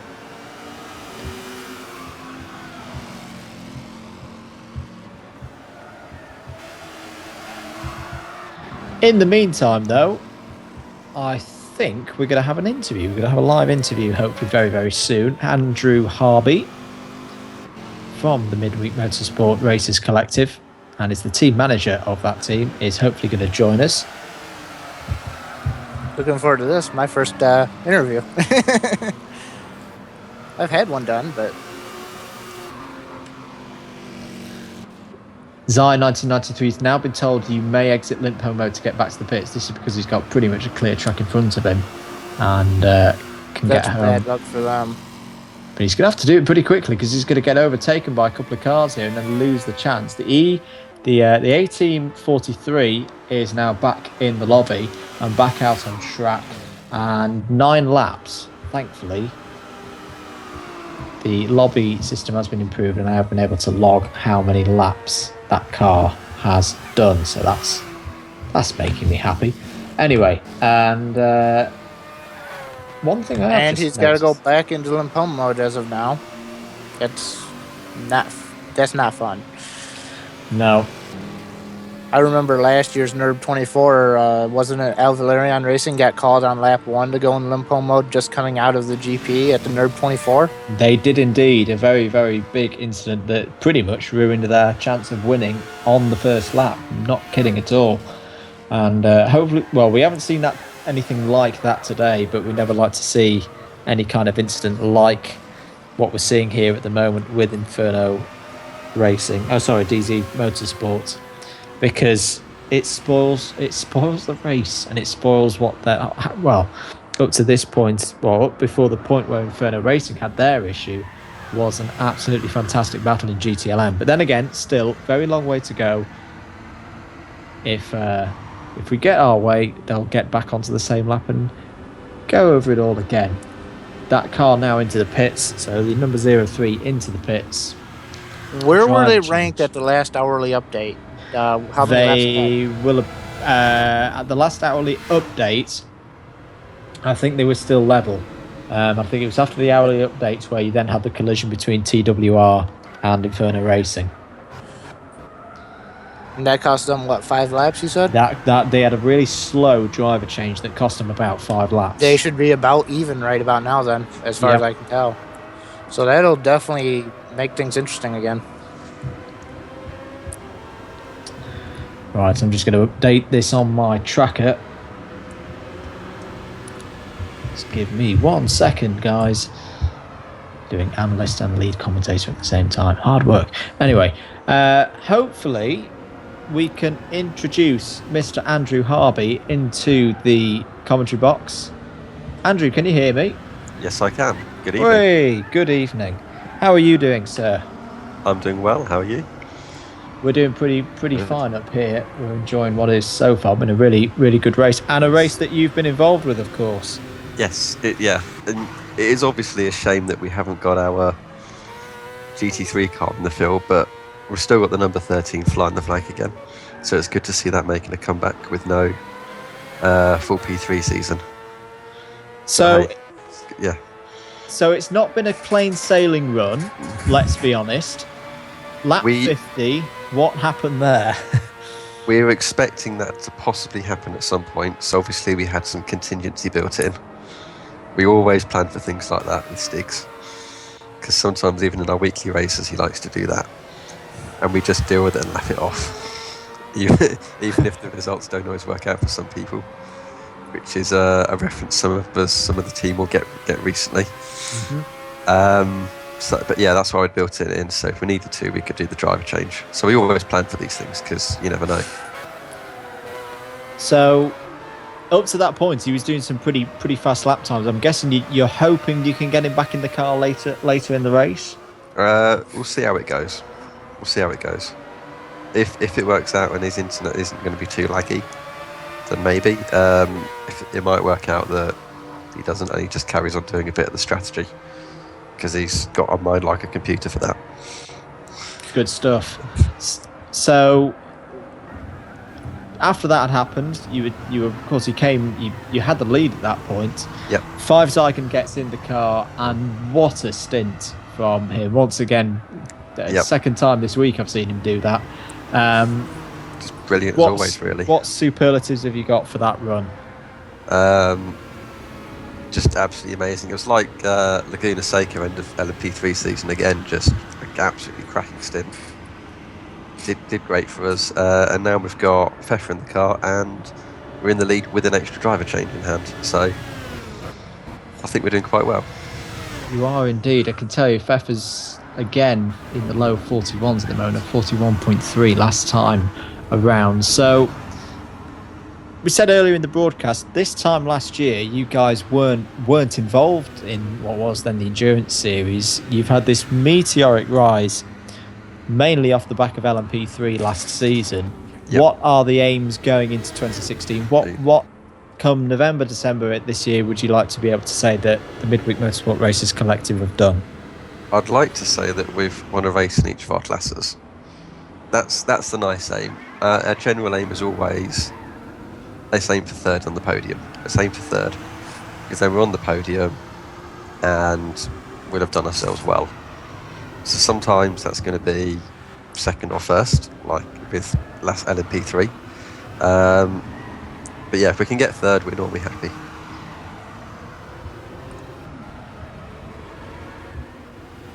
So David, as a competitor of these guys across the series, are there any questions that you've got for Andrew and the Midweek Motorsport guys?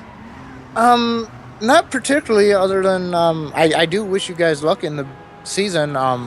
Thank you. I always like to see competition, and glad to see the series is grown. How do you think this year is actually gonna go for you guys, team-wise, with Stig's having his lag issues and everything like that, though?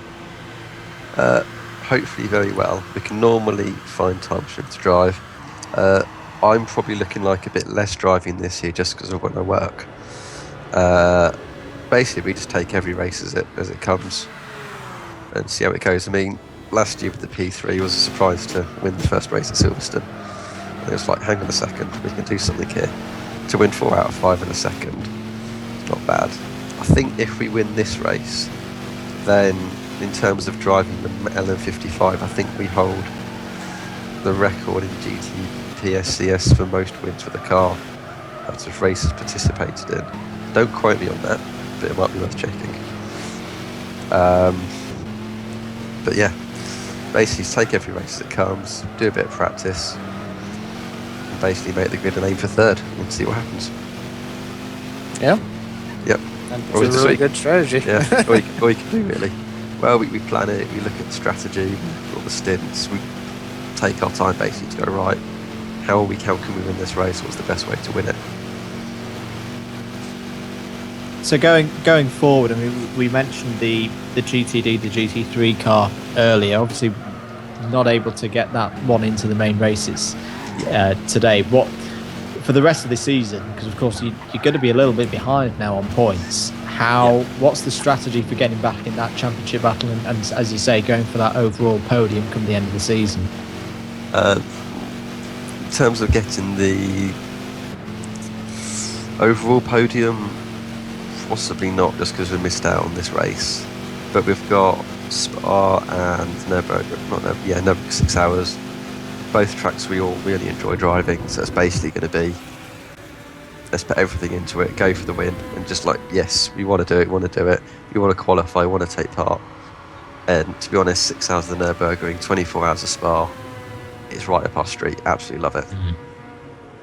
Good stuff. So, if you had to pick between the two, which do you think will be your highlights of the season on a personal level? TCN2 or GT3 AM? Yeah. We haven't had a TCN2 race yet, so I can't quite answer that. Because we get the Nürburgring 24 with that as well. Ah, of course. So, yeah. So, we'll have to see how that goes as well. It should be an interesting challenge. Well, we hope the rest of this race goes well for you. At the moment, well, the first few hours of it have been very, very strong indeed. Are you gonna stick around with us for a little bit?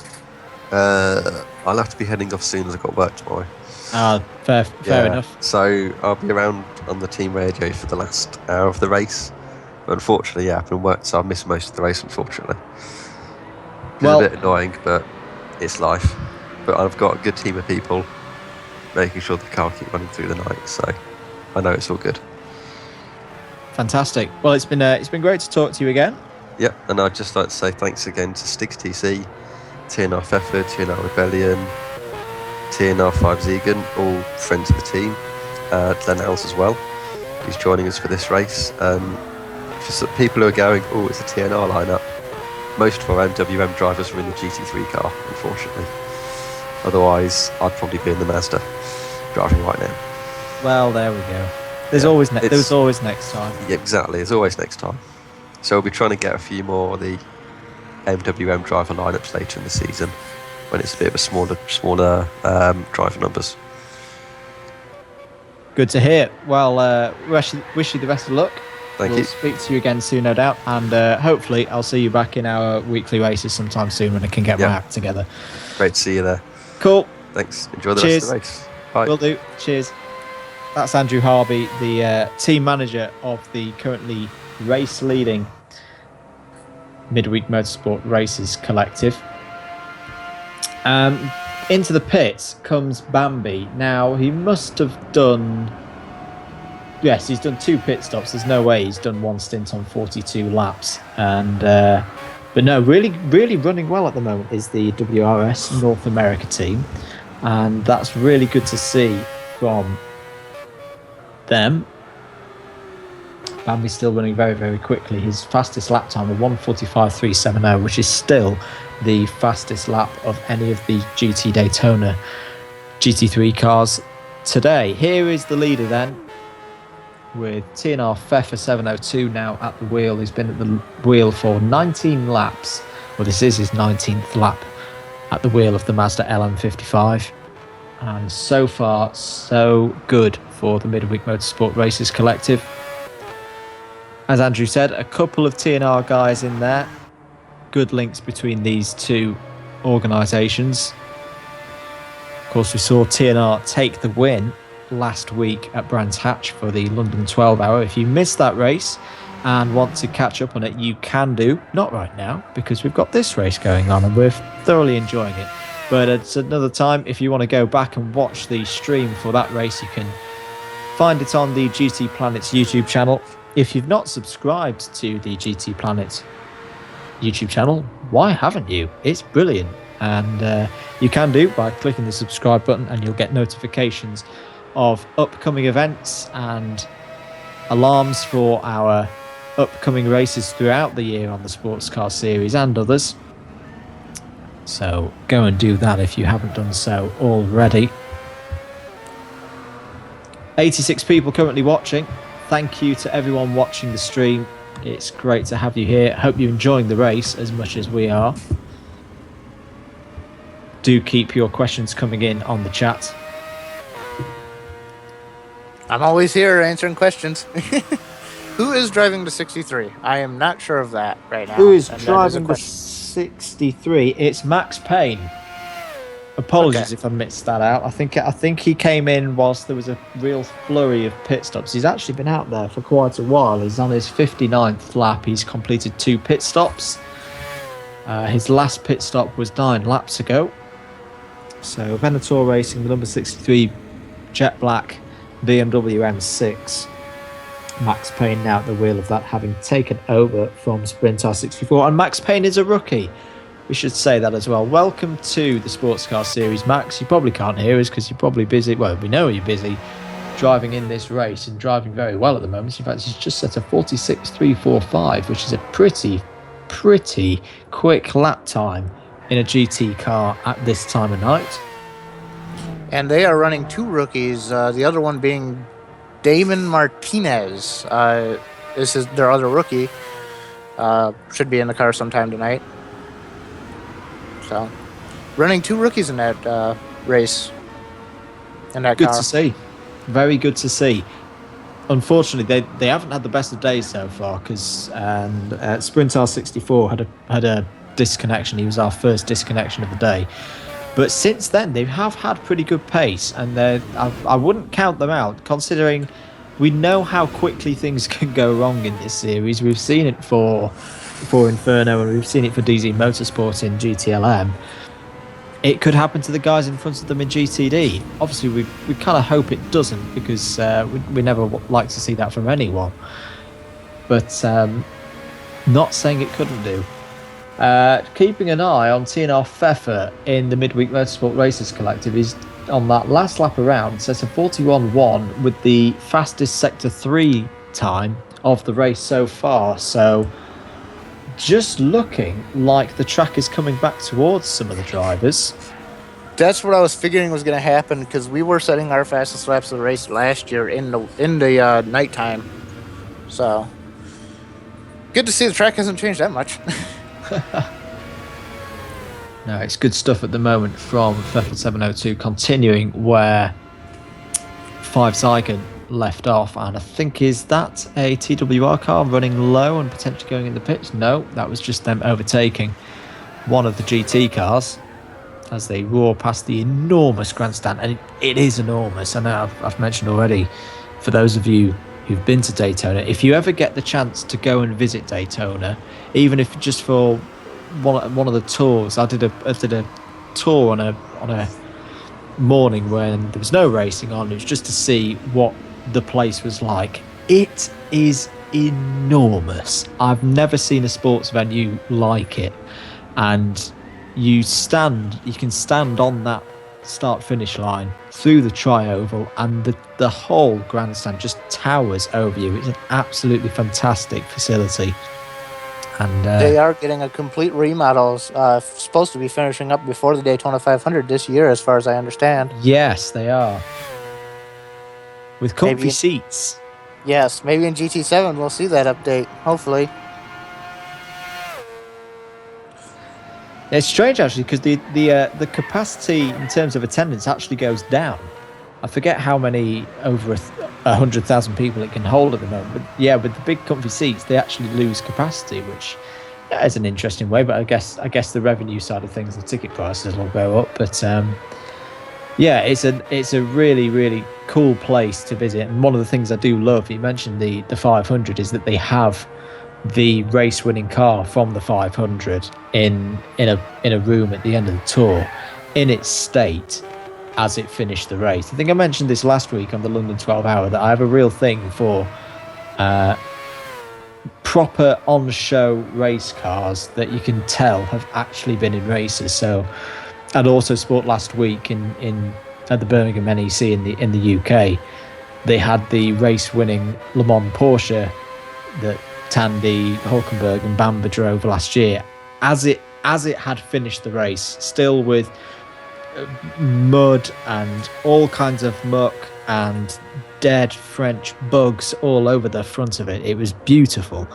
And there's something about that I find really, really cool and interesting to see. And it was Jimmy Johnson's car that was there that year that I went, and that thing was a wreck. It had gaffer tape all over it and panels bashed in. You could really tell that it had a really tough race. Okay, I was a little bit mistaken. The Daytona Rising project is in fact finished and will be revealed to the public at the 24 Hours of Daytona next week. The real 24 Hours of Daytona.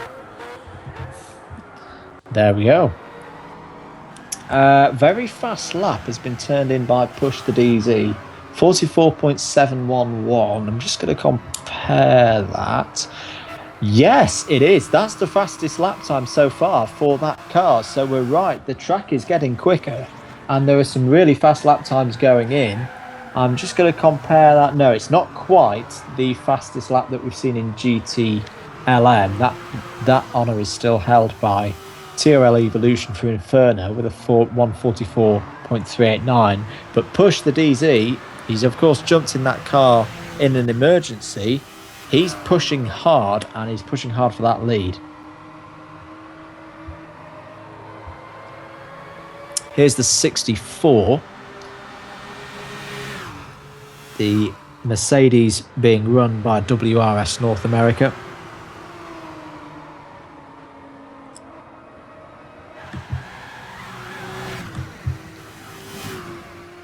And chasing down the number 63 Venator Racing BMW M6.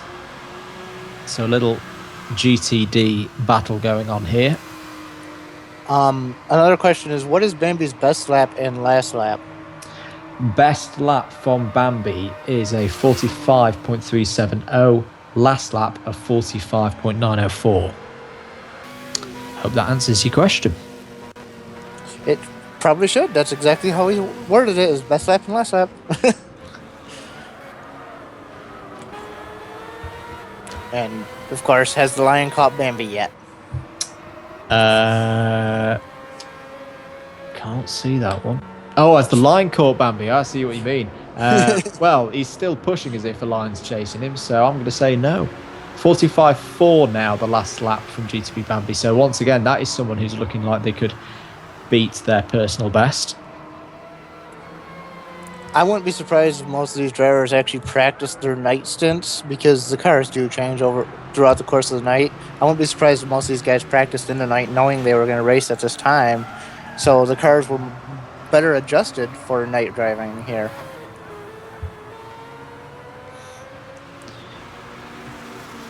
Sure thing. So just looking through the times again and seeing who else is looking pretty quick.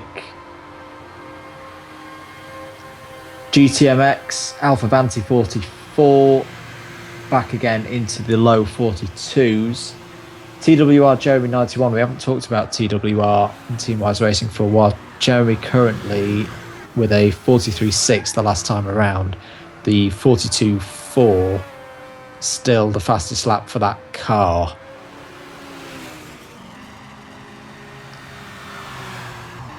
Here we are again with number 63, Venator Racing.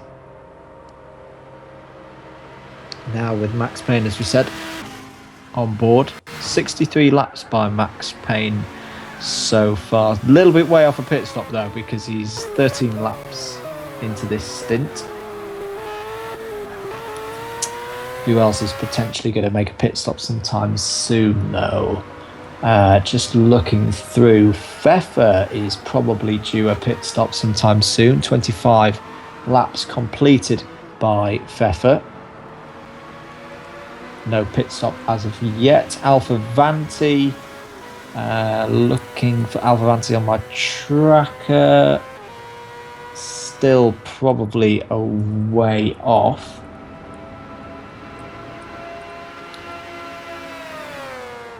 Jeremy 91 probably due a pit stop as well. 26 laps since he was last in the pits. Push the DZ's still been going out there for a while. Same with Bambi, Max Payne as well. Jethro King's just made a recent pit stop, I think I'm right in saying. Yes, he has. KTZ has also made a pit stop recently. Lightning Speed are probably due for a pit stop. They're 28 laps into their current stints. They pitted last time after 30 laps of their stint.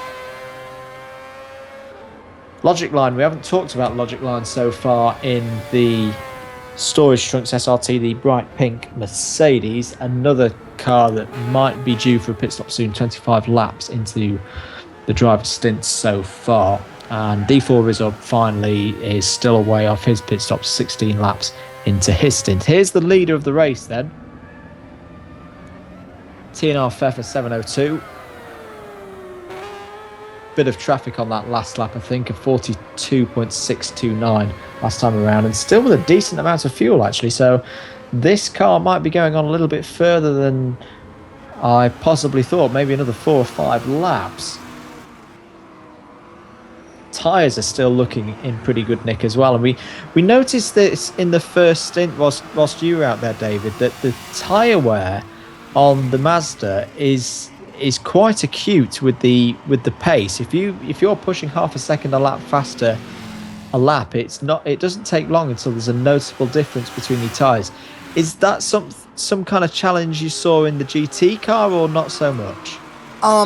My tire wear was actually pretty well even across the board. It did go down a little bit more than I was expecting, but I was running a little bit longer laps than I was also expecting as well. So, I can't really say anything about the tires because I didn't get much practice in as much as I would like. I'm sorry as well. I'm doing other things as well. I'm talking to you. And in true commentator getting it wrong style, Pfeffer 702 pits. So wasn't quite expecting that. Is they've pitted, or maybe that's part of their strategy, that they're actually pitting with the fuel. The fuel wasn't anywhere near the red zone, and the tyres were 8, 8, 9 and 9. So, and they've short filled it. That's not gone up to a full tank there by Midweek Motorsport Racers Collective. So interesting there from Pfeffer 702. Heading back out to the pits now, and that was 26 laps done by Midweek Motorsports Pfeffer 702. Takes their tally up to 134 laps. I think I'm counting there. We have a bunch of questions asking how's the 60 going. We have a few people wanting to know that. We should be getting an hourly update here pretty soon if AJ's on the ball right now. We should be reading that off here as soon as we get it, hopefully. And we'll be able to update you guys with relatively more accurate information than what we have now. In the meantime, the 60, of course, being the Tarmac Overdose racing car, currently with the Air Team 43 at the wheel. Yeah, we've not mentioned them since they had that disconnection, and they've completed 4 laps since that disconnection, and going quite steadily at the moment in the high 46s for them. And in fact, there they are on screen right now, the number 60 being lapsed there by eScuderia GTMX. Fastest lap for GTP Bambi, 1:45.158, a new personal best for Bambi, and he lowers the bar yet again for the GTD cars. I'm just going to remind myself what the fastest lap for a GT is. It's a 44.585, and I think I missed this, didn't I? Yes. TRL Evolution, I should have said this hours ago. TRL Evolution has broken the lap record for GT machinery around this circuit. Congratulations. Let's see if that record will still be a record at the end of this race. Pit stop for someone in a Lightning Speed Motorsport car. I apologise, I've lost track of who's actually in that car, because it's the local car that still says Midnight Rider 32, but of course it's not him because he got out a good couple of hours ago. But 30 laps, another very steady stint for Lightning Speed Motorsport, so we've got to take them into consideration for the lead of GTD. We've not been talking about it much. I say this every time I do one of these broadcasts on the long races. If I've not been talking about you, it probably means you're doing a very, very solid job. Not pranging it in the walls. Here's eScuderia GT Max and Alfa Vanti at the wheel of this one. 28 laps since this car was last in the pits. So this is another one where you can probably expect to be making a visit to pit road shortly.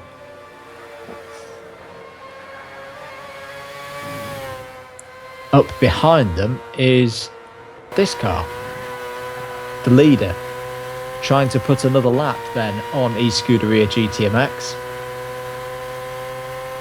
or in fact retake a lap put on eScuderia GTMX, because of course Vettel will have lost one of those laps whilst he had a pit stop. Round again for Alfa Vanti.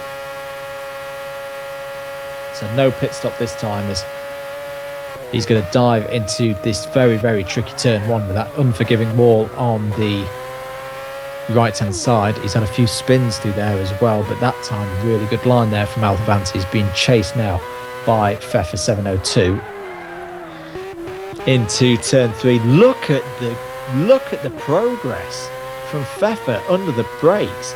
That car is really set up well, and we've got a bit of further traffic up ahead.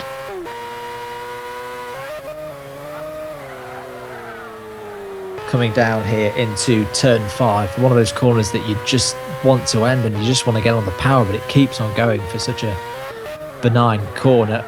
And then back again, the left-hander, another tricky corner. Fight the understeer as you brake back onto the banking.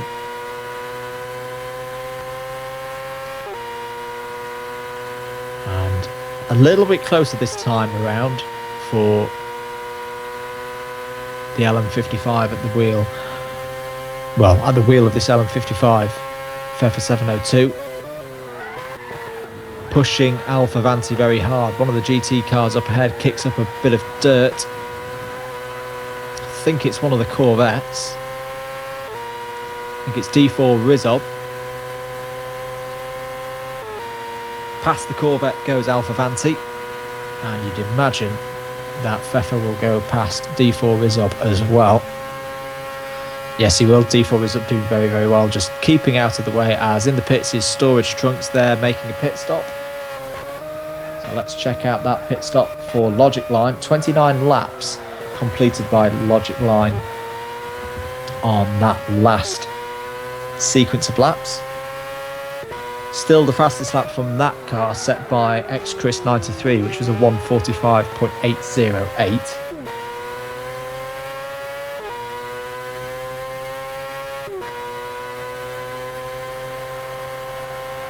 David, good to have you back in the commentary box. Quick question from myself. Have you ever been in the situation where we've got Alfa Vanti now where the leader's behind him, he's not really in a fight at the moment, but keeping himself in front and on this particular lap and not going another lap down can be so crucial. What do you do in his situation? Normally I would just try to stay in front of them and keep my lap and hope for a safety car. Doesn't happen that often around here, but you can always hope. He's probably hoping the same right now because he's about ready to fall in the clutches as the leader.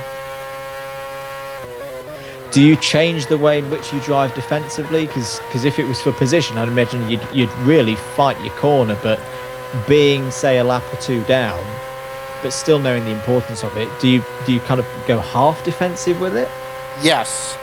You make sure that they know you're there and that you're not willing to just let them go, but you also don't defend it hard enough that you can get a penalty for it, knowing your lap's down and you don't want to risk getting in an incident or something, just trying to hold your position. Well, the option to hold the position has gone because Alfa Vanti has just dived into the pit lane, and that has handed that lap and track position back to Pfeffer 702, which was the case before he made his pit stop. So all back to where we were on that one. Still the fastest lap on that particular car, the Scuderia car, Jay Jelly's 1 minute 41.534 from early in the race. Here's the number 3, the DZ Motorsport car, which we haven't spoken about in detail in a while. D4 Rizzob has now also left the room. Was that a disconnection? I hope not. But anyway, this is the car that had a real big problem with their second driver. Zai 1993 came out, did not even half a lap, and had to go into limp home mode for connection and lag issues. Did 2 laps pretty much under limp home mode whilst they got the message out that they needed to make a driver change, at which point team manager pushed the DZ, hopped into the Corvette, and is now actually doing a really, really good job and doing some good lap times. So good to see from them. Hopefully they're still in a chance to have a good battle with Inferno Racing for the GTLM lead. New fastest lap and PB fastest lap for GTP Bambi again. Just 9 thousandths of a second quicker this time, now on a 1:45.147. Now D4 Rizzob, I'm pretty sure, had a disconnection for Swift Autosport, so that's real bad news. They are saying, I believe, driver change in the YouTube chat, so that would be a warning for not putting DC into the chat, wouldn't it? Yes, that would be correct. I'm just checking. No, they're not one of the cars that have already had a warning for that. We've had warnings for, let me remind myself, I think it was e-Scuderia, and I know Lightning Speed Motorsport were definitely one of the cars that had a warning for that. I can confirm there will be an update on the way. It's just taking us a wee bit longer than normal because of a lot going on in this last hour. So that should be out in the next 10 minutes or so, I hope. And we'll be able to get you up to date on that. TWR Jeremy 91 pits, having made a really long stint. That's one of the longest stints we've seen on a set of tyres today. 33 laps from Jeremy. A really good stint there and a solid bit of work for Teamwise Racing. And it's what they need after the trouble that they had earlier in the race with Chris 34, who had a very, very stuttery stint of 36 laps with 3 pit stops. So that's good news for the number 01 and reigning champions here at Daytona for the 24 hours. Another question from the YouTube guys. What was our first car up here in the comments booth? Mine, I'm still driving it, is a 1997 Chevrolet S10 with a 2.2 liter. What was yours, Andrew? Oh, nowhere near as cool as that. The first car I ever drove was a Ford KA 1.3. Basically a big go-kart, lots of fun. And then, so that was the car I learnt to drive in. That was my mum's car. And then my first car that I bought is still the one that I'm running now, which is my little Ford Fiesta 1.4. But will be changing it into something a bit more exciting in the next 6 months or so. It's a lived a hard life, my 1.4. I can tell you my 2.2 liter doesn't like me anymore neither. I'm a little bit young for something that doesn't have that much power. It's I think my 1.4 is going to hopefully have a semi-heroic trip to Le Mans and back in June, and then it's going to be retired and put to bed, and we'll get something new. Sounds fun. Here's the BMW Z4. This is the Z4 being run by the Aura Racing team. Driven, of course, by our own David earlier in the race, before he handed it over to KTZ, who once again, like most of the drivers out there at the moment, really doing a good solid job, and things have settled down. We had a bit of a, as we touched on earlier with the delay for the standings update coming out, we had a bit of a crazy hour in hour 4 into hour 5, but yeah, it's calmed down a lot now. Some good work being put in by the drivers as they get stuck into the night shift.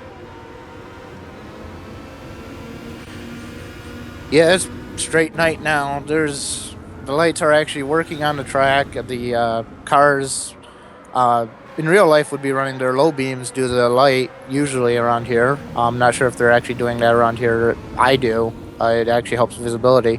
But as of right now, the lights on the track are doing their job. They've fully gone into the night stint, and they're just settling in and getting the job done now.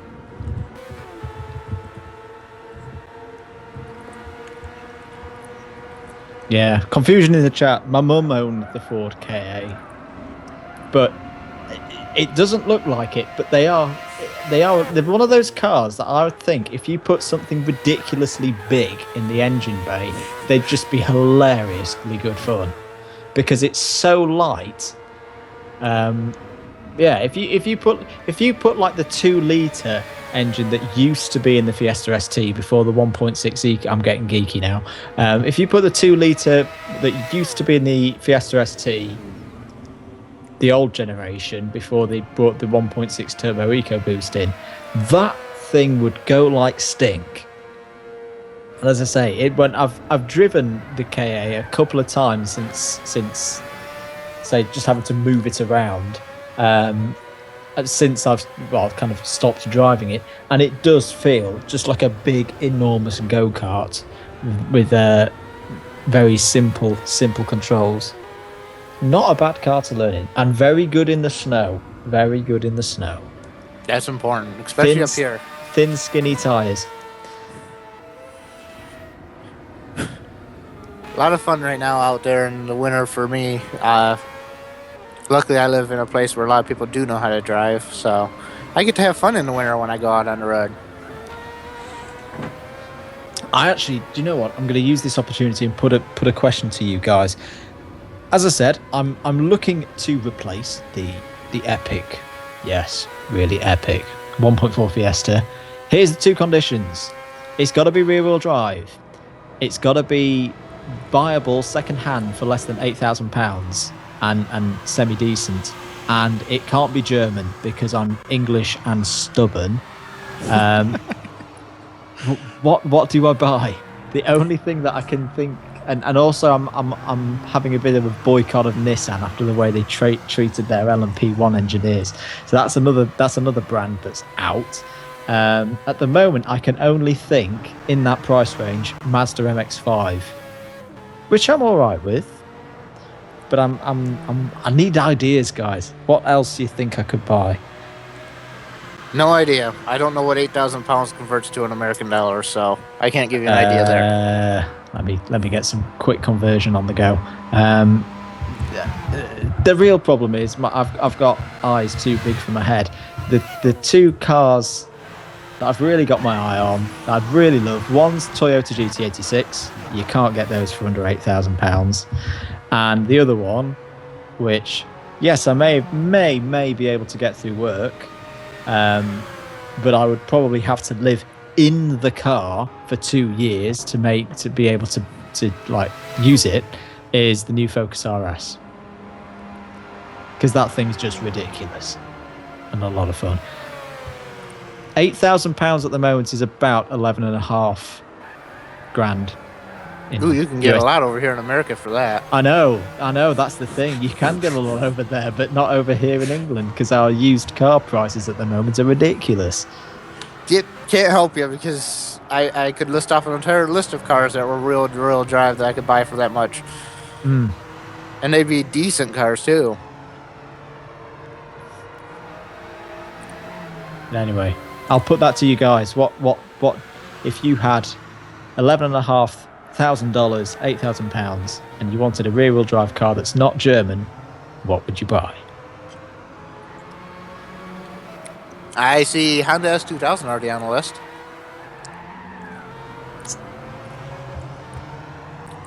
That's a very good. That is a very, very good shout. Honda S2000 is the other one that I've had a little think about, and I've got nothing against Honda. They haven't cheesed me off yet. I don't even mind their awful F1 engine because it's not their fault if they don't let them test. Anyway, I'm not going to get into that rant. Ford Capri Mark III. Yes, J Starscream, I'm liking your thinking. Get yourself a Harley by Nero Trinity X. That will just end in an awful crash. Philip suggests Mazda RX-8. Sorry, that's off the list because they drink oil and you have to warm them up for 20 minutes every time you start them, and you can't do 2 ignition cycles in quick succession because they flood themselves. I know because my mate had one. So that's off the list. That's too much trouble. Big slide from the Scuderia GTMX. Yes, I saw that. That was another. Was that down in turn 1 again? Yes, it was. Yes. Push the DZs in. That seems a bit early to me. He has been out there for a while, hasn't he? No, it's fine. It's 23 laps. Yeah, that's. We do have the latest hourly update just come in. Ah, yes. Right. Let's get that up on the screen. Do keep your suggestions for my next car coming in. I'll read them off as you read that. We got the Toyota MR2, the RX-7 FC, Volvo 740 Turbo. Yes. Pinto with a swapped K20. Sounds fun. Interesting. So back to the race as Planet Rick. Get a little distracted correctly reminds us. So here is your rundown of the provisional classification after 4 hours of the second annual GTPlanet 24 Hours of Daytona.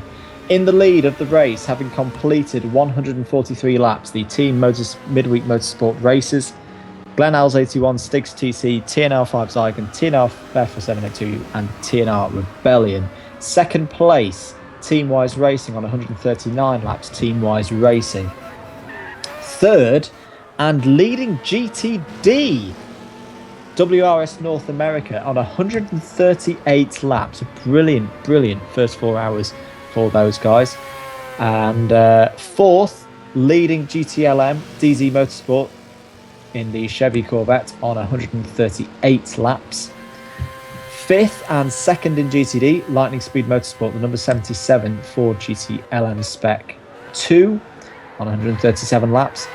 Then it was Inferno Racing, second in GTLM, and sixth overall, Inferno Racing, the BMW M3 with Cod Demon 101, Danny Boy, Jethro King, RCB 929, and TRL Evolution.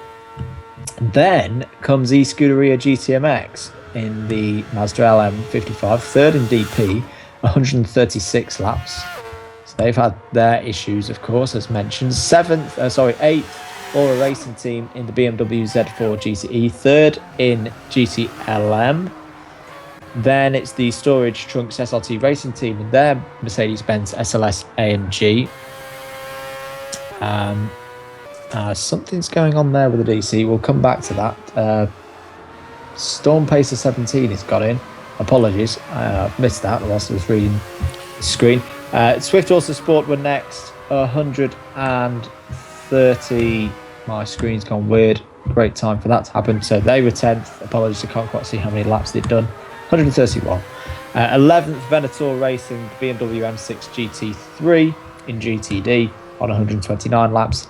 And last but not least, Tarmac Overdose Racing on 126 laps.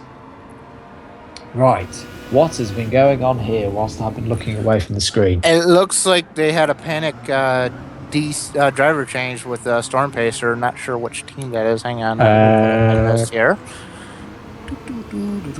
That would be Storm Pacer, I'm guessing. Storm Pacer is in the Swift Autosport car. Emergency DC is what he's saying over the chat. Not sure what that's supposed to mean. Ah, yes. This was D4 Rizzob, who disappeared from the lobby a while ago. Ah. And hasn't come back since. So that would explain that one. And did I also see an 04 go? Ah, yes, Yes. that'll be for saying, yeah, the 4 Swift Autosport car is fine to go out. Okay, I think we've got that one sorted. So Storm Pacer 17 out on track now. I'm just going to remind myself of what classification is. Gold driver, so you can expect some good lap times being put in here by Storm Pacer, but that's really not going to help Swift Autosport, who already have had a shaky day. That's not going to make their lives any easier.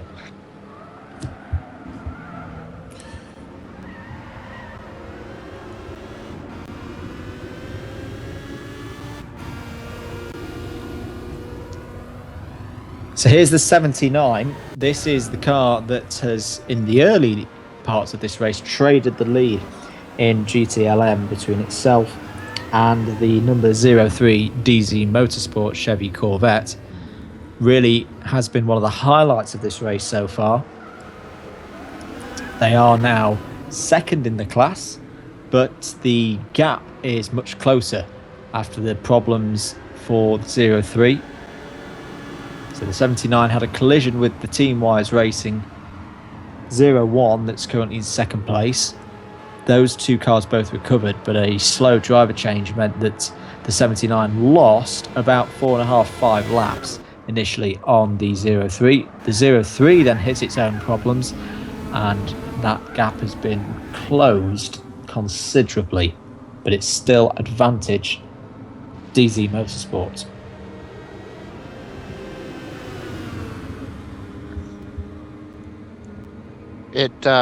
Let's go back to and yes, J Starscream has hit the nail on the head again. Ford KA with a Ford DVF Cosworth engine in it. I like your idea. 98 Ford Cosworth, Ford Escort Cosworth RS. Yeah, that's the other one that's kind of I would love to have, but if I told you how much those were worth in the UK, you'd probably pass out. That I'd have to live in that car for probably about 3 or 4 years and save on rent and stuff to actually be able to afford that car.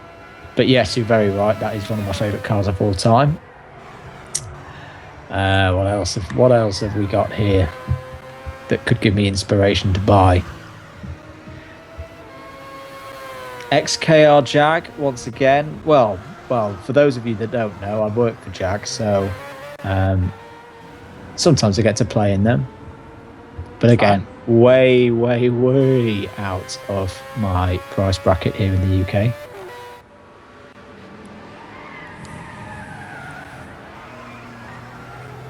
So keep those coming in. Here's the Alfa Vanti driver in the Scuderia GTMX car, which has been quick today and has, of course, led the race at certain times. Good question from Cameron Johnson. Which base model car do you think looks the best that is currently in the race? As my stream is... Sorry, I missed that question. I think I seen that question a little bit earlier, and I completely skipped over it for some reason. That would be my bad. That is a good question. That is. I could be really easy and biased and say Ford GT because it is just such a classic shape. I do quite like the Nissan though, strangely I know some people really don't like it, but I quite like it. I'm going to go out on a limb and say the DZ Corvette looks good. Not because I know most of the drivers, by the way, just saying. But I really like the black on gray that they have going on that car. It looked really nice in the daylight, and it still looks nice at tonight. Fair shout. I'll put this question to the everyone in the chat as well. The new Ford GT, when you look at it from behind, does anybody else think Angry Birds? Yes. with the two central exhaust / nostrils and then the wide rear lights for eyes. If it was green, it would look like the big fat Angry Bird that you have to hit, like the really rotund one.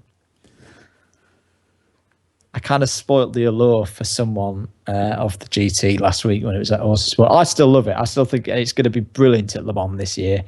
And I can't wait to see that battle between Ford and Ferrari. And I love the Ford GT from the front. It's just, and it's all right. I can tolerate the back. I can tolerate it. But every time I look at it, I just think Angry Birds. What do you think of the new Ford GT race car debuting next weekend? Can't wait. I think it's. I really think it could do. I think it could win it. It would be an amazing story if it did win it.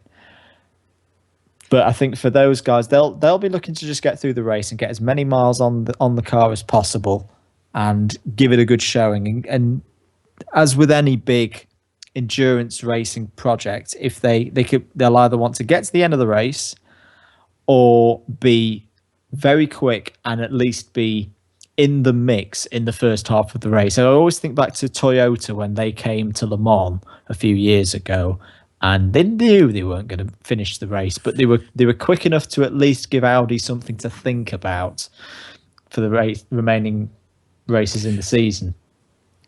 I think if Ford could do something like that, that would be good.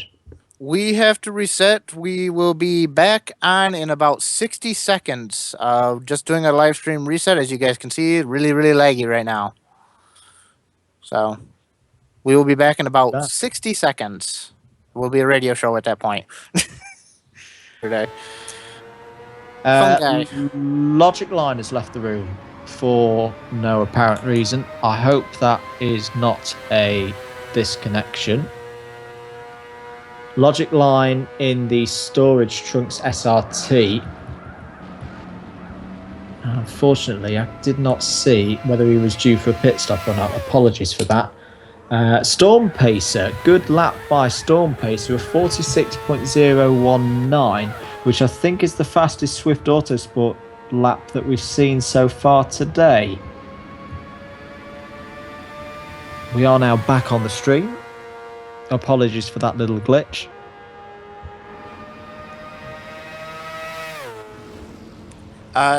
It was suggested to you a Mazda RX-3. Isn't that a crossover? An RX-3?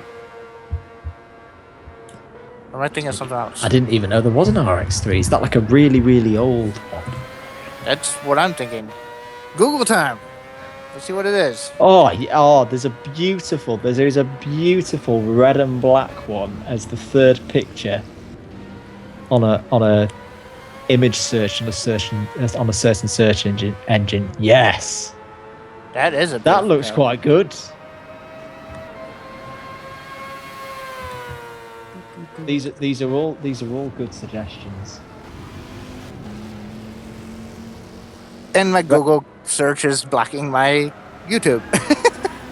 Too many windows. Drexy likes 940 Volvos. TRL Evolution says in Sweden, Volvo wrecks you. Actually, on my trip to Sweden last year, we had a very, very good Volvo hire car. Very good cars, very underrated. Anyway, back to that racing thing that we're meant to be talking about. Here's here's the number 79 again. This is the Inferno racing car, if you weren't aware. Running really strongly in GTLM, and a very, very strong lineup in this car as well. Logic Line is back in the room and has now left the room again. So yeah, that's definitely issues with connection for Logic Line and Storage Trunks SRT, which is a real shame because they've been running really, really well up to this point. And they ran well last week at Brands Hatch in the London 12 hour. So it would be a real shame if this put pay to a good chance for them. Blue flag for the 77, which is about to be lapped by e-Scuderia GTMX. Logic Line back in the room, desperately trying to get that car back out on track. The 77 is not jumping out the way. Now e-Scuderia go through. Past the Lightning Speed Motorsport car.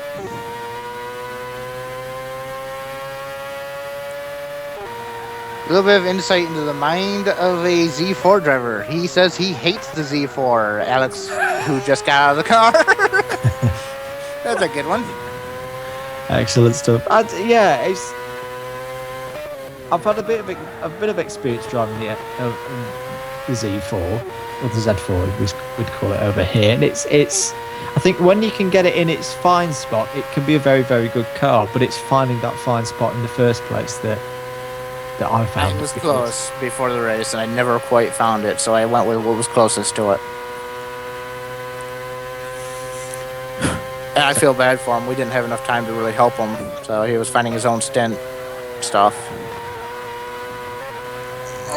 So Pub 16 now in that car.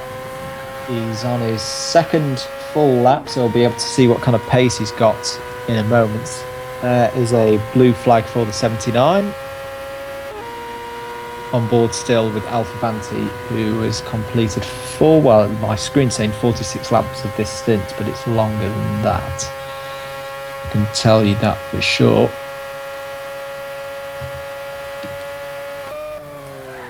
He's been out there on this current set of tyres for about 17 laps, so he's about halfway through to his next pit stop. Still though, the man to beat out on track, Pfeffer 702, last time around a 41.840, and is just pulling away and using the people he's up against. Oh, as I've just disconnected. Oh, please don't do this. No, don't do this. You? Mass disconnection. Is it? Yes, because that's for those of you who don't know, that what you're streaming will be one of the, and red flag. Yep, there we go. Red flag. Okay. 18 hours and 53 minutes to go. We've had our first red flag of the day. That came out of absolutely nowhere. How long? 1853. There should have been. Hopefully, AJ caught the hourly update and we won't lose too much time. That's what I'm hoping. Do you know what this means? More talking about my next car. Go figure. I've never been in a red flag. I don't know what to do. Talk amongst yourselves. We've got a question from Cameron Johnson. Comms, can we get a rundown of everyone's fastest laps? Yes, we can, to an extent, because the way the lobby works now, some of the drivers, it updates them individually with their fastest laps, and others it doesn't. So I can confirm AJ has got the hourly update pictures in, and he is working on them right now. So we will not be losing that much time to the cars. They will be on almost their current lap they were on, if not the current lap. Demon Snake 1968 suggests a 1979 Opel Kadett. See, I can't do that because that's Richard Hammond's thing. Oliver. Anyway, fastest laps. So the best lap still of the race overall was a 1 minute 40.541 by TNR5 Zygon. The next fastest lap that I have on record is Stig's TC with a 141.316. Unfortunately, I don't have Pfeffer's fastest lap because it would just keep showing me Zygon's 40.5. Jade Shelley in the Scuderia GTMX, a 41.534 was the fastest lap that we saw in something that wasn't a Midweek Motorsport Races collective car. Seb 72 set a 1 minute 42.436, the fastest lap in the TWR DP car.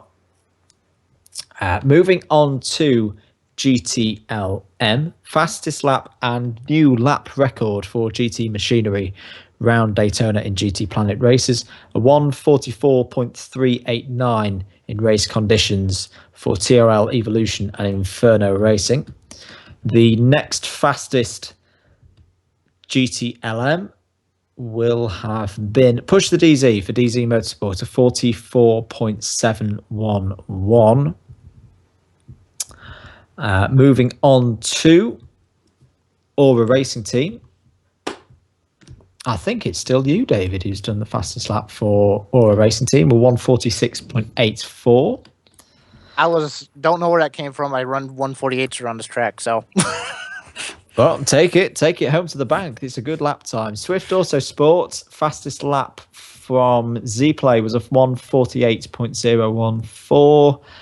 And I don't think we quite caught, yes, because Swift Autosport were having their issues, weren't they? So that's the one lap time that I've got for them. Moving into GTD. Bambi, 1:45.147 is the fastest lap time in a GTD car, closely followed by Burner the Legend in Tarmac Overdose Racing's Nissan GTR with a 1:45.39. Sorry, apologies. Storm Pacer 17 is the fastest Swift Autosport lap with a 1:46.019. Looking a bit further down, Midnight Riders set a 1:46.999 for Lightning Speed Motorsport. Who haven't we covered? Venator Racing, their fastest lap, Sprintar 64, 1:45.788. And the fastest laps from Storage Trunks SRT is still Chris 93, a 1:45.808. So apologies for this, guys. It's kind of a thing, isn't it, with PSN at the moment with these disconnections. I would recommend to all your team managers, let your drivers know that we're on track to put in your stint photos. Pretty self-explanatory. When there's a red flag, you should do that anyway, but just letting you guys know, you should probably put those out just to verify what AJ has. Put your latest stint photos out so he can do whatever he needs to do as soon as possible. There we go. Thanks for that. So hello to Fefer702. I can see he's in the chat. Very, very good stint. And, of course, his team leading the race at the time of the red flag. And so if you've joined us in the last hour or so, here's a rundown of what's happened in the race so far. The grid then lined up a little bit like this. Team Midweek Motorsport Races Collective led away from pole position ahead of Team Wise Racing and e-Scuderia GTMX. They held the lead till lap 50, at which point Stiggs TC was forced into an unscheduled driver change for lag and connection issues. Taking over in that car with about a half a lap lead was TNR5 Saigon, and with the delay due to the pit stop, they were about a lap behind the new leaders, who were, of course, TWR. They worked their way back in the middle of this. e-Scuderia GTMX took the lead for a while, and we almost had a three-way scrap at one point. But then as the pit stops played out and an incident between the TWR car and Inferno Racing, in the end, it left Team Midweek Motorsport as the leaders once again of the race. TWR have worked their way back into second position, and a few more issues have also occurred for e-Scuderia GTMX, so they've slipped down the order. Meanwhile, in GTLM, it's been a titanic battle between Inferno Racing and their GTLM machine, their BMW M3. They started second in class behind DZ Motorsport, and they were led by TNR Philo. They've traded the lead back and forth with strategy and pit stops, but then both cars have hit trouble. TNR Philo having problems, or the driver replacing TNR Philo, I should say, having problems with connection and losing a few laps, but they had already gained some laps due to that incident or aforementioned between Inferno Racing and TWR. Meanwhile, in that class, as well. We've had Swift Autosport and Aura Racing Team in a battle for third place, which is still raging on. Swift Autosport with a very, very long stint, longest stint so far of the day by ZPlay24. Coming into the pits, we reckon about 45 seconds before he was about to go over his 4 hours and 6 hours driving limit. In GTD, kind of the unsung hero of the day so far, really good racing between Tarmac Overdose Racing, WRS North America, and Lightning Speed Motorsport. They've been in a battle for the lead throughout since the start. WRS North America really responding well to their first race in their new Mercedes-Benz SLS AMG GT3. They currently lead the class, and Lightning Speed Motorsport are still in there. Tarmac Overdose, though, have unfortunately hit trouble recently and have been having some real connection issues, which has lost them a lot of time. Meanwhile, Venator Racing similarly have had some connection issues early in the race, and Storage Trunks SRT Racing Team most recently, they've had some issues as well. That pretty much gives you the synopsis of what's happened in the race so far. If you've just joined us, we're currently under red flag conditions for a mass disconnection. The race controller working frantically to get this fixed and back up underway as soon as possible. Again, make sure your stint photos are in for AJ to process and get into the computer so he can organize you guys again. So whilst we're waiting for this, I thought London 12 Hour, you were in the commentary box with me last week for that race. Yes. Your first race in the commentary box. How did you find it? What were some of the highlights for you in that first race? Being able to call the action live, it was something that I've always thought would be cool to do, and I never thought I'd be able to do it. I'm so glad that AJ mistook me for the other David in the commentary box, David Griffin, and added me to the convo wrong. Because it was one of the happiest mistakes he's ever made, and I had so much fun at the London 12. So, of course, you drove in it as well. What did you take from the drive that you had last week? The VW Beetle is a very loose car with 98 horsepower. So, no, to be honest, the VW Fun Cup is a really fun racing series. I really like the idea, and I'm glad that it came to be. Like I said, calling the race live was one of the most fun things I've ever done, and I'm glad to be back again to do it again. Well, it's good to have you. It's good to have a familiar voice.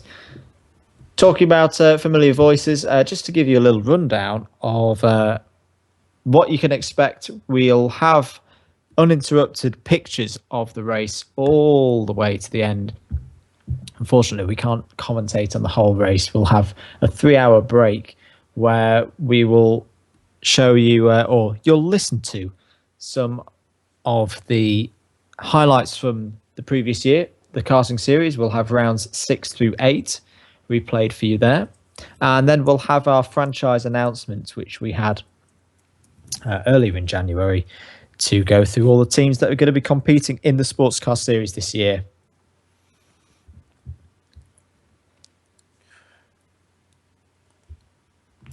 Yeah, that's essentially it, isn't it? Yep.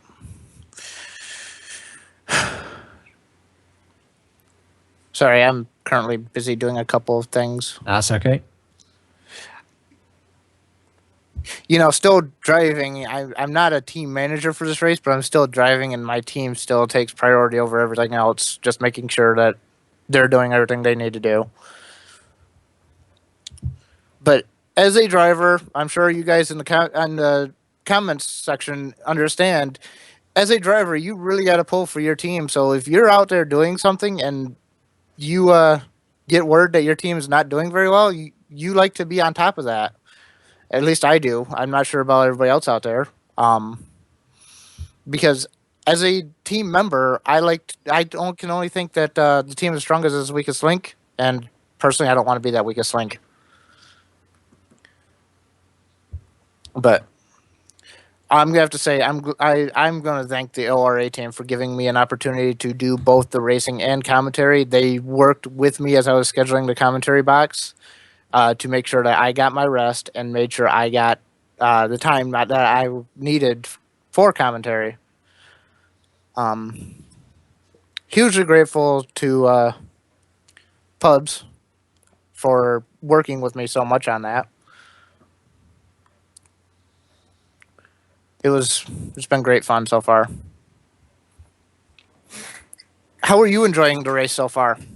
It's been another really good one, and a lot of intrigue, a lot of drama at times. You never know when the drama's coming as well. I mean, going back to that GTLM development, they were having a really good scrap, and it was a real shame when Inferno Racing had that. We missed the incident itself, but it's a real shame when they lost those laps because they had a bit of a dodgy driver change. But then it completely flipped when DZ had their own issues. So I think that's the disconnections and the lobby issues are never nice. But you've got to say it does throw in another curveball. It's kind of like our equivalent of mechanical issues, which you don't ever see coming in a race like this, or generally you don't see coming in a race like this. So hey, Right. it could be worse. It could be no drama at all, like a certain formula. But anyway, hopefully we'll have this one back up and underway shortly. Had we confirmed that we have had the hourly results the hourly came updates? in, Yes, it was pretty much picked up. Yeah, pretty much all confirmed. He had just before. taken the pictures, but I still want you guys to get those pictures to him so he can get those together. Yes, he got the pictures. Literally, he says literally just completed the hourly update. So, good job, AJ. Way to stay on top of it, man.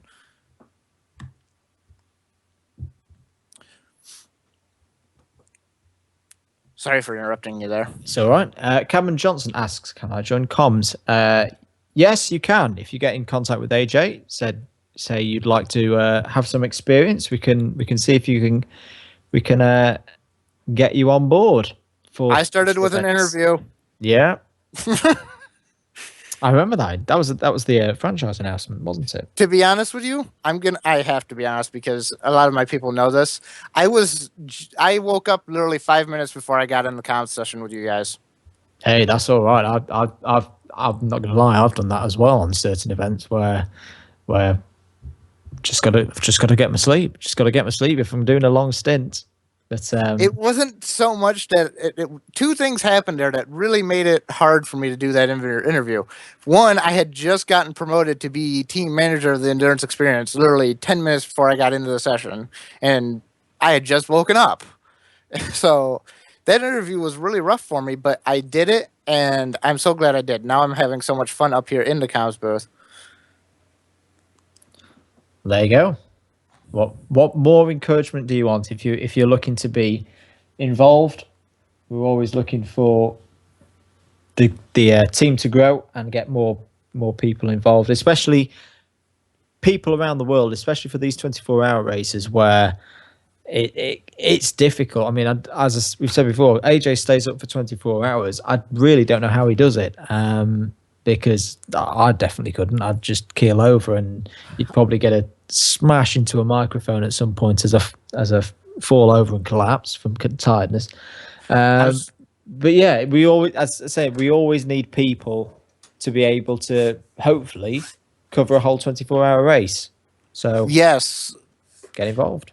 Definitely. We are missing 4 hours of commentary, and it would have been great to have some people to cover that.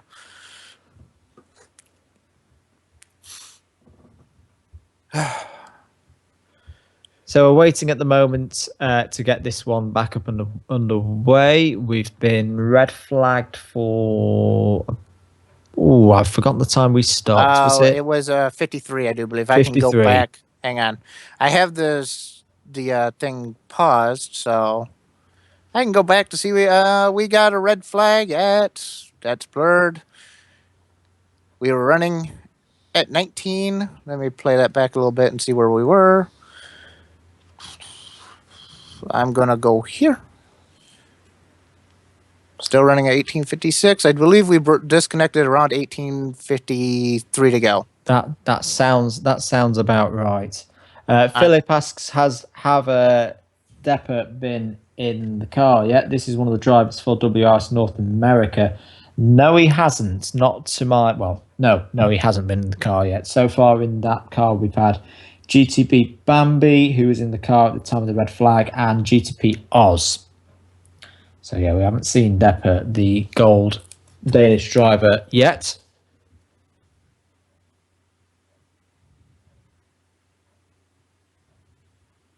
Goofy Tyler says we disconnected at 18:53:30. So what is it now? 18:35. We've been at red flag for almost 20 minutes, guys. Not as long as last week's red flag, but getting up there. Goofy Tyler says he would love to join us in the commentary box as he is going to college for statistics and sports production. So this would be a great experience for him to get up here and actually do some of this if we could get him in here at some point. Well, yeah, we've got future events throughout the season. So the way to do that, contact AJ on the GTPlanet.net forums. Say who you are, what you want to do, and we'll hopefully get something sorted. Just got to remind myself when our next event actually is. I really need to learn the calendar. 2 weeks, I do believe. 2 weeks. If I'm not mistaken. Don't quote me on it because I don't got it pulled up. But I can pull that up in 30 seconds. Also, guys, when it gets to be time, do keep an eye on the thread for your number to be called. I'm sure AJ will be doing that for us. Again, like he did last week. So the schedule, the next event that we have is the 13th of February, which is the Fuji GT 500 kilometers. Not my favorite track, to be honest with you. Never been a big fan of Fuji. So that's 3 weeks time, isn't it? My calendar's a little bit off. I'm not 100%. I think it is because next weekend's my birthday, and then the weekend after that is Super Bowl weekend, and then it's the 13th, 14th, and then we have a race the weekend after that to Bathurst 12 hours, which my team will be competing in. I will not. I'll most likely be up here in the comms booth again, hopefully. Bambi asked if we can get a word from the race director if driver changes will be approved. Cannot say anything on that right now, but we will get back to you as soon as we can.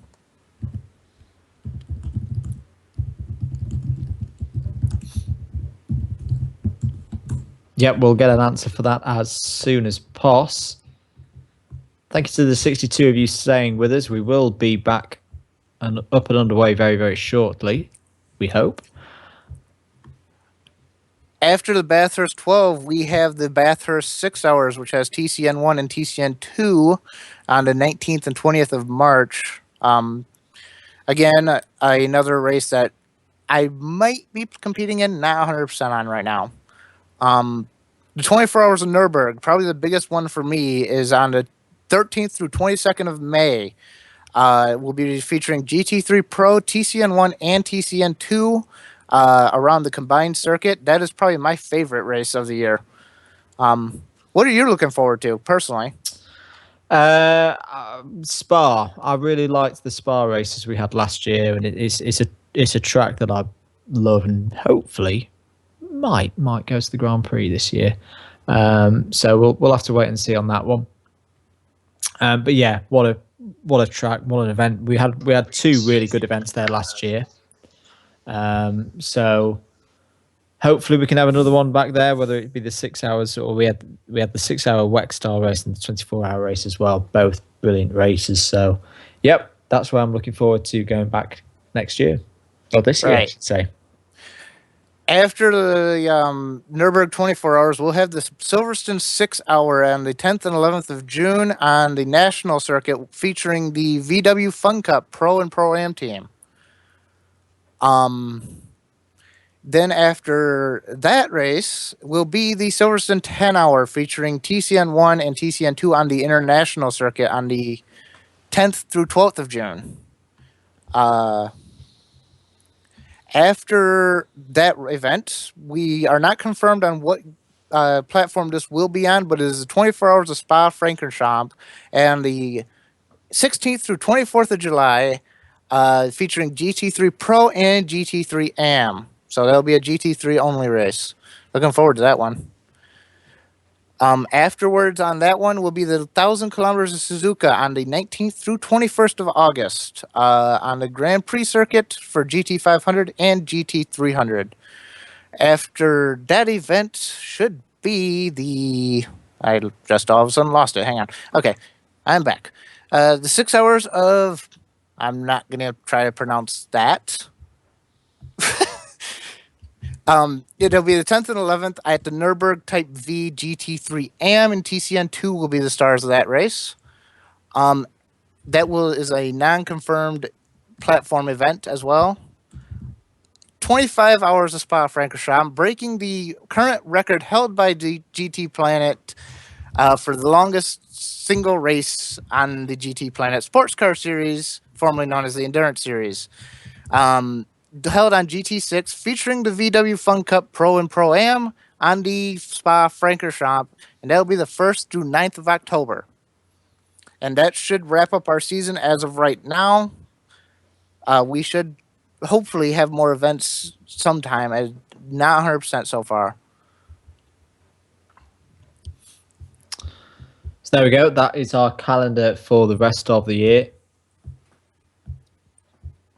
There's some really good races coming up. Yeah. Sorry, I had that pulled up. I just figured I'd go through it. No, it's good. Good stuff. Good stuff to remind me what's going on. And we are getting there, guys. The lobby is back active. So AJ's just getting it all shaped up and ready to go. And then we'll go through the process of getting each of the cars back in the lobby, back out on track. And then I'm guessing we will have a safety car restart for this one. We do have David Griffin on call, ready to go if he's ready. Can you hear us, David? I am here. Hi, David. How are you today? I'm great. How are you guys?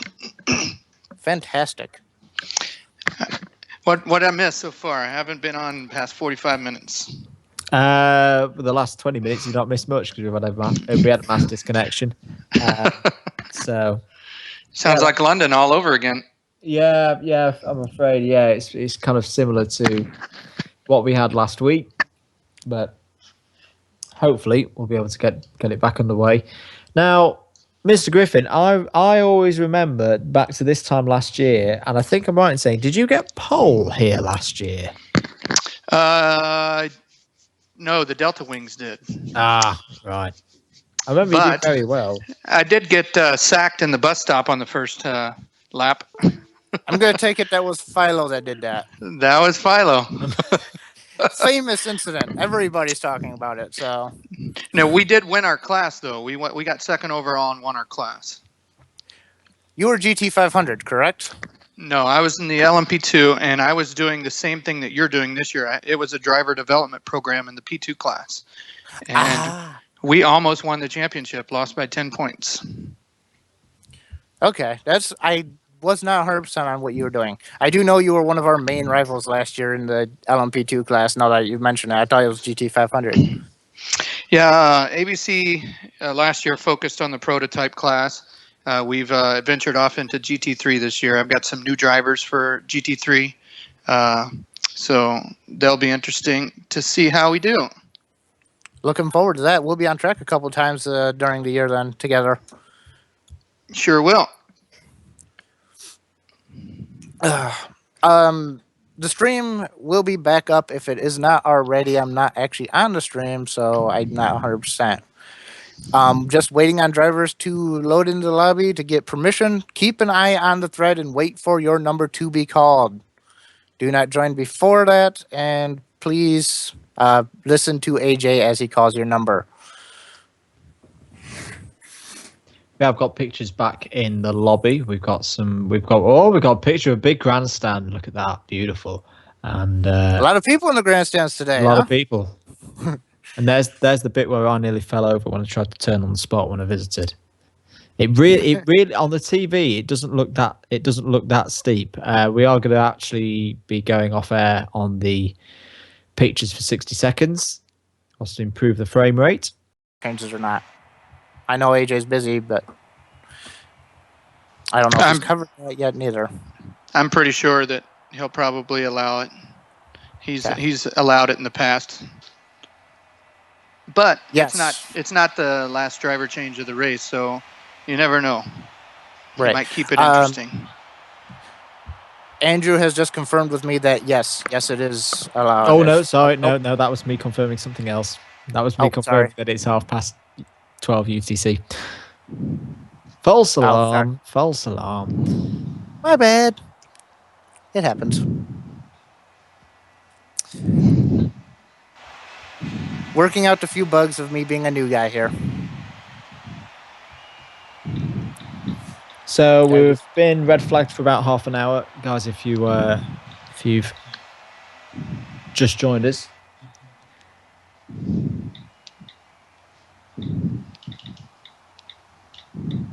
and slowly but surely we are getting things back up and underway.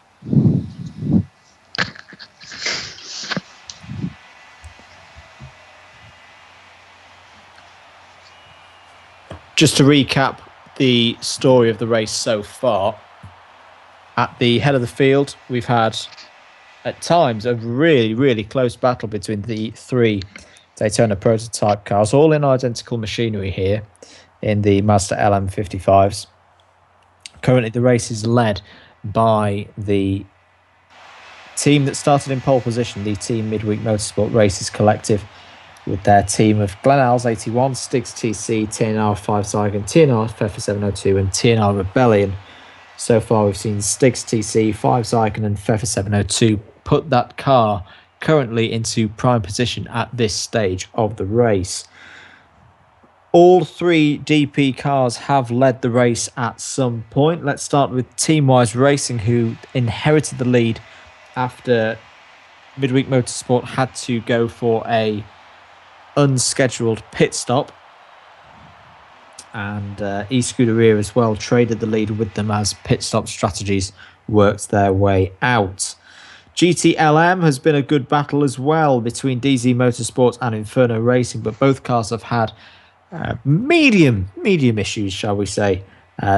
Inferno Racing getting involved in a piece of contact with Teamwise Racing, and as a result had to do a driver change which took longer than expected and lost them a few laps. DZ Motorsport similarly had connection issues. Their first driver, TNR Philo, set an absolutely incredible pace throughout his whole first stint, which nearly went up to 4 hours in the car before he handed over to Zion 1993. Unfortunately, Zion 1993 had some real connection issues and initially could only go around in limp home mode before returning to the pits after 2 laps and then pushing the car to push the DZ. Push the DZ's then done some fairly quick laps and retains the lead in Class 4 DZ Motorsports. Swift Autosport and Aura Racing Team also in that class have been battling for third place. The story in GTD has been really close, so if we go back to even before the start of the race, 7 cars were whittled down to 5 for the main race. Team Midweek Motorsport Races Collective and their second car, some of their more regular drivers, unable to qualify for this one, along with the Dart team as well.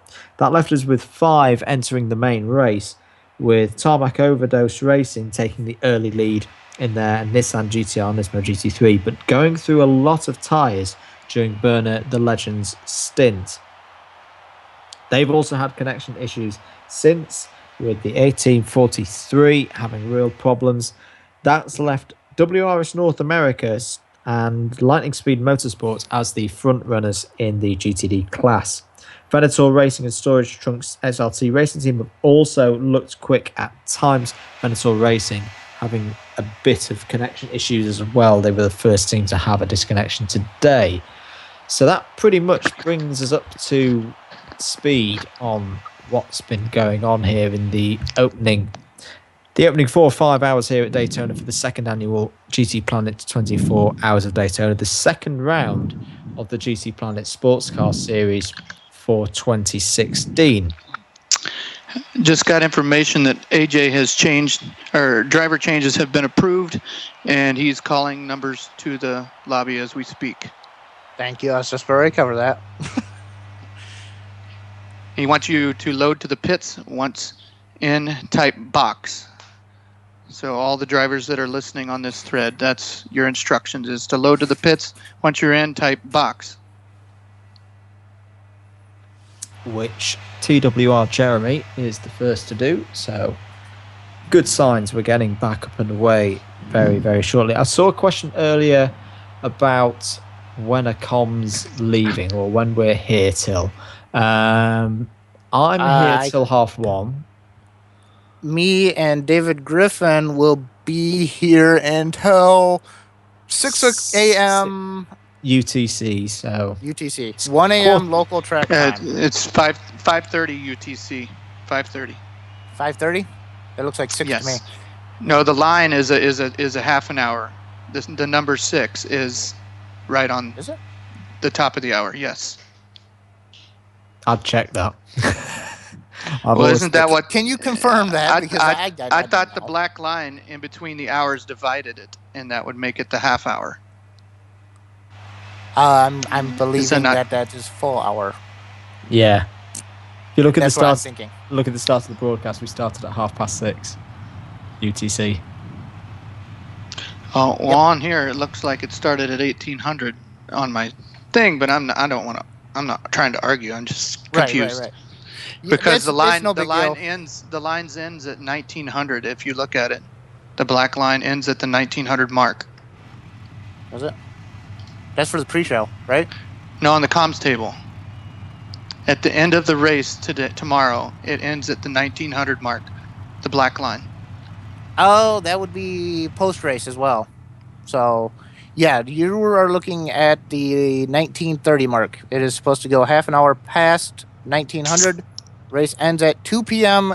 Eastern Time, which will be approximately 1900 UTC. So 1930 would be the post-race. Okay, so I'm in a half an hour early then. Yes. That's all No right. big deal. We needed a third.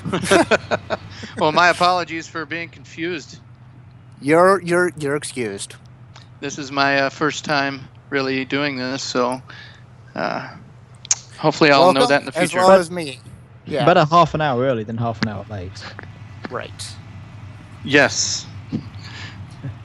I get to experience my first time as lead commentator later on today. That's going to be exciting. Never done that before. Yeah, I'm kind of worried about me being the lead commentary. I'm there But to we'll- help you. we'll I'll figure be it the out. analyst. Yeah, we're Nice. here Yeah. together.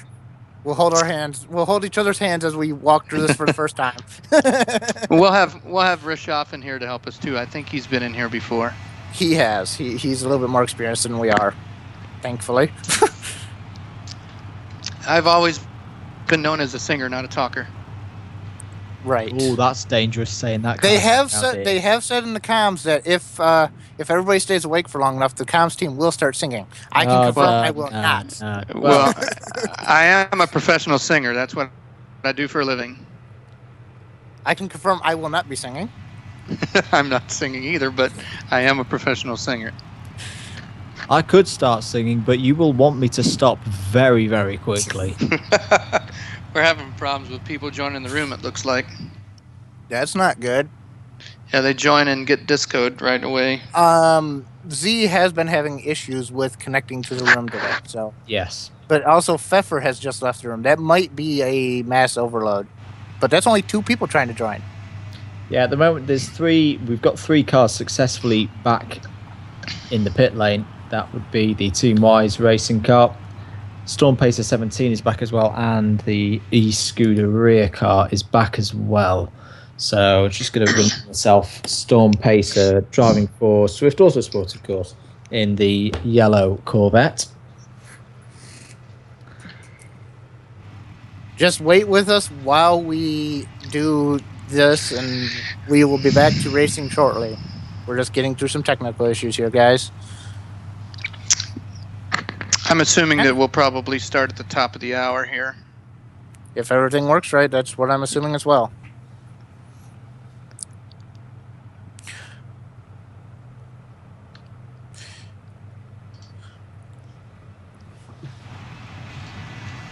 So, just to confirm, the comms team will be here until 6 a.m. UTC, which is 1 o'clock a.m.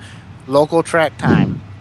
We will then go to commentary on other events. Let me pull that up real quick. We will have commentary from the Round 6 Silverstone from the 2015 GTP Karting Series, Round 7 Willow Springs, Round 8 Brands Hatch from the 2015 GTP Karting Series, and the 2016 GTP Sportscar franchise announcements for 2 hours. And then we will be back in the commentary box at 10 a.m. UTC, 5 a.m. local track time.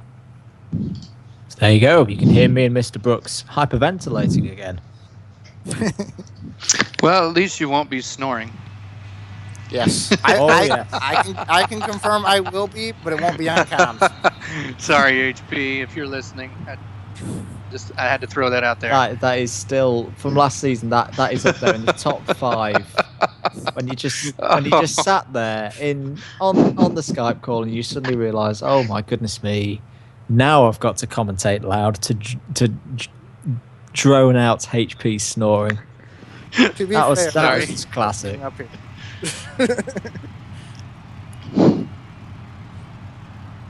Yes, Demon, the franchise announcements that were announced earlier this year for this season, we will be re-going over that with commentary. Best impromptu 2-hour stream ever. It was fun to get into. AJ called me and he's like, oh, it's just going to be a quick thing. And then it lasted the whole evening. No, it was good. It was a really good stream that personally I was very proud of for how much we just cobbled it together at the last minute. So we had some good interviews. One being yourself, of course, Mr. Fuller. But yeah, it's good to. It'll be good to. Well, I won't be around. I'll be asleep at that point. But no, it'll be good to replay that. Yep.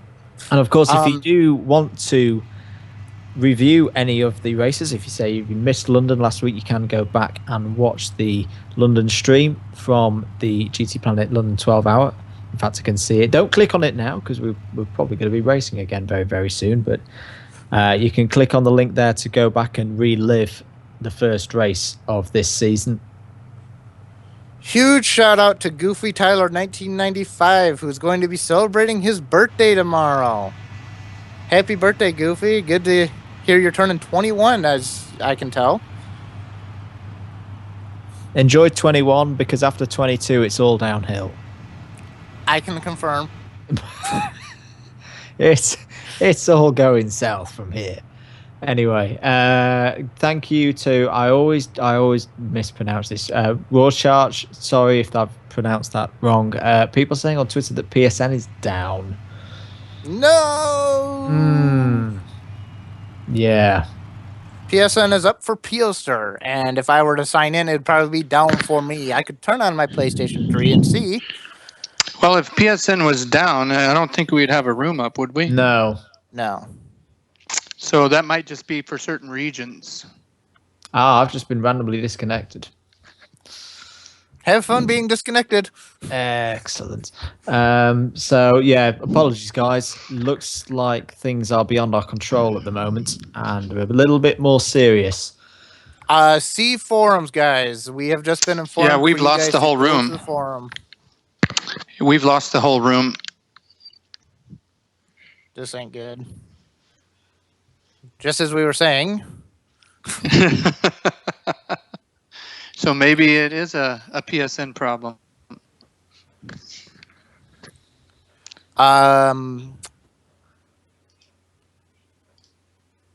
Again, in the box with us, leaving us shortly will be Andrew Mathers. I'm happy to be in the commentary box. I'm David Fuller, and with me is David Griffin. And like I said, Andrew Mathers is with us for another 10 minutes. And forgive me if I butchered this, but I believe Rishoff will be joining us here shortly.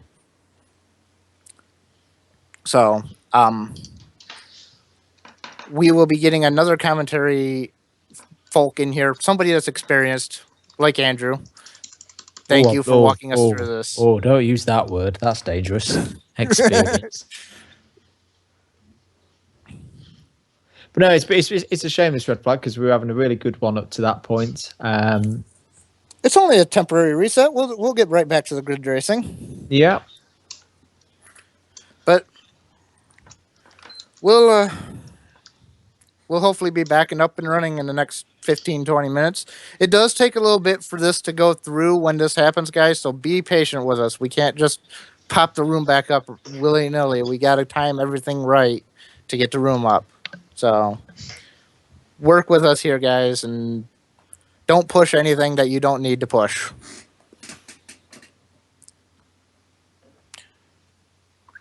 You can trust me, yes. AJ's pushing a lot of buttons himself right now. Right now he is. But thank you, Pubs. All driver changes have been approved for this. If you are going to make a driver change, I would recommend you do it now. I'm not seeing any news on the PlayStation website that they're down, but it could be down. Let me get on Twitter and see what's going on there. A lot of people are saying it's down. Might as well go investigate, see what's going on. Which one? Who do I go to? PlayStation or Ask PlayStation? Fun. I went to PlayStation.com. Let's see. I'm following PlayStation, so let's go and see what they have to say. Last thing they posted was snow day. Stay safe out there, and that was 7 hours ago. So nothing from PlayStation themselves saying it's down. That's like you said on the website. So hopefully this is a temporary issue that we are having. Pfeffer 702 is currently battling his eyelids from closing. Hope he doesn't have to drive again. He will be in later tonight around the 1 o'clock mark local time. Starscream is saying that the PSN outages are going all over North America and Europe, which would explain why we are going in and out. They are doing the wave effect again, like they were doing at London. Well, this is a sport, and we expect the wave in a sport, you know.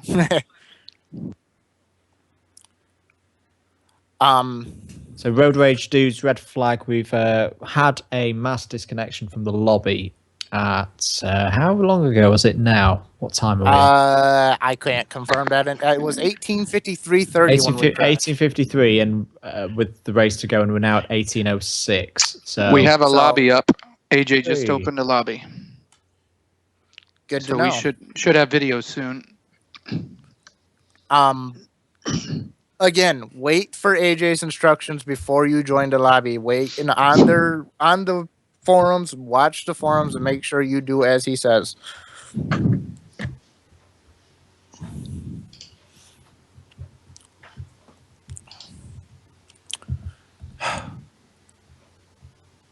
My first red flag has been intense. Waiting. A lot of waiting, isn't there?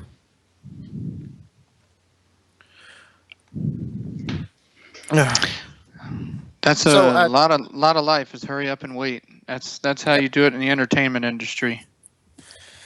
So Griffin, I don't believe I've been able to ask you this question yet. What is your favorite event that you're looking forward to this year? Well, my favorite track is the Nürburgring. I think Nürburgring 24 Hours is going to be a good one for me, but I think the one that everybody's going to watch or want to watch is Spa because of the GT3 Pro and AM teams going at it. So I'm curious, how many of those AM teams have got secret weapons hidden in their driver's box to try to beat us pros, So that's Right. I think that's going to be the race that everybody's going to watch. It's going to be a good one as well. I can't wait for that one personally. I won't be in that race, so I'll be free to commentate the whole thing. Well, that's good because I'd rather commentate for 13 hours than drive 13 hours like I did last year. Right. I have a 12-hour schedule today, so I'm working overtime with this one. I was completely exhausted after that race. Uh-oh.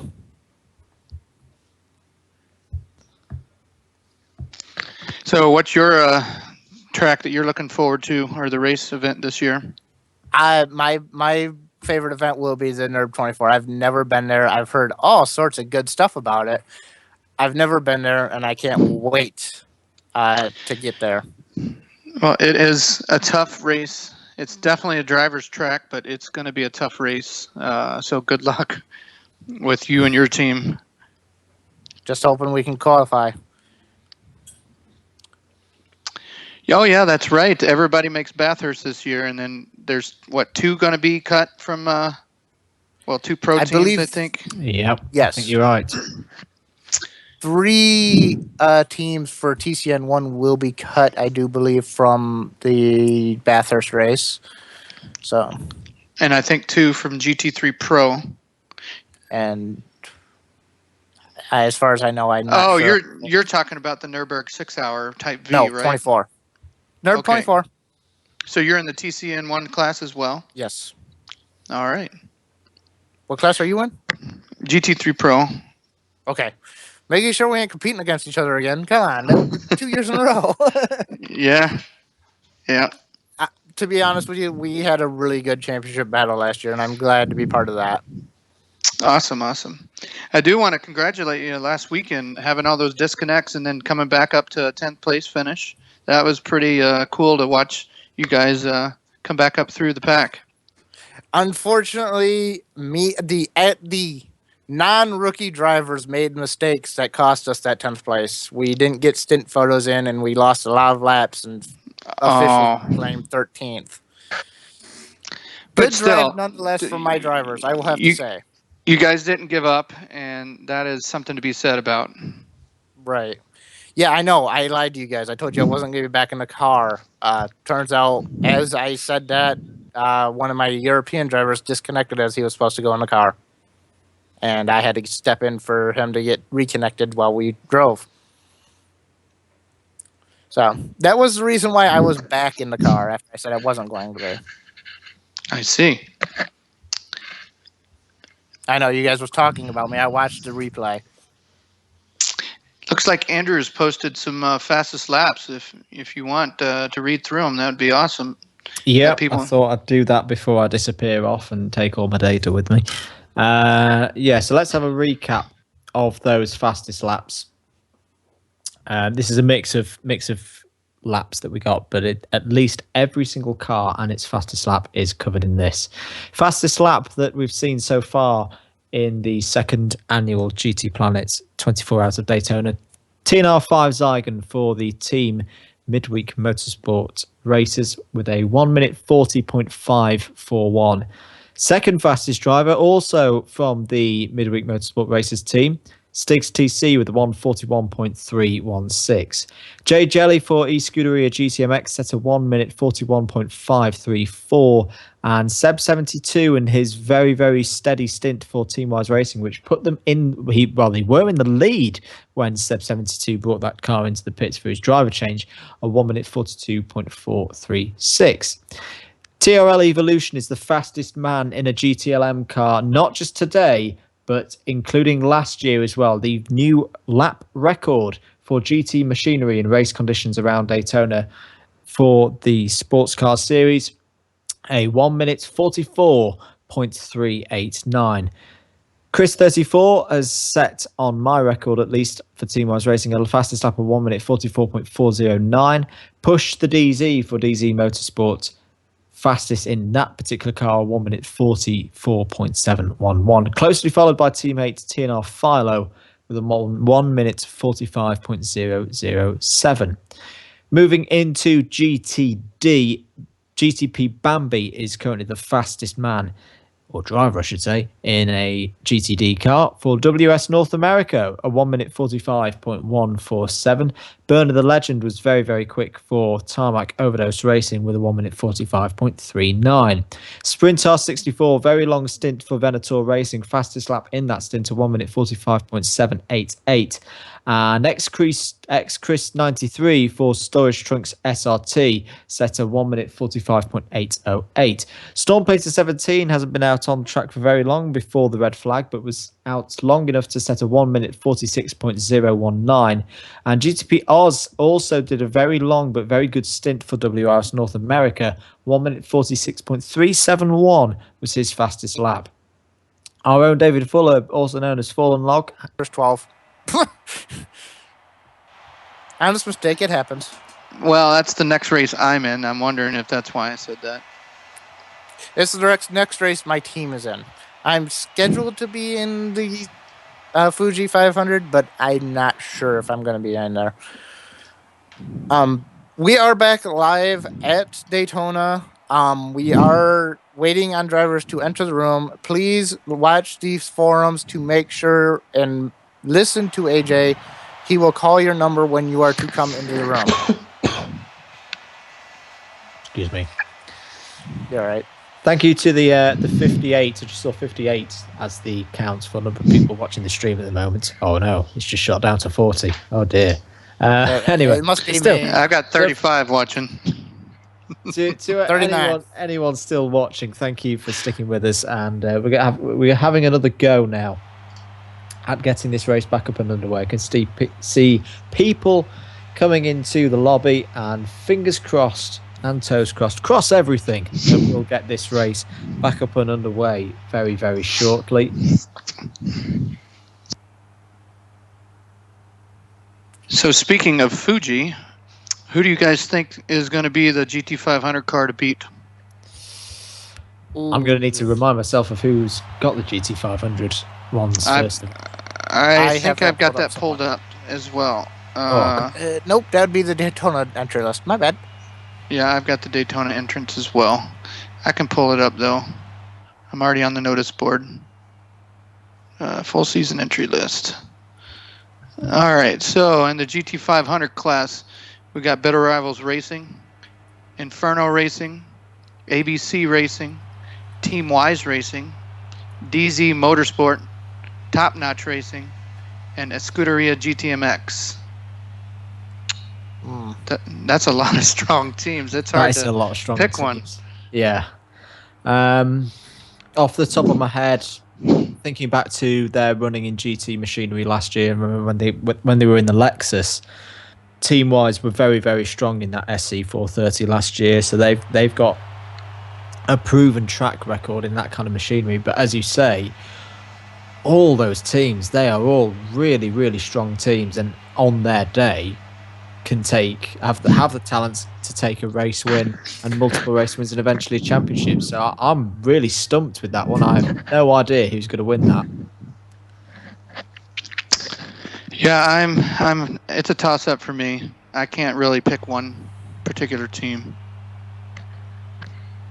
I wouldn't even be able to say which ones will be all on the podium. It's like, oh, they'll at least get a third place, because that's how strong that lineup is, that you could quite easily have a decent load of races with the odd bit of bad luck here and there and end up sixth or sixth or seventh in the championship. Yes. I'm gonna go out and pick the wild card here and say DZ Motorsports. I think they're gonna be strong, even though they're saying they aren't strong. It's the way I taught them. Reverse psychology, I like it. Yes. Yeah, they're the unspoken son. Well, considering that team led me essentially to a GT500 championship last year. Oh, nice. Yeah, that's right. You had a championship. Was it SSR? Yes. Yeah, I remember TNR Pfeffer drove for you. Pretty much anybody who was on the driver roster at any point during the year drove for me at some point, to be fair.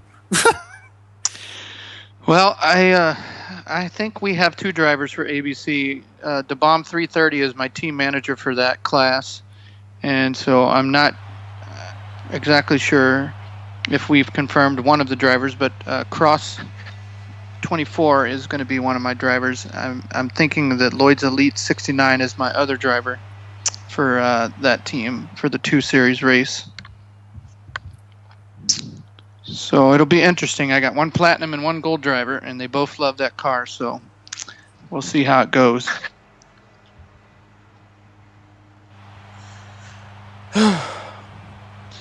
So hopefully we're going to have a driver interview in a bit. I think we're about to get a GTP Bambi and be able to talk to him about how he found his stint. A very, very quick stint as well. Currently the fastest driver in GT Daytona machinery.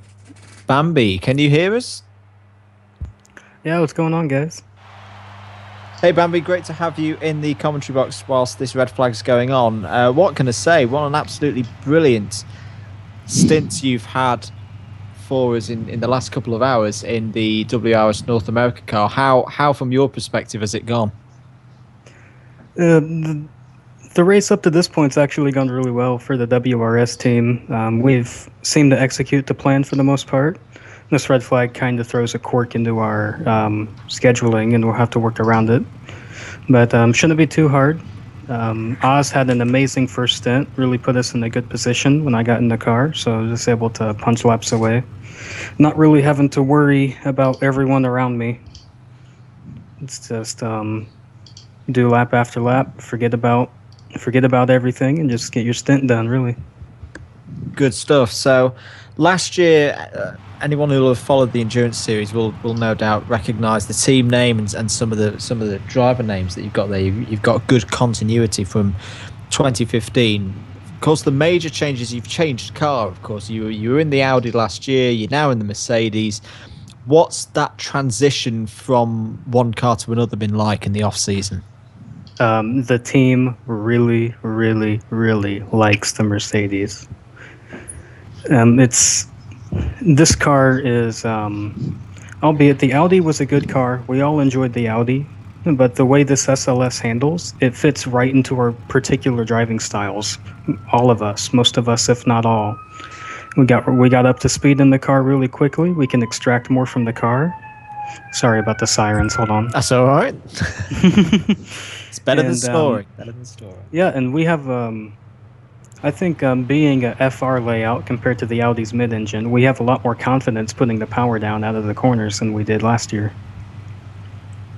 Because coming out of the horseshoe and the bus stop and stuff, I can just stamp my foot down on the throttle and it wouldn't spin around. No head-on collisions into the wall, which is good. And it's just been a great experience so far. Good stuff.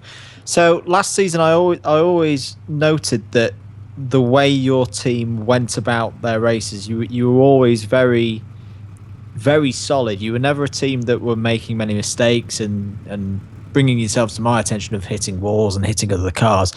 That seems to be in the first 5 or 6 hours of this race something that you've been able to retain with this new car. Is that something that throughout the last season you always knew you had within yourselves as a team? Absolutely. I think that is, if our team only has one strength, consistency, and being able to get car from point A to point B over the course of a couple hours without any major accidents, that is one of the strongest capabilities we have. Excellent stuff. So going back to this race, you're in a really strong position at the moment in GTD. Is that you done for the race, or are we going to see you back out in the car later in the proceedings? If you're still awake at around roughly 2 a.m., maybe 3 a.m. on the East Coast, you'll see me getting back in the car if things go according to plan. So yeah, I will be back in the car for a midnight shift while my teammates get some sleep. And after that, I'll be done for the end of the race, and my teammates will take her to the flag. Sounds good. So, is there a team aim? Are you thinking maybe at least a podium, if not the win here today?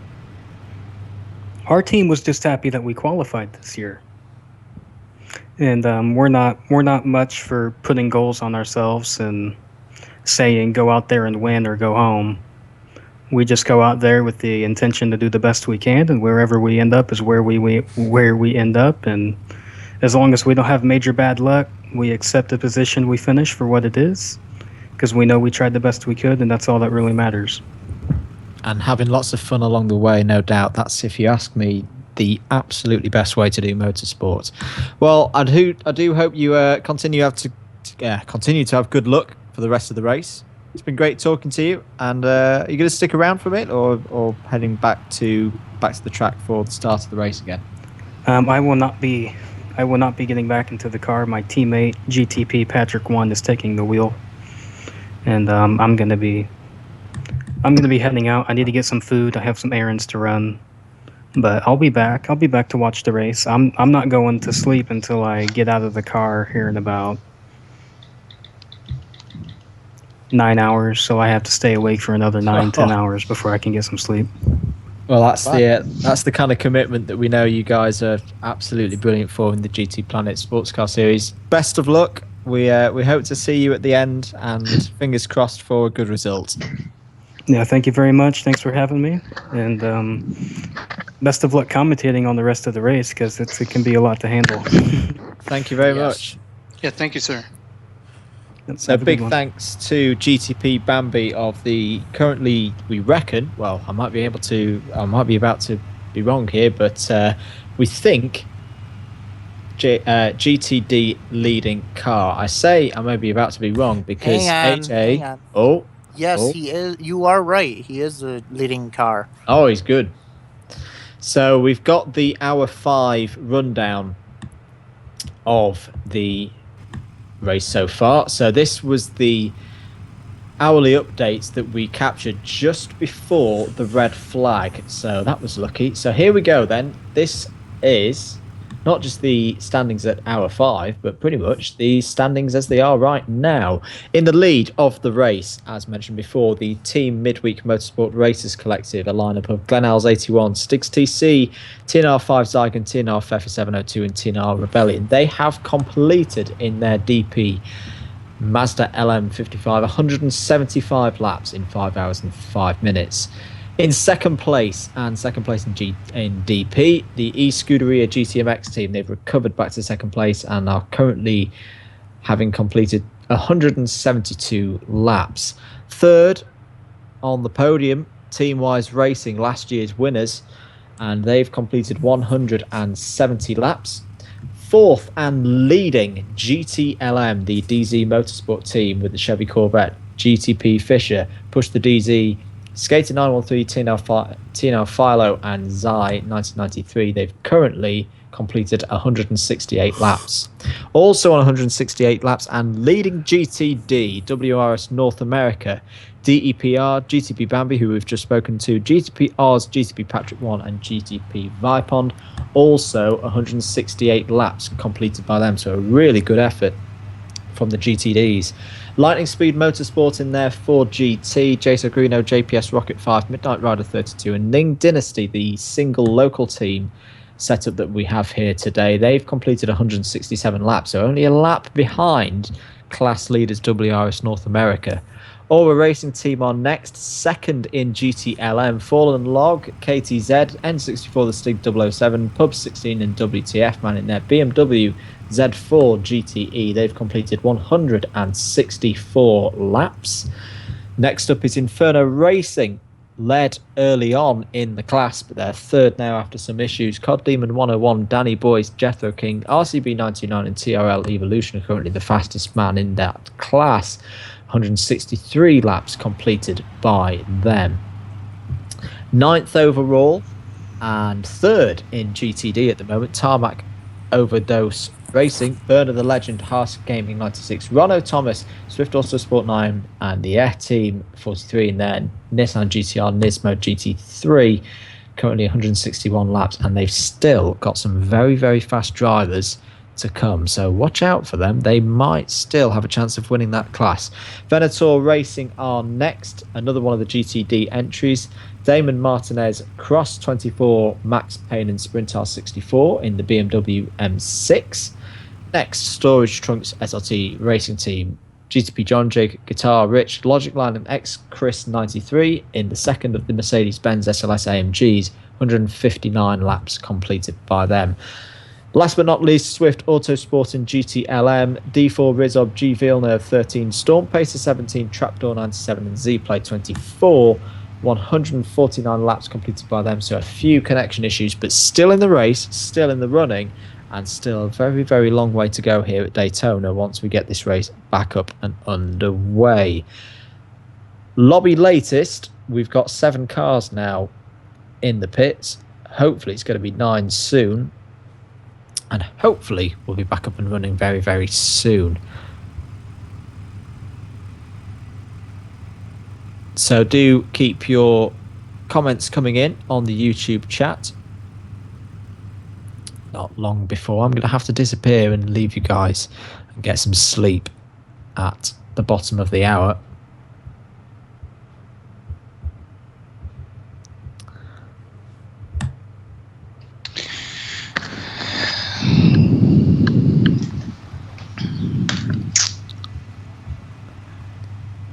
So I've just lost the stream. There it is. Okay, we're back now. So looking at your comments, guys, J Starscream says MWM have a monster of a team. They sure do. They've recruited well for this race. Should mention as well, we haven't mentioned it in a while, that the top 2 classes are invitational only for this event. Reason for that being, it's been their entries have been given as a bit of a reward for the balance of performance work that a lot of those guys did in the off season. The GTD class, though, is different. That is counting for championship points today. For the rest of the season, it'll be known as the GT3 AM class, and today's race will count for double points for their championship for 2016. So don't forget about GTD. That race, this race could have a massive, massive effect on their teams' season.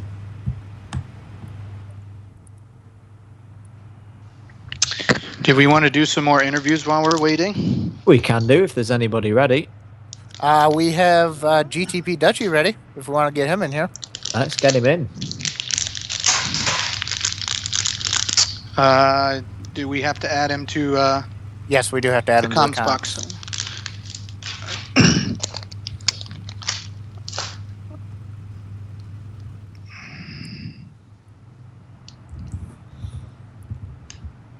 Looks like we have maximum number of participants. Working on it. Lot of love for Bambi in the chat as well. It was a really great interview. Hope we hear from him again before the end of the race. It felt weird having a deer running around the comms box.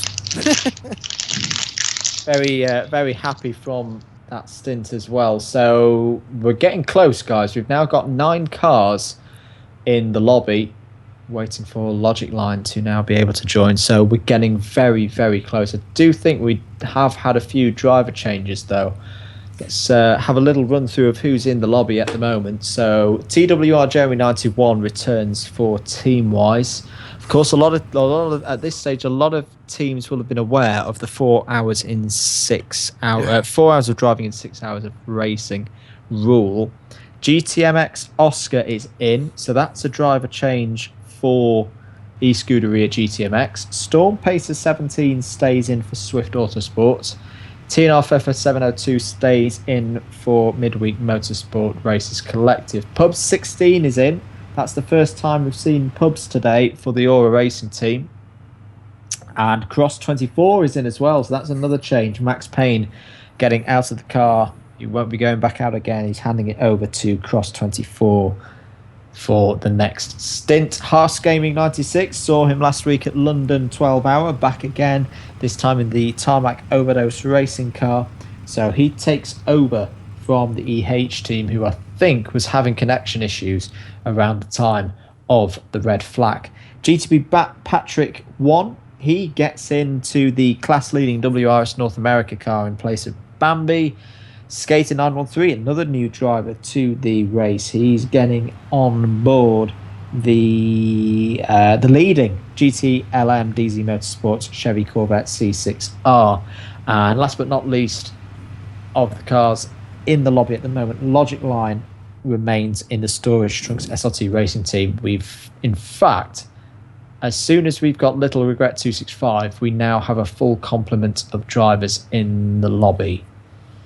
And Midnight Rider 32, that's the Lightning Speed Motorsport local car. And RCB 929, who of course we had in the lobby, in the commentary booth earlier. And he's going to be getting in the car for Inferno Racing, so expect some very fast laps from him.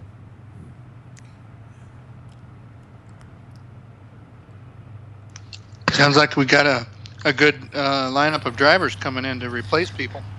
Yeah, we've got some fresh faces and some very fast guys getting in there as well. Okay, my driver has just confirmed that the lobby is full and we are ready to. Looks like Little Regret disconnected though. Yeah, just looking at that. But according to my driver, the lobby is full on the pit side, so wondering if he's going to start rolling and wait for him to come back into the room. Little Regret, of course. I think he's actually he's playing the role of steward, clerk of the course, as you were. So we actually do have all 12 competitor cars back in. But of course, we need our clerk of the course. We need that role to be filled to run this race properly. Yeah, it was fun only doing it with 3 people last week. Imagine trying to do the 24 hours with only 3 people. Not looking forward to that again. So I think we're about ready, guys. Just waiting on Dutchy to connect, as far as I can tell. And I think he is in now. So apologies once again, guys, for this. It's just one of those things really kind of beyond our control. That we had this mass disconnection, obviously some issues with PSN, which blew the lobby up. But I think we're just about ready to get this one, back up and underway. Thank you for staying with us. If you're still watching after pretty much, I think, about an hour of the red flag. Hour and a half we're rolling out. Oh, Hour even and 20 longer. minutes we're on. Yes. Doesn't time fly when you're rabbling through a red flag? Good Lord, it does. I didn't think it was going to go by that fast. Yeah, I've already been in here an hour. Seems like time has gone by pretty quick. But yes, we should be rolling here shortly. Hopefully it'll be for till the end of the race this time. So we're just confirming with the 77 that they have the right driver in. I think Midnight Rider's actually getting back in the car.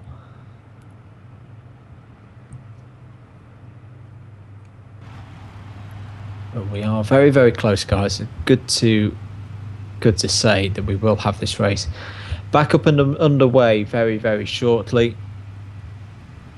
And we will be back racing. We're not even at halfway yet, of course, of this 24-hour race. Looks like we might be getting another interview in.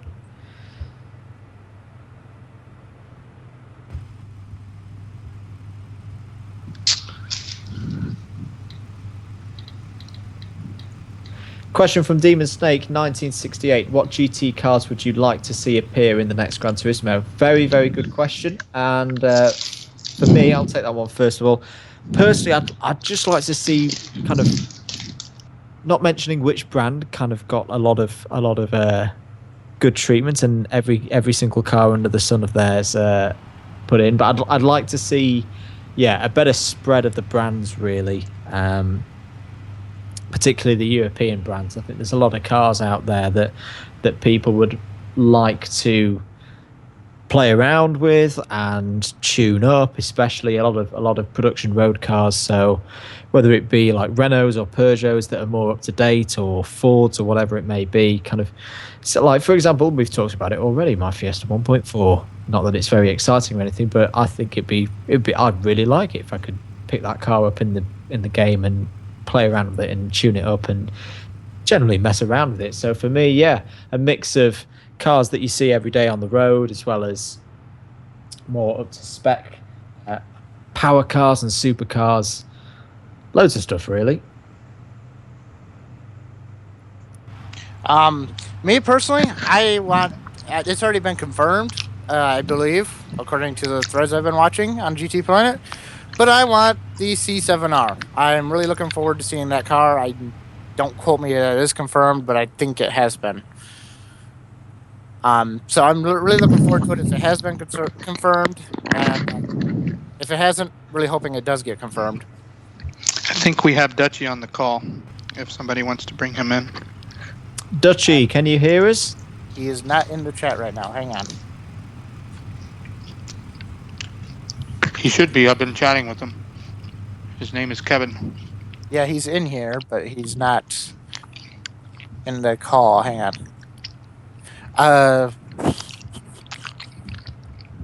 Wrong button.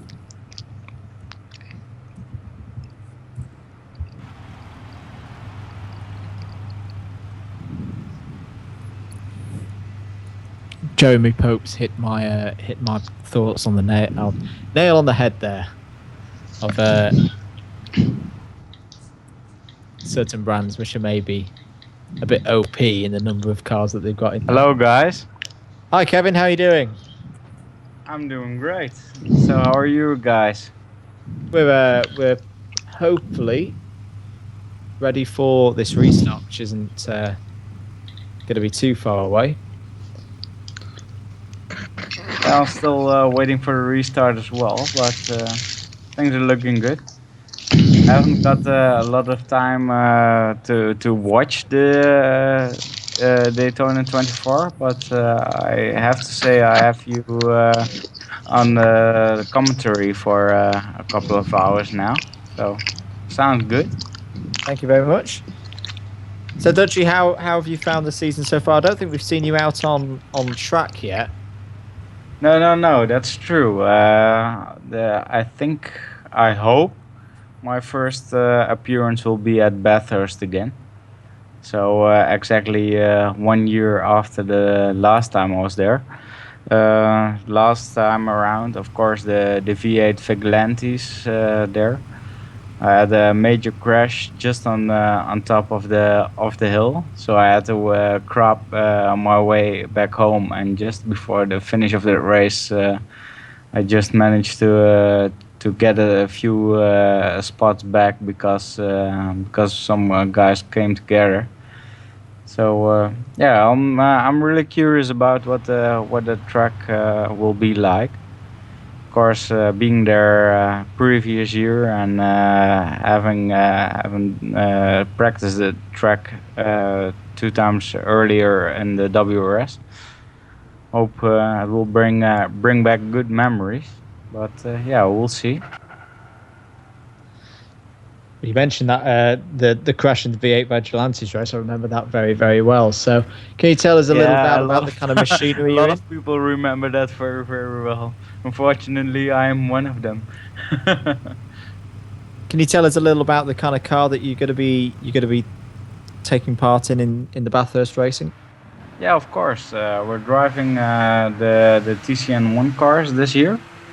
Of course, previous year we were in the GT4s and driving the BMW. So that factor stayed the same. This year we're driving the BMW touring car. So yeah, we're really enthusiastic about that car. From all the TCN 1 cars, and there was one car which delivered us a headache in terms of setup. It had some fixed camber issues, etc., which causes a headache, and we're happy we don't have them. But on the other hand, I believe a lot of teams found their way around it and quite like the car. So I think in the end, everyone's happy with it. And yeah, we're just happy to be running a BMW again. Well, good stuff. It sounds like you're well prepared for the Bathurst race in, what was it, about 4 weeks' time, 5 weeks' time? 3 weeks. 3 weeks' time. Yeah, Yes. it's earlier than you think. Mm. It's coming up on us. Yep, we like it. Passing over to the Davids. Have you guys got any questions for Dutchy? I don't at the moment. Yeah. Who do you think is going to be your biggest competition going into the TCN 1 Series this year? Yeah. Do you want a politically correct answer or the real answer? I think my real answer would be I have no clue. There's a really like when the teams got announced. I also said there's a lot of strong teams in there, a lot of strong names. We'll just have to see. We'll just have to manage and cope there. I think the main issue will be getting qualified for the races, and that's our main priority. Just being able to compete, and when we can, we'll see what we can do. So that will be our main issue. All right. Well, thank you, Mr. Dutchy there. Yeah, thank you. And we'll be talking to you sometime soon. And we want to also say thank you to Andrew M. for joining us for the past 6 hours. It's been a He's done pleasure, guys. Tremendous job. Yeah. Well, you have a good night, get some rest, and we'll see you back on in a few hours. Will do. Take care, guys. Good luck with it all. All righty. Thank you. Now we're gonna bring future F1 into the room. Rishoff, are you there? He is not in the call. Hang on. He is. He just needs to join the call yet. Hang on. And he should be joining the call right about now. Rishoff, are you there? I am. Hello. Hello. How are you? I'm good. How are you? Good. Good to have you in the comms box. Yeah, it's good to be here. Well, you ready for this excitement? Oh, well, lots of track action going on right now, clearly. Well, we're about to have a restart, and these guys are going to be hungry. They haven't been racing for the last hour and a half, so I'm guessing they're dying to get some laps in. Yeah. Oh, this is going to be pretty exciting. Yeah, just sort of been keeping up to date sort of with the race and checking in every now and then. Yeah. Have you? Are you in this race, or you just been watching? I am not driving. I've just been watching. I've mostly been working. I mean, I've been working alongside the Inferno Racing team, but no, I have not been in the car, and I will not be anytime during the race. All right. Mm-hmm. So you're going to be with us for a while, I'm supposing. You're going to do a double stint. Actually, we're going to have a 4-hour break. Oh, never mind. Yeah, exactly. So we're going to have a 4-hour break, and then I'm going to be back afterwards. I'll be back with you for about an hour. Yeah. And then I'll be back with you for the rest of it. Yeah. Looks like you got us for the next few hours. Sounds good. We won't harass you too much, I swear. So when is your team's first race starting this season? Well, I'm with Inferno, so this is technically our first race. Running the number 79. A little off of where we thought we were actually going to be. We're actually just trying to figure out what went on, because we seem to have lost 5 laps in the red flag process that we don't know where we possibly lost on track. So a bit confusing there for us, but yeah, we'll figure it out. Hopefully. So what is the first race you're going to be driving in? Driving, I'm not 100% sure. I personally have been nursing an injury, so I haven't really been able to get up to full speed, but the plan is to be driving with Dragon Razor Racing at the Bathurst 12-hour coming up in February. Nice. That's going to be an interesting race. That track is kind of tough. Yeah, it's also going to be interesting having the seriously fast GT3 Pro guys coming up right behind us. Yeah, the Z4, I'm in the Z4 this year for the GT3 Pro team, and it is just it's a hard car to just drive through that track in the center sector. Yeah, I mean, I think Edding car is pretty tough around there. It's a track that I probably have the least mileage on in the game, so I'm definitely going to need to get some practice in for that.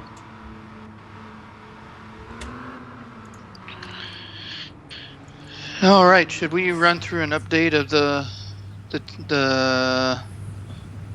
who's in the lead? Should we read through the 5-hour update? Yeah, sure. Get you back up to speed, Rishoff, since you haven't been here. Yeah, sure. I've got to find it. I had it pulled up here, but I've lost it. I have it here.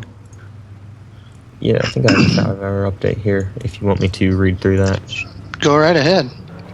All right. Well, going through the Daytona prototype class, we have the Team Midweek Motorsports Racers. Those guys have been leading pretty much from lap 1 and doing quite a good job, 175 laps done at the 5-hour mark. And a 3-lap lead against second place is Scuderia GTMX, a team that here at this event last year actually completed the most amount of laps, unfortunately for them, not being classified after being in the pit lane once the checkered flag waved. But running second for those guys, only 3 laps behind, which with something like 17 hours to go now, sorry. That's not too hard to make up that kind of time if some issues hit the Team Midweek Motorsports Racers Collective. In third place overall and in Daytona Prototype is the Teamwise Racing team, 2 laps further behind the Scuderia GTMX, 5 laps behind the overall leaders. These guys are the defending winners of the event, running the number 1 on their Mazda LM55 Daytona Prototype. Haven't seen too much pace from them right off the bat, but again, like I said, 17 hours to go, so you can't really count any of these guys out. Do you guys want to take us through GTLM? I'll go ahead and do that. All right, for the GTLM class, in first, we have DZ Motorsports in the number 3 car, and they are currently 7 laps down from the leader, 2 laps down from Teamwise Racing. Then we have in 4th place overall the number 64 of WRS North America. They're currently at 7 laps behind the leader at 168 laps completed. And then in 3rd place in class and 5th place third place in class is Inferno Racing for the GTLM. They are currently completed 163 laps and 5 laps behind their class leader. And then we have in 4th place, 4-car of Swift Autosport at 149 laps, currently 19 laps behind the class leader. And go ahead, David, for the GTD class. Hang on, I got to pull that up right quick. Yeah, getting into the lobby has changed my entire setup again. Sorry about this, guys. You guys can cover that if you want, because I'm not finding it real quick. Here, I can send you a link here in our chat. Thank you. Sorry about that. I'm covering GTD, correct? That is correct. Okay. That would be in first place for GTD would be WRS North America with Bambi, Deffer, Oz, Patrick, and Vipond in the car. Mercedes SLS GT3 at 168 laps.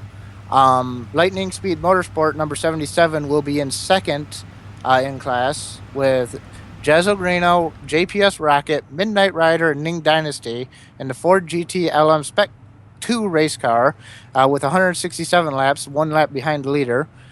Tarmac Overdose Racing, number 60, with Burner Legend, Harse Gaming, Rono Thomas, Swift Sport, and A-Team, and the Nissan GTR and Nismo GT3 with 161 laps. That will be 7 laps behind the leaders. Venator Racing in 4th with Damon Martinez, Crows 24, Max Payne, and Sprinter 64 in the M6 GT3 with 159 laps, and they are 9 laps behind the leaders. And 65 Storage Trunks SRT Racing Team with John Jig, Guitar Rich, Logic Line, and Chris 93 driving the SLS AMG GT3 and GTD at 159 laps, 9 laps behind the leaders, and on the same lap as Venator Racing. And that will be your GTD field for the restart. Looks like we have a race there in the GTD. They're only a minute and a half apart, Venator Racing. Yes, thank you for correcting me on that. They will be right on each other's bumpers now that with the red flag, won't they? Yes, they should. It looks like AJ has confirmed that the race will be starting at 44 minutes past the hour. That will be 2 minutes from now, so. Yes, well, 3 minutes. I can confirm all 12 race cars and the pace car are on track. And we have also confirmed that the order is how they were on the track at the hourly update. The cars that have done driver changes have been moved to the back, so that's going to make it interesting.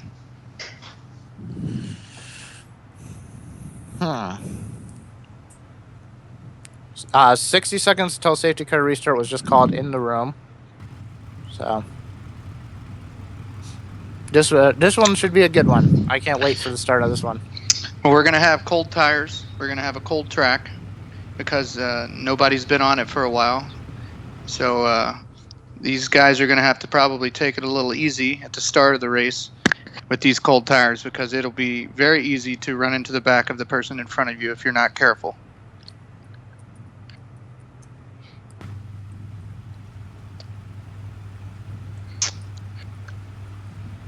Looks like we're getting down to about 30 seconds left before the pace lap will start. And these guys will get on their way.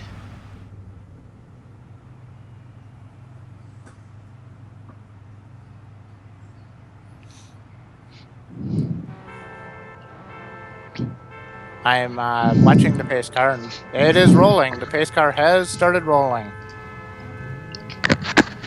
If you're just joining us for the Daytona 24-hour, we've currently been under a red flag for about an hour and 45 minutes, and we're just about to get underway. We're under our pace lap right now, and this should be 1 lap to go before the race starts.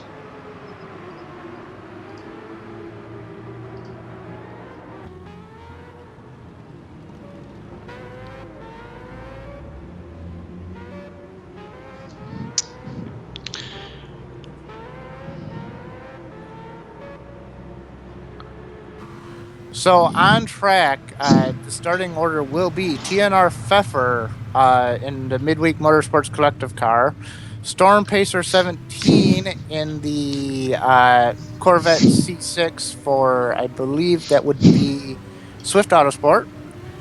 It'll be TWR Jeremy for, I'm sorry about this. I'm still getting used to the guys. This will be TWR Jeremy for Team Wise Racing. In 4th on the field will be UNC Pubs for ORA Motorsports. 5th on the grid will be Cross 24 with the black BMW M6 GT3, and that will be the Venator Racing. Then Storage Trucks Racing with Logic Line. Skater 913 behind him in the DZ Motorsports car. Number 64,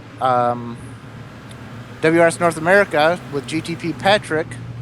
Then it'll be Harse Gaming 96 and the number 60 Team Overdose Racing.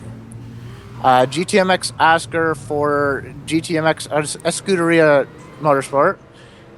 Midnight Rider 32 with the number 77 Lightning Speed Motorsport, Ford, and then RCB 929 with the M3 GT3, GT2, sorry, for Inferno Racing.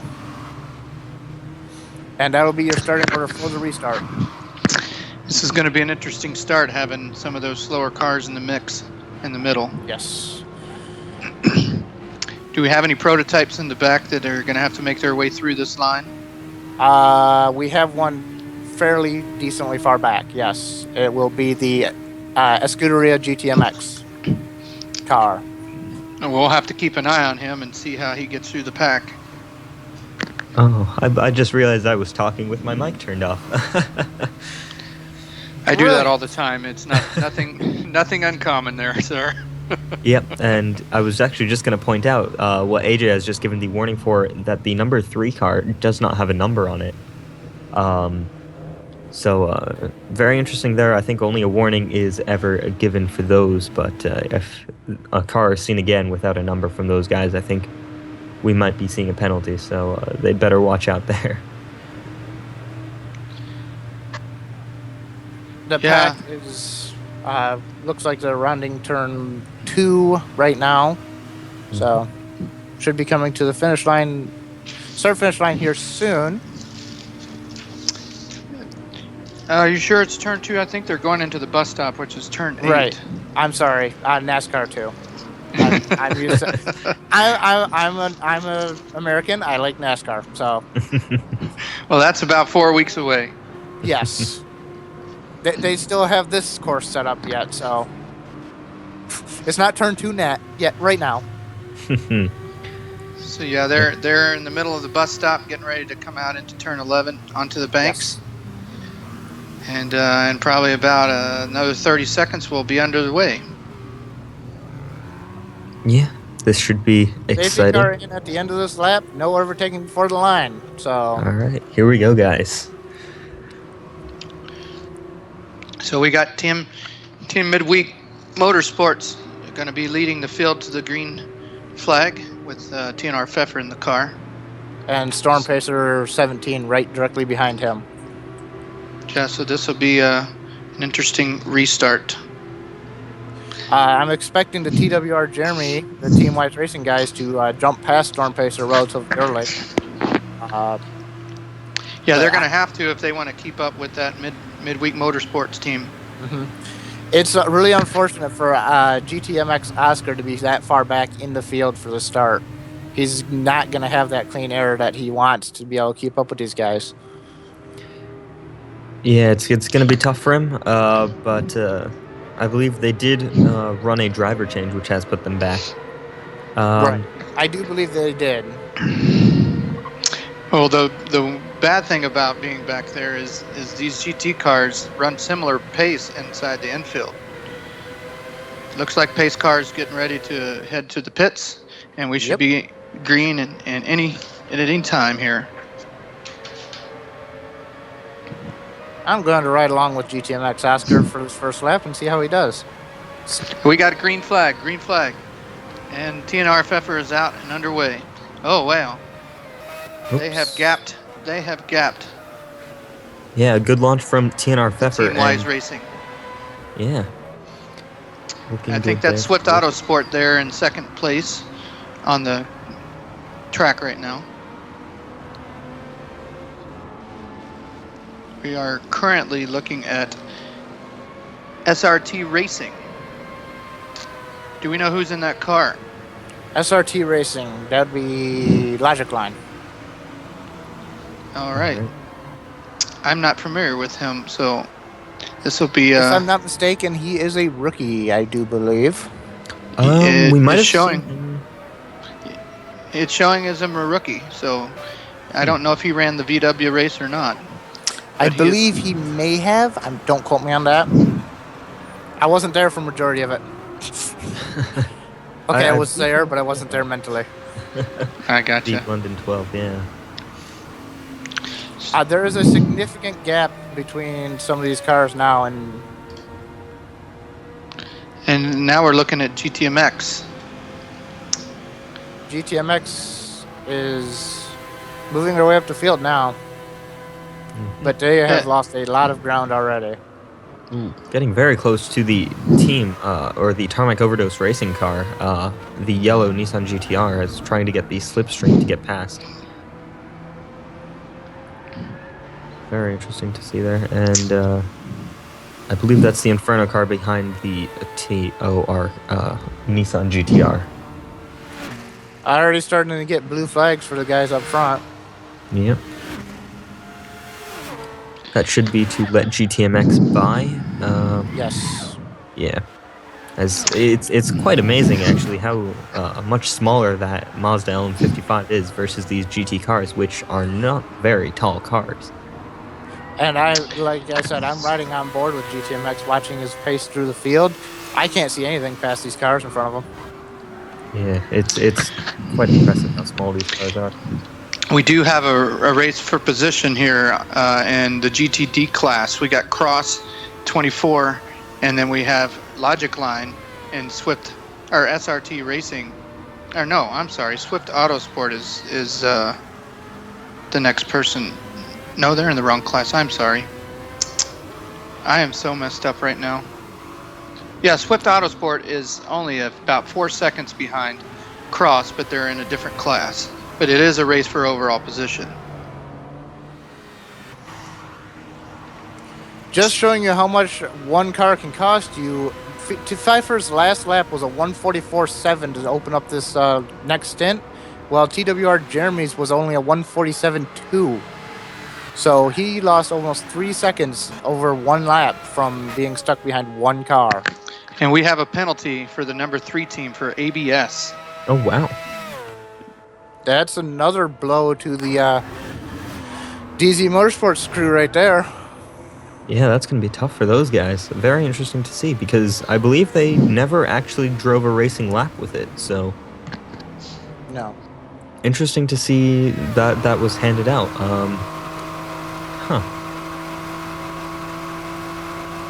I believe the AM class is the only one allowed ABS, correct? That is so. correct. Or the yes. GTD class, the GTD? That is correct, yes. The GT Daytona class. As wow, look at the speed of that Mercedes SLS over the GTE car, the Z4. As We have a wreck. Oscar just nailed the infield wall. Oh dear, that looked like a heavy impact. He has engine damage and rear toe damage. Ooh, dear. So That's not good. he We would be also looking had- back to the pits. We also had a spin with the Z4. That would be the ORA racing team. They got their Yes. right wheel off into the grass and spun. Where at is the current car with damage on track? He would be entering turn 3 or 4, depending on if you count the kink as a turn. Yeah, the kink is turn 3, and that's called the International Horseshoe. Okay. I'm not 100% on the names. He is just now starting to enter the oval. Yes. And DZ Motorsports is leaving the pits as we're speaking. He just got released from AJ from his penalty, so that's gonna hurt them a little bit. He has not been released from the pits. He is actually leaving the room to fix it. Oh. Oh well, So that's interesting. interesting. yeah, because on the feed, he was told to go. Right. Has he left the track? He has left the track, not the room. Don't know what's going on there. All right, very interesting there. Yeah, they're currently 4th in the lineup GTMX overall. Oscar has made more contact, and he now has right front damage as well. Oh dear. So this is a bad lap for him. He is all by himself in the bus stop. Yeah, that's not good for those guys. As we're watching the 64 and the 79, 2 different class cars, but not sure if this is for position. It might not be. I believe the 79 might be a lap or 2 behind the 64, but you never really know with these races.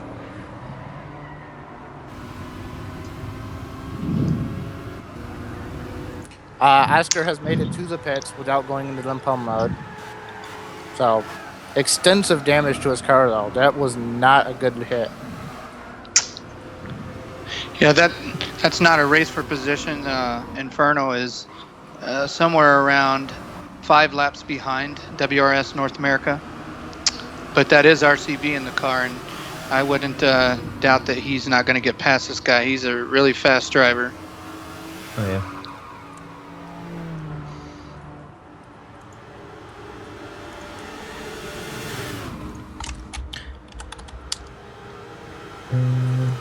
Oh, here we go. All right. As I believe we have just got... Apologies, I've been having a few issues with my stream, but I think I should be back up and running now. Good news is I'm in the room now. I don't have to watch the stream. Yeah. And we have RCB 929 really hounding the WRS North America car now. Looks like he's got the slipstream. We'll see if he can scoot on by. Oh, that Mercedes is strong. That Mercedes is strong down the straightaway. Here we go, 2 wide into turn 1. It looks like RCB is going to pull that off. Yeah. Wow. Well that done. was tight. Oscar has come out just in front of Pfeffer. So that'll be interesting. Oscar is currently on the Scuderia GTMX team. Yes. Have we heard anything on DZ Motorsport? Are they back on track yet? They are back on track, yes. And I believe what he has done is switched cars. I'm not 100%. Right. Well, just a reminder to everyone watching that we will be switching over to part 2 very shortly. So make sure you've got that part of the stream pulled up. And I believe we should be switching over in just a couple of minutes. And depending on how much time DZ Motorsports lost, they could have lost 2 positions in the overall running, because they were on the same lap as WRS North America and currently 1 lap ahead of Lightning Speed Motorsport. So that's going to be interesting to see the hour 6 updates. Well, yeah. I'm going to do a quick lap update for you guys since they've run some laps now. Pfeffer with clean air has run a 141.258. TWR Jeremy is at a 143.225. Storm Pacer's best lap is a 145.767. Cross has a 145.887. RCB 929 has a just bumped up to a 145.746 as I was talking about his time. GTMX Oscars only ran a 146, but he's been mired in traffic and damaged this whole entire time. GTP Patrick has run a 146.889. Hearst Gaming is at a 148.376. UNC Pubs has run a 148.692. And Logic Line has run a 148.976. Midnight Rider 32 has run a 149.320. And Skater 913, who just came out of the pits, has run a 152.357. So this is not a race for position, but we do have a battle on track. Tarmac Overdose Racing is currently trying to make its way around the SRT Racing team. SRT Racing is currently ahead of the Tarmac team. Actually, I'm sorry. SRT Racing is currently behind the Tarmac team as far as lap count. They are currently 2 laps behind, about to be a 3rd lap down. We have a big moment in turn 1. We have a big lockup from Oscar. More damage to Oscar. He is not having a good lap or a good run so far. He now has right front damage on his car from a turn 1 incident. Who was that with? I seen 2 cars sideways on the map. That would have been with TNR Pfeffer. Oh. The leader is involved. The Pfeffer does not have damage. I don't know if Oscar was just trying to outrace him and outbraked himself or what. But he has right front damage, and he is still driving that car at full speed, so I'm not sure if it's affecting him. But he has bumped up to the 3rd fastest lap time with a... Looks like Tarmac Overdose is going to get around SRT here, going into turn 1. Oh, no. He was outbroken by SRT. That is a rookie driver, Logic Line, holding his own. showing some pretty good driving skill here for his first race of the season. I believe Tarmac Overdose also has a rookie driver in, but I could be wrong. Could someone confirm that?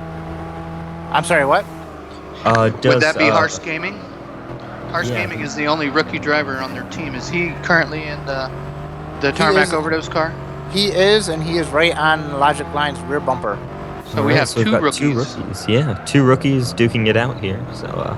Ooh, he almost ran into him. Braking points are a little different in each of those cars. Yeah. The GTR Definitely obviously close. being much larger and yeah. No, I don't believe the GTR has the strongest brakes out there. Yeah, it's a really heavy car. Of course, the Mercedes is almost as heavy as the GTR as well. But here we go. Too wide going into the bus stop here. Who's going to be the smart one? You don't want to be doing that. Okay, there we go. Somebody had to get smart really quick because that is not a place you want to go too wide in. Yeah.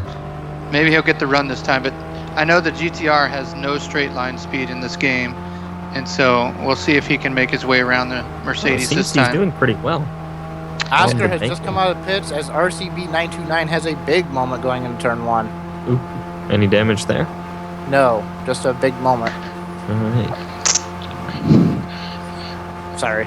It's a little bit more live than the stream, I guess, huh? Yeah. Well, you're also getting coverage that we're not, but right. Yeah. Still couldn't make his move. I think that that Mercedes has got a little bit higher top speed than that GTR does. Yeah, it does seem like that. Who's right behind him? Pubs is right behind him, so that'll be interesting to see how he handles that. Could have a three-way battle going on here soon.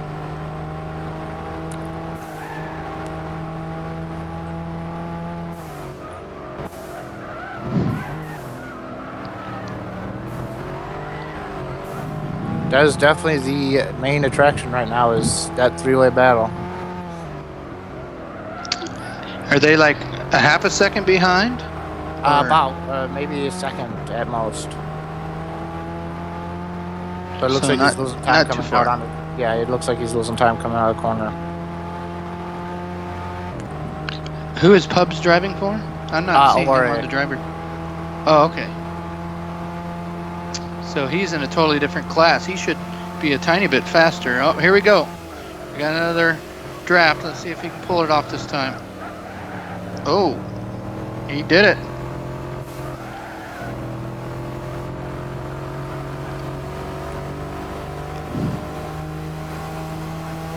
Good driving from the two rookies to get through that cleanly.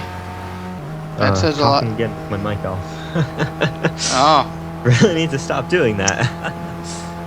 Well, you're welcome to repeat what you said. Oh no, I was just talking about the pass by Harsk. It was very well done, and interesting to see that the SRT car has not come back actually on this straighter bit. So a good exit there out of the bus stop from Harsk, and able to keep that position. Well, he might be playing it safe back there now that the GTR has gotten around the logic line. He might just be sitting back there, you know, collecting the draft and saving a little bit of fuel, strategy-wise. Usually if somebody passes me, I try to stay as close as I can to him, maybe pass him in the pits if I can. Oh, looks like he's pulled a little bit of a gap on him. Yeah, can't really seem to see. Oh, logic line is there, but he's a little ways away. There he is. Oh, now we've got Pubs creeping up into the picture. Yeah. In that Z4. He's making that Z4 look pretty fast right now. Yeah. His best lap's a 148.280 compared to Harsh 148.3 and Logic's 148.9. So they're all in the same ballpark with lap times here. Well, this is the first time I've seen the Z4 in the race actually showing some kind of speed. Usually it's being overtaken. So it's good for this team to have somebody that's got the pace right now to keep up with these guys. It's definitely a tricky one to get around the track, that's for sure. But once you get it right, it can be the fastest car out there. You're absolutely right about that. We had problems all year last year until we finally got the right drivers in the car and we got the Spa, and the car was fast. So it's definitely a fast car. I wouldn't be surprised if he catches the draft here soon. I believe he's already in it. He was running a little bit faster into turn 1 than he has been. Yeah, very interesting to see that.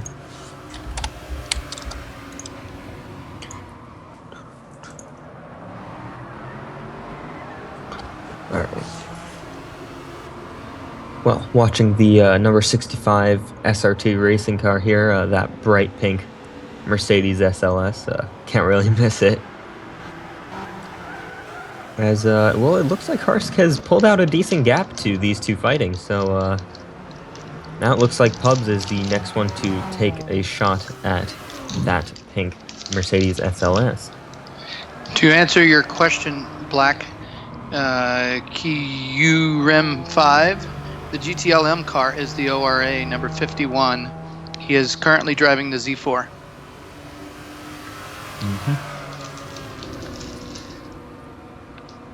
Oops. I'm going to be honest with you. When I was out there, the GTD and GTLM cars had the almost exact same pace. So, yeah, it's a very interesting thing there. Obviously, I believe in real life they're made to be the GTD cars, I believe, are made to be just a little bit slower. Yes. But here with in Gran Turismo, the cars being very similar means that they can run very similar lap times and they can compete with each other. Well, if I'm correct on this, the GTLM cars do not have ABS, so that could hinder them a little bit in some of these turns. That is true. I agree with that. Yeah. More troubles for Oscar. He has, again, engine damage and right front damage. He is having a very bad run right now. Yeah, it doesn't look good for those guys at GTMX. We've just gotten a yellow flag, so interesting to see what that is for. He is in limp home mode, and it has caused mass chaos. Is this GTMX Oscar? Yes, the ORA car is around in the kink. No damage, but he has gone around trying to avoid the limp home mode car of GTMX Oscar. That kind of sad because he was just making the pass on. We have another one. Pfeffer has just gone around. We have the leader spinning out. This race has just gotten interesting. Oh my goodness! I bet you Pfeffer's rolling over in his bed right now. Oscar has gotten a warning for not typing limp home mode. Yeah, that's something you can't really do as drivers don't know that there is a car in limp home mode. So very interesting to see that. Pielster is very heavy on those heavy yellow flags, letting everybody know. As I believe it's Little Regret actually in the lobby, but yeah. Oh, Little Regret? My bad. I don't know. I can't confirm. I'm actually watching. Jeremy has just passed TWR, but I'm riding off with Oscar, and he has a serious dog track problem right now. Well, he's not had a very good stint so far. You said a minute ago that he was driving with damage on his right front already, so that could have caused... This is his third incident so far. That could have caused this most recent mistake. He had pitted for that, though. So, not 100% what caused this one. Maybe you guys caught it on the live stream or something, I'm not sure. I don't believe we did, but we do actually have a question from the YouTube chat. How are Harsk's lap times now that he's in clean air? Sorry, go ahead. The YouTube chat says that Oscar is actually Harsk. So is this the local team? No, it's not. That would be the 4GT. I believe that's a joke coming from another okay. driver from the Harsk racing team. Harsk ran a best lap of 147.272 with his last lap being a 147.755. All right. Hope that answered your question in the chat. If you guys have any more questions, feel free to ask them as we will be taking a look at the chat every now and then. Looks like Starscream got me on that one. I'm pretty gullible sometimes. I was going to say, you should know better than any of us there, David, that Arska's driving that car. You're in the room with him. Right. I was like, wait a minute. That doesn't sound right. Pugs has just passed him and almost lost it again because you're not supposed to go through a ghosted car. All drivers need to be aware of that as they're going around. So they're trying to avoid the ghosted car, and it has caused some issues. Right now, we're currently looking at Venator Racing, Cross 24 on the track. Very fast driver. In fact, he's driving for my team in the GT500 class. So this is a good stint for Venator Racing. If they can just keep it on the track here, they could gain some positions with all these other teams having problems. So they're out by themselves, staying out of trouble, it looks like.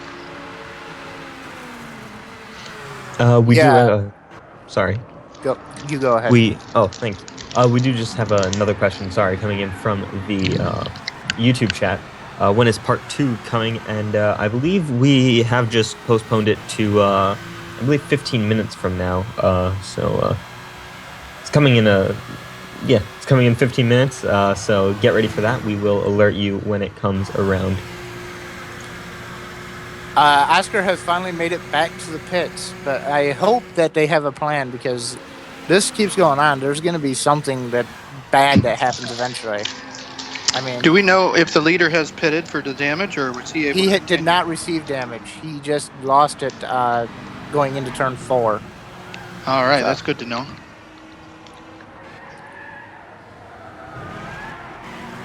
Looks like Cross is coming up on the. Yeah, that's where I say that. Oh, yeah, on Swift Autosport. So Venator Racing from the GTD class catching the GTLM class. Very fast lap times putting out by Cross here. What's the current lap times for those two cars? 1:45.709. I will get you current lap times. 1:46.0 to Storm Pacers. 1:45.717 last lap. So he actually lost a little bit of time last lap, but he is running a slightly faster best lap time. TNR Pfeffer is going to do a driver change. All right, interesting there. That's very close to the red flag. Only been about 45 minutes, I believe. Not even. No. Well, doesn't the red flag count as driver time? It does. If it does, then that means he has to be out of the car soon. That's true. But interesting that they wouldn't do it during the red flag. Might not have met middle driving time. I'm wondering if they're trying to keep schedule to their driver stints because they're only driving 4 drivers. Maybe they only can run certain times. That could possibly be it. Oh, we got Zygon back in the car. He's been the fastest driver of the race so far. All right. As the yellow flag does go away.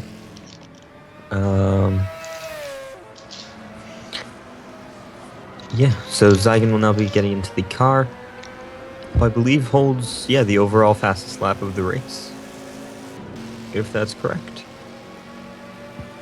Hang on. Who holds the fastest lap? I'm kind of distracted. TNR5 Zygon, but that might not be in the lobby info currently. No, it is not. All right. Well, we have a new lobby, so I believe this is his first time entering here. So it'll be interesting to see what is the current fastest lap. The current fastest lap is whatever you have on your screen, but holds a 1 minute 40.541. 1:45.41. 140.541. So 1 minute 40 seconds and 0.541. The next closest to him is Styx TC with a 141.316. Yeah, the only one getting close was the TNR guys. So. All right. Well, those TNR guys are pretty daggum quick. TNR Ziggin has just come out of the pits for his driver change. Right behind Midnight Rider. Still riding along with Cross 24 and Venator Racing, trying to catch up to the Swift Autosport, which looks like Swift Autosport is kind of pulling a gap on him. So it'll be interesting to see if Cross can gain some speed on him and catch back up. Let me see what their last lap time was, considering they just crossed the line. Last lap was 45.640 to Storm Pacer's 45.949. Oh, so he's caught him by 0.3 that lap. So this could be getting close pretty soon.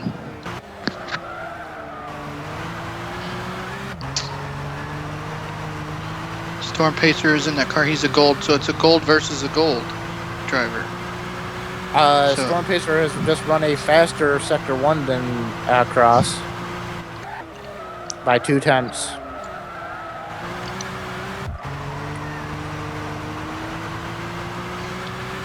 So this is the debut for this M6. Looks like it's holding its own as far as pace. Yeah, it looks like a fairly competitive car. Obviously, based off of the BMW Vision Gran Turismo car. Yeah, it's doing quite well. Yeah, I drove it earlier this week. It's a pushy car, but if you can get the downforce just right, it'll get around the track pretty quick. I think I turned a 44.8 in it this week. Oh wow, nice. These guys are really close in terms of pace. I mean, they're running almost identical sector times. Oh wow. So that should be interesting. I don't think this is close enough for the Venator car to be getting slipstream. So they'll have to try and get a little bit closer. Yeah. And a 146.2 for Cross to a 146.3 for Storm Pacer. Yeah, that Vision GT has great top end speed. I was doing 175 across the line the other day, so I'm wondering if that's where he's gaining his time, is on those straightaways. Yeah, that could very well be it. And here at Daytona, really, that top end speed is so important.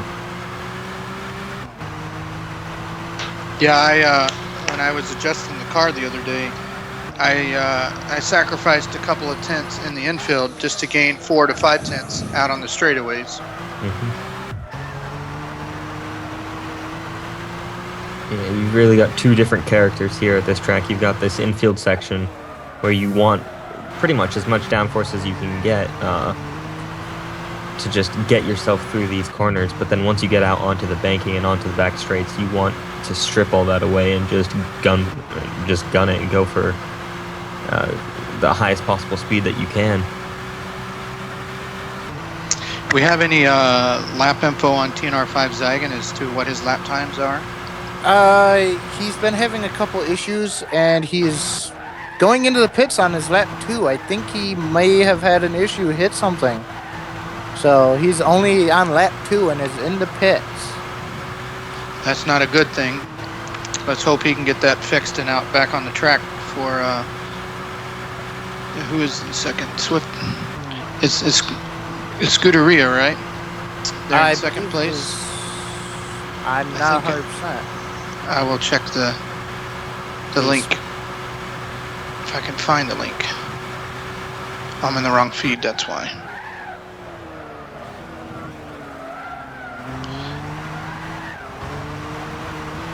The last update shows a Scuderia down 3 laps to Team Midweek Motorsports, but they have had troubles since that update, and I'm assuming they've lost another couple laps. I am going to take a quick break for a few minutes, guys. Sure. Us East Coasters got to eat dinner at some point. I've been eating my dinner as we go. I'm getting cheese crackers and ham slices. Sorry, I eat loudly. I don't want to disturb the people, so. No problem. I'll be back shortly. Thank you. All right. Looks like we've got Team Wise Racing coming up on the Z4 here of ORA Racing. Looks like they're going to get through cleanly. The speed in those DP cars They're just so fast. I mean, actually, when you think about it, the LM55s aren't too quick on the straights. The place where they gain that huge advantage is because of the four-wheel drive and downforce coming out of the corner. They can just leave the GT cars in the dust there. But everywhere else, they're actually fairly similar on pace. As I believe the gap between the two classes is only about 4 seconds over the lap. So that's okay. I see your point there. Looks like a Scuderia get through the field here. Just got around the Mercedes car of WRS North America, who are currently running 4th overall since our last update. Yeah, impressive showing from those guys. We weren't really able to see much from them last year as they ran, I believe, the Audi R8. But they seem to be liking this new car, the new platform with the Mercedes SLS, and they're doing well with it. Yeah, the Mercedes is a nice, comfortable car. If you got anybody that's a timid driver, that's the car for them. I don't know the WRS drivers, but I'm pretty sure they're going to be liking that car this season. That Audi R8, if you're not an alien in that silver Audi, it's hard to get the lap times out of it because of the top speed.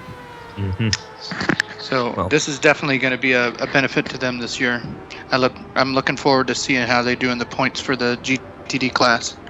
Yeah, and meanwhile, taking over that, GTMX Oscar, another spin there, but this time keeping it out of the wall. So I think he'll be on the bloopers this year. Yeah, we had those bloopers at the N24 last year, so... If you're just joining us, we're in the 16th hour of the Daytona 24. We've currently been under green for about a good half hour, I would say. And we've had a lot of interesting things happening, a lot of wrecks and spins, and you name it, we've had it. The only thing we haven't had yet is rain. Yeah, and I'm actually not sure with the new lobby settings if we will be having some. I remember the original lobby settings were fixed weather, but you never know. We could have, AJ could have just thrown a bit of rain into the mix coming up later, or potentially coming up later. Well, you never know. It is Florida, and it rains there all the time. It just depends on where you're at the time. Yeah. I've been there and seen it rain, 3 miles away, but never touch me. So I wouldn't be surprised if it rained. Oh, we got a pass here going in the infield. Ooh, he almost clipped the nose of that vet. Wow. That was very close. You do not want to be racing that close. I believe that's Zygon in the car. Yeah, I believe you're correct there. Oh, we got Cross coming up. He's Venator Racing has caught the Swift Autosport vet. Looks like he's within about 3 to 4 tenths of a second behind him. Yeah, can't seem to see him on the banking here. Let me see if we get a wider shot and we can see the Venator car. He was right on him in the infield, but once you get out of these corners and on the back straight, they do stretch out a little bit. Yeah. Nice. And I think that's still Storm Pacer in the car, cutting up the dust in the bus stop. All right. You might be correct.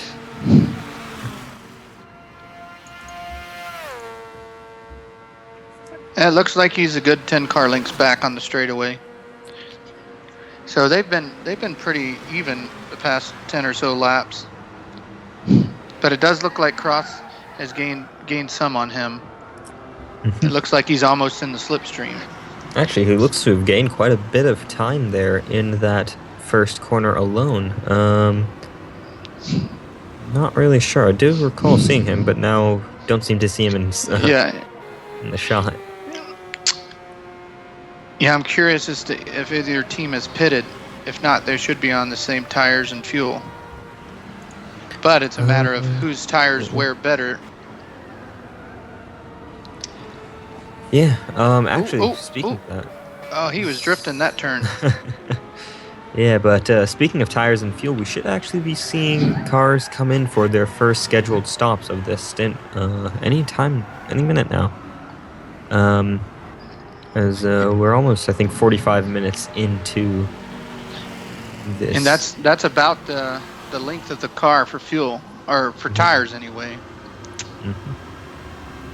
I think the Daytona prototypes can go a little bit longer because they have the extra downforce, but the GT cars, I don't think will be able to go much longer than 45, maybe 50 minutes. Starscream from the YouTube chat has brought up a good point that the M6, the new Vision BMW, has awful headlights, and I'm curious as to how that car is going to do at the Spa 24-hour race where there's no lights on the track. Yeah, it'll be interesting for those guys. Yeah, because that's going to be, for the first time in GTPlanet history, I believe that's going to be the first time we have an all GT3 field there. That's going to be very interesting, seeing that, as all the cars will be very similar on pace, making it that little bit more difficult. I was talking to the manager of Venator Racing the other day, Sprinter 64, about the headlight situation, and he said that they'll have to try to manage it unless AJ's got other plans for that track, because I got in that car in the dark and you can't see but 10-15 feet in front of you. It's not really good. Yeah, well, I believe the Spa 24 is actually one of our events that is not yet confirmed for Gran Turismo 6, so we could potentially see it on Project Cars or potentially even GT Sport if we see that out before the end of the year. And just a reminder, that we will be moving over to part 2 of the stream in just under 3 minutes now. So make sure you guys open up that tab, and we should be starting the stream in just a few minutes. Looks like we have David Fuller / Fallen Log back with us. Welcome back, David. Hi. Had my dinner. Sorry about that. We were wondering what the gap is now between Cross 24 and Storm Pacer. ORA? We got Z4 in the wall. We got OR Racing. They had just hit the grass. Yes, they hit the grass pretty hard and then slammed into that wall right in front of the Mercedes car of WRS North America. UNC Pubs is driving that car, and he has significant engine damage. I think he and Oscar need to get together for their pity party here. Not having a good stint. Anyway, between Storm Pacer and Cross, they are still right neck and neck with each other. Lap time wise, their last laps were a 1:46.5 for Cross and a 1:45.8 for Storm Pacer. Right, so it looks like the Venator car has lost some time. Yeah, it seems like it. While you were eating, he was right on the bumper of that Corvette. Now it seems like the Vet has picked up his pace a little bit. We're currently riding on board with, looks like WRS North America, having a decent race in this 24 hours session of Daytona. They are following behind Logic Line. Currently, with our last update, they are riding 4th overall, which is very, very, very good.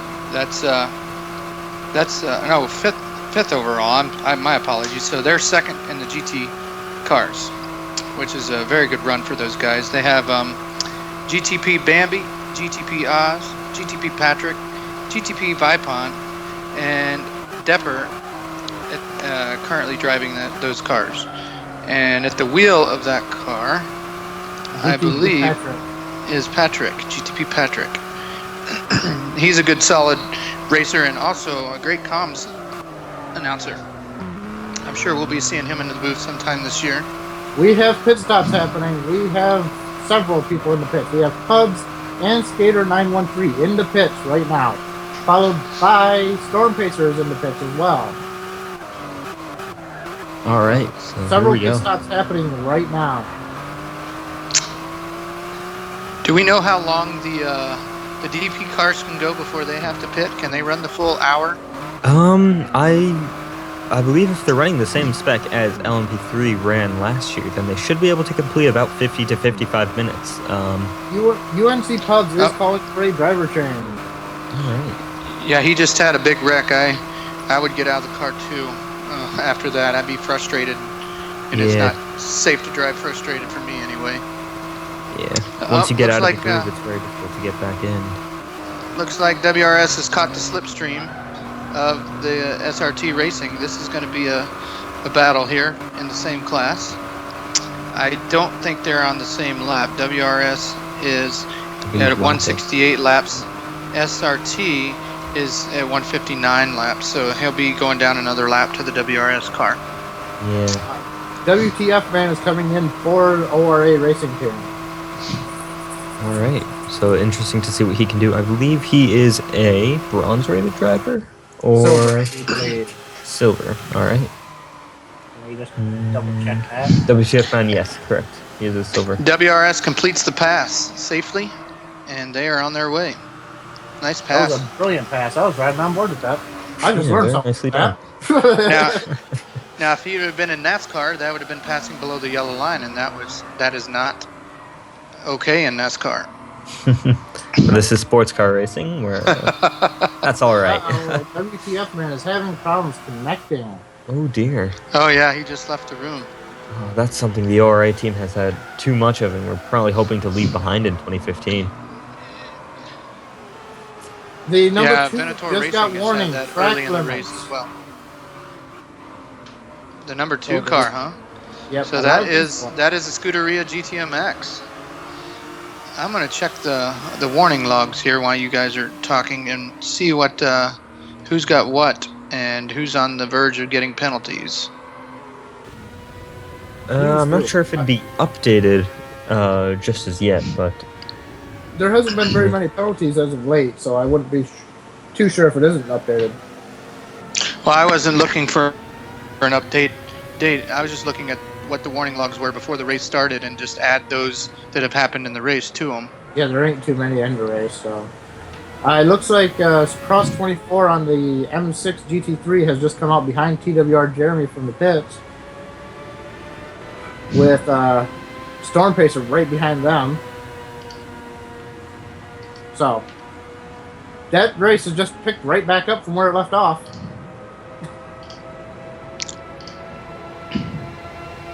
Yeah, they both just came out of pits within the last 2 laps of each other.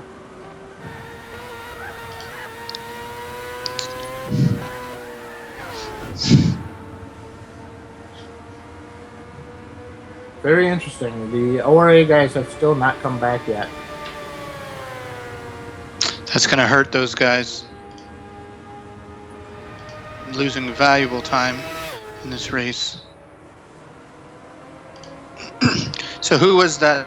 The number 2 car that just received the warning? That would have been the Scuderia GTMX. mhm. Yes. They only had one warning going into this race. It was a driver warning for track limits as well. I believe Which if they driver? it looks like it was trapdoor. Okay. Or no, wait. I'm sorry. That's the wrong one. Number 2. It was GTMX Alpha Van, whatever his name is. They had GTMX one for Alpha Van, attempting to enter pit lane at too great a speed. So that was their warning. If they get 2 more warnings, they'll receive a penalty because they just received their second warning over in the overall event. Yep. And I believe. No, never mind. They are pretty spread out right now on track. I mean, So the closest Storm battle Pacer- we got is Venator Racing with yeah, Storm Pacer. they're still duking out. Last lap times were 157 for Cross coming out of the pits and a 146 for Storm Pacer, who's already been on track. Zygan is in the pits, and I believe that is for damage. So, yeah, he is showing damage on his car. He was a little bit wiggly coming to the pits. Did we ever move to part 2? I'm behind. It's according to AJ that we have actually moved over, but I don't seem to be getting that. I'm still on part 1. I am as well. Yeah. So believe we should be seeing it start up any second now. Part 2 is up and running. Yep, it is up and running. So make sure you guys all switch over now as part 2 is running. And yeah, we will see you in this in the next stream. All right. So as we are now underway once again, still underway, as still yet to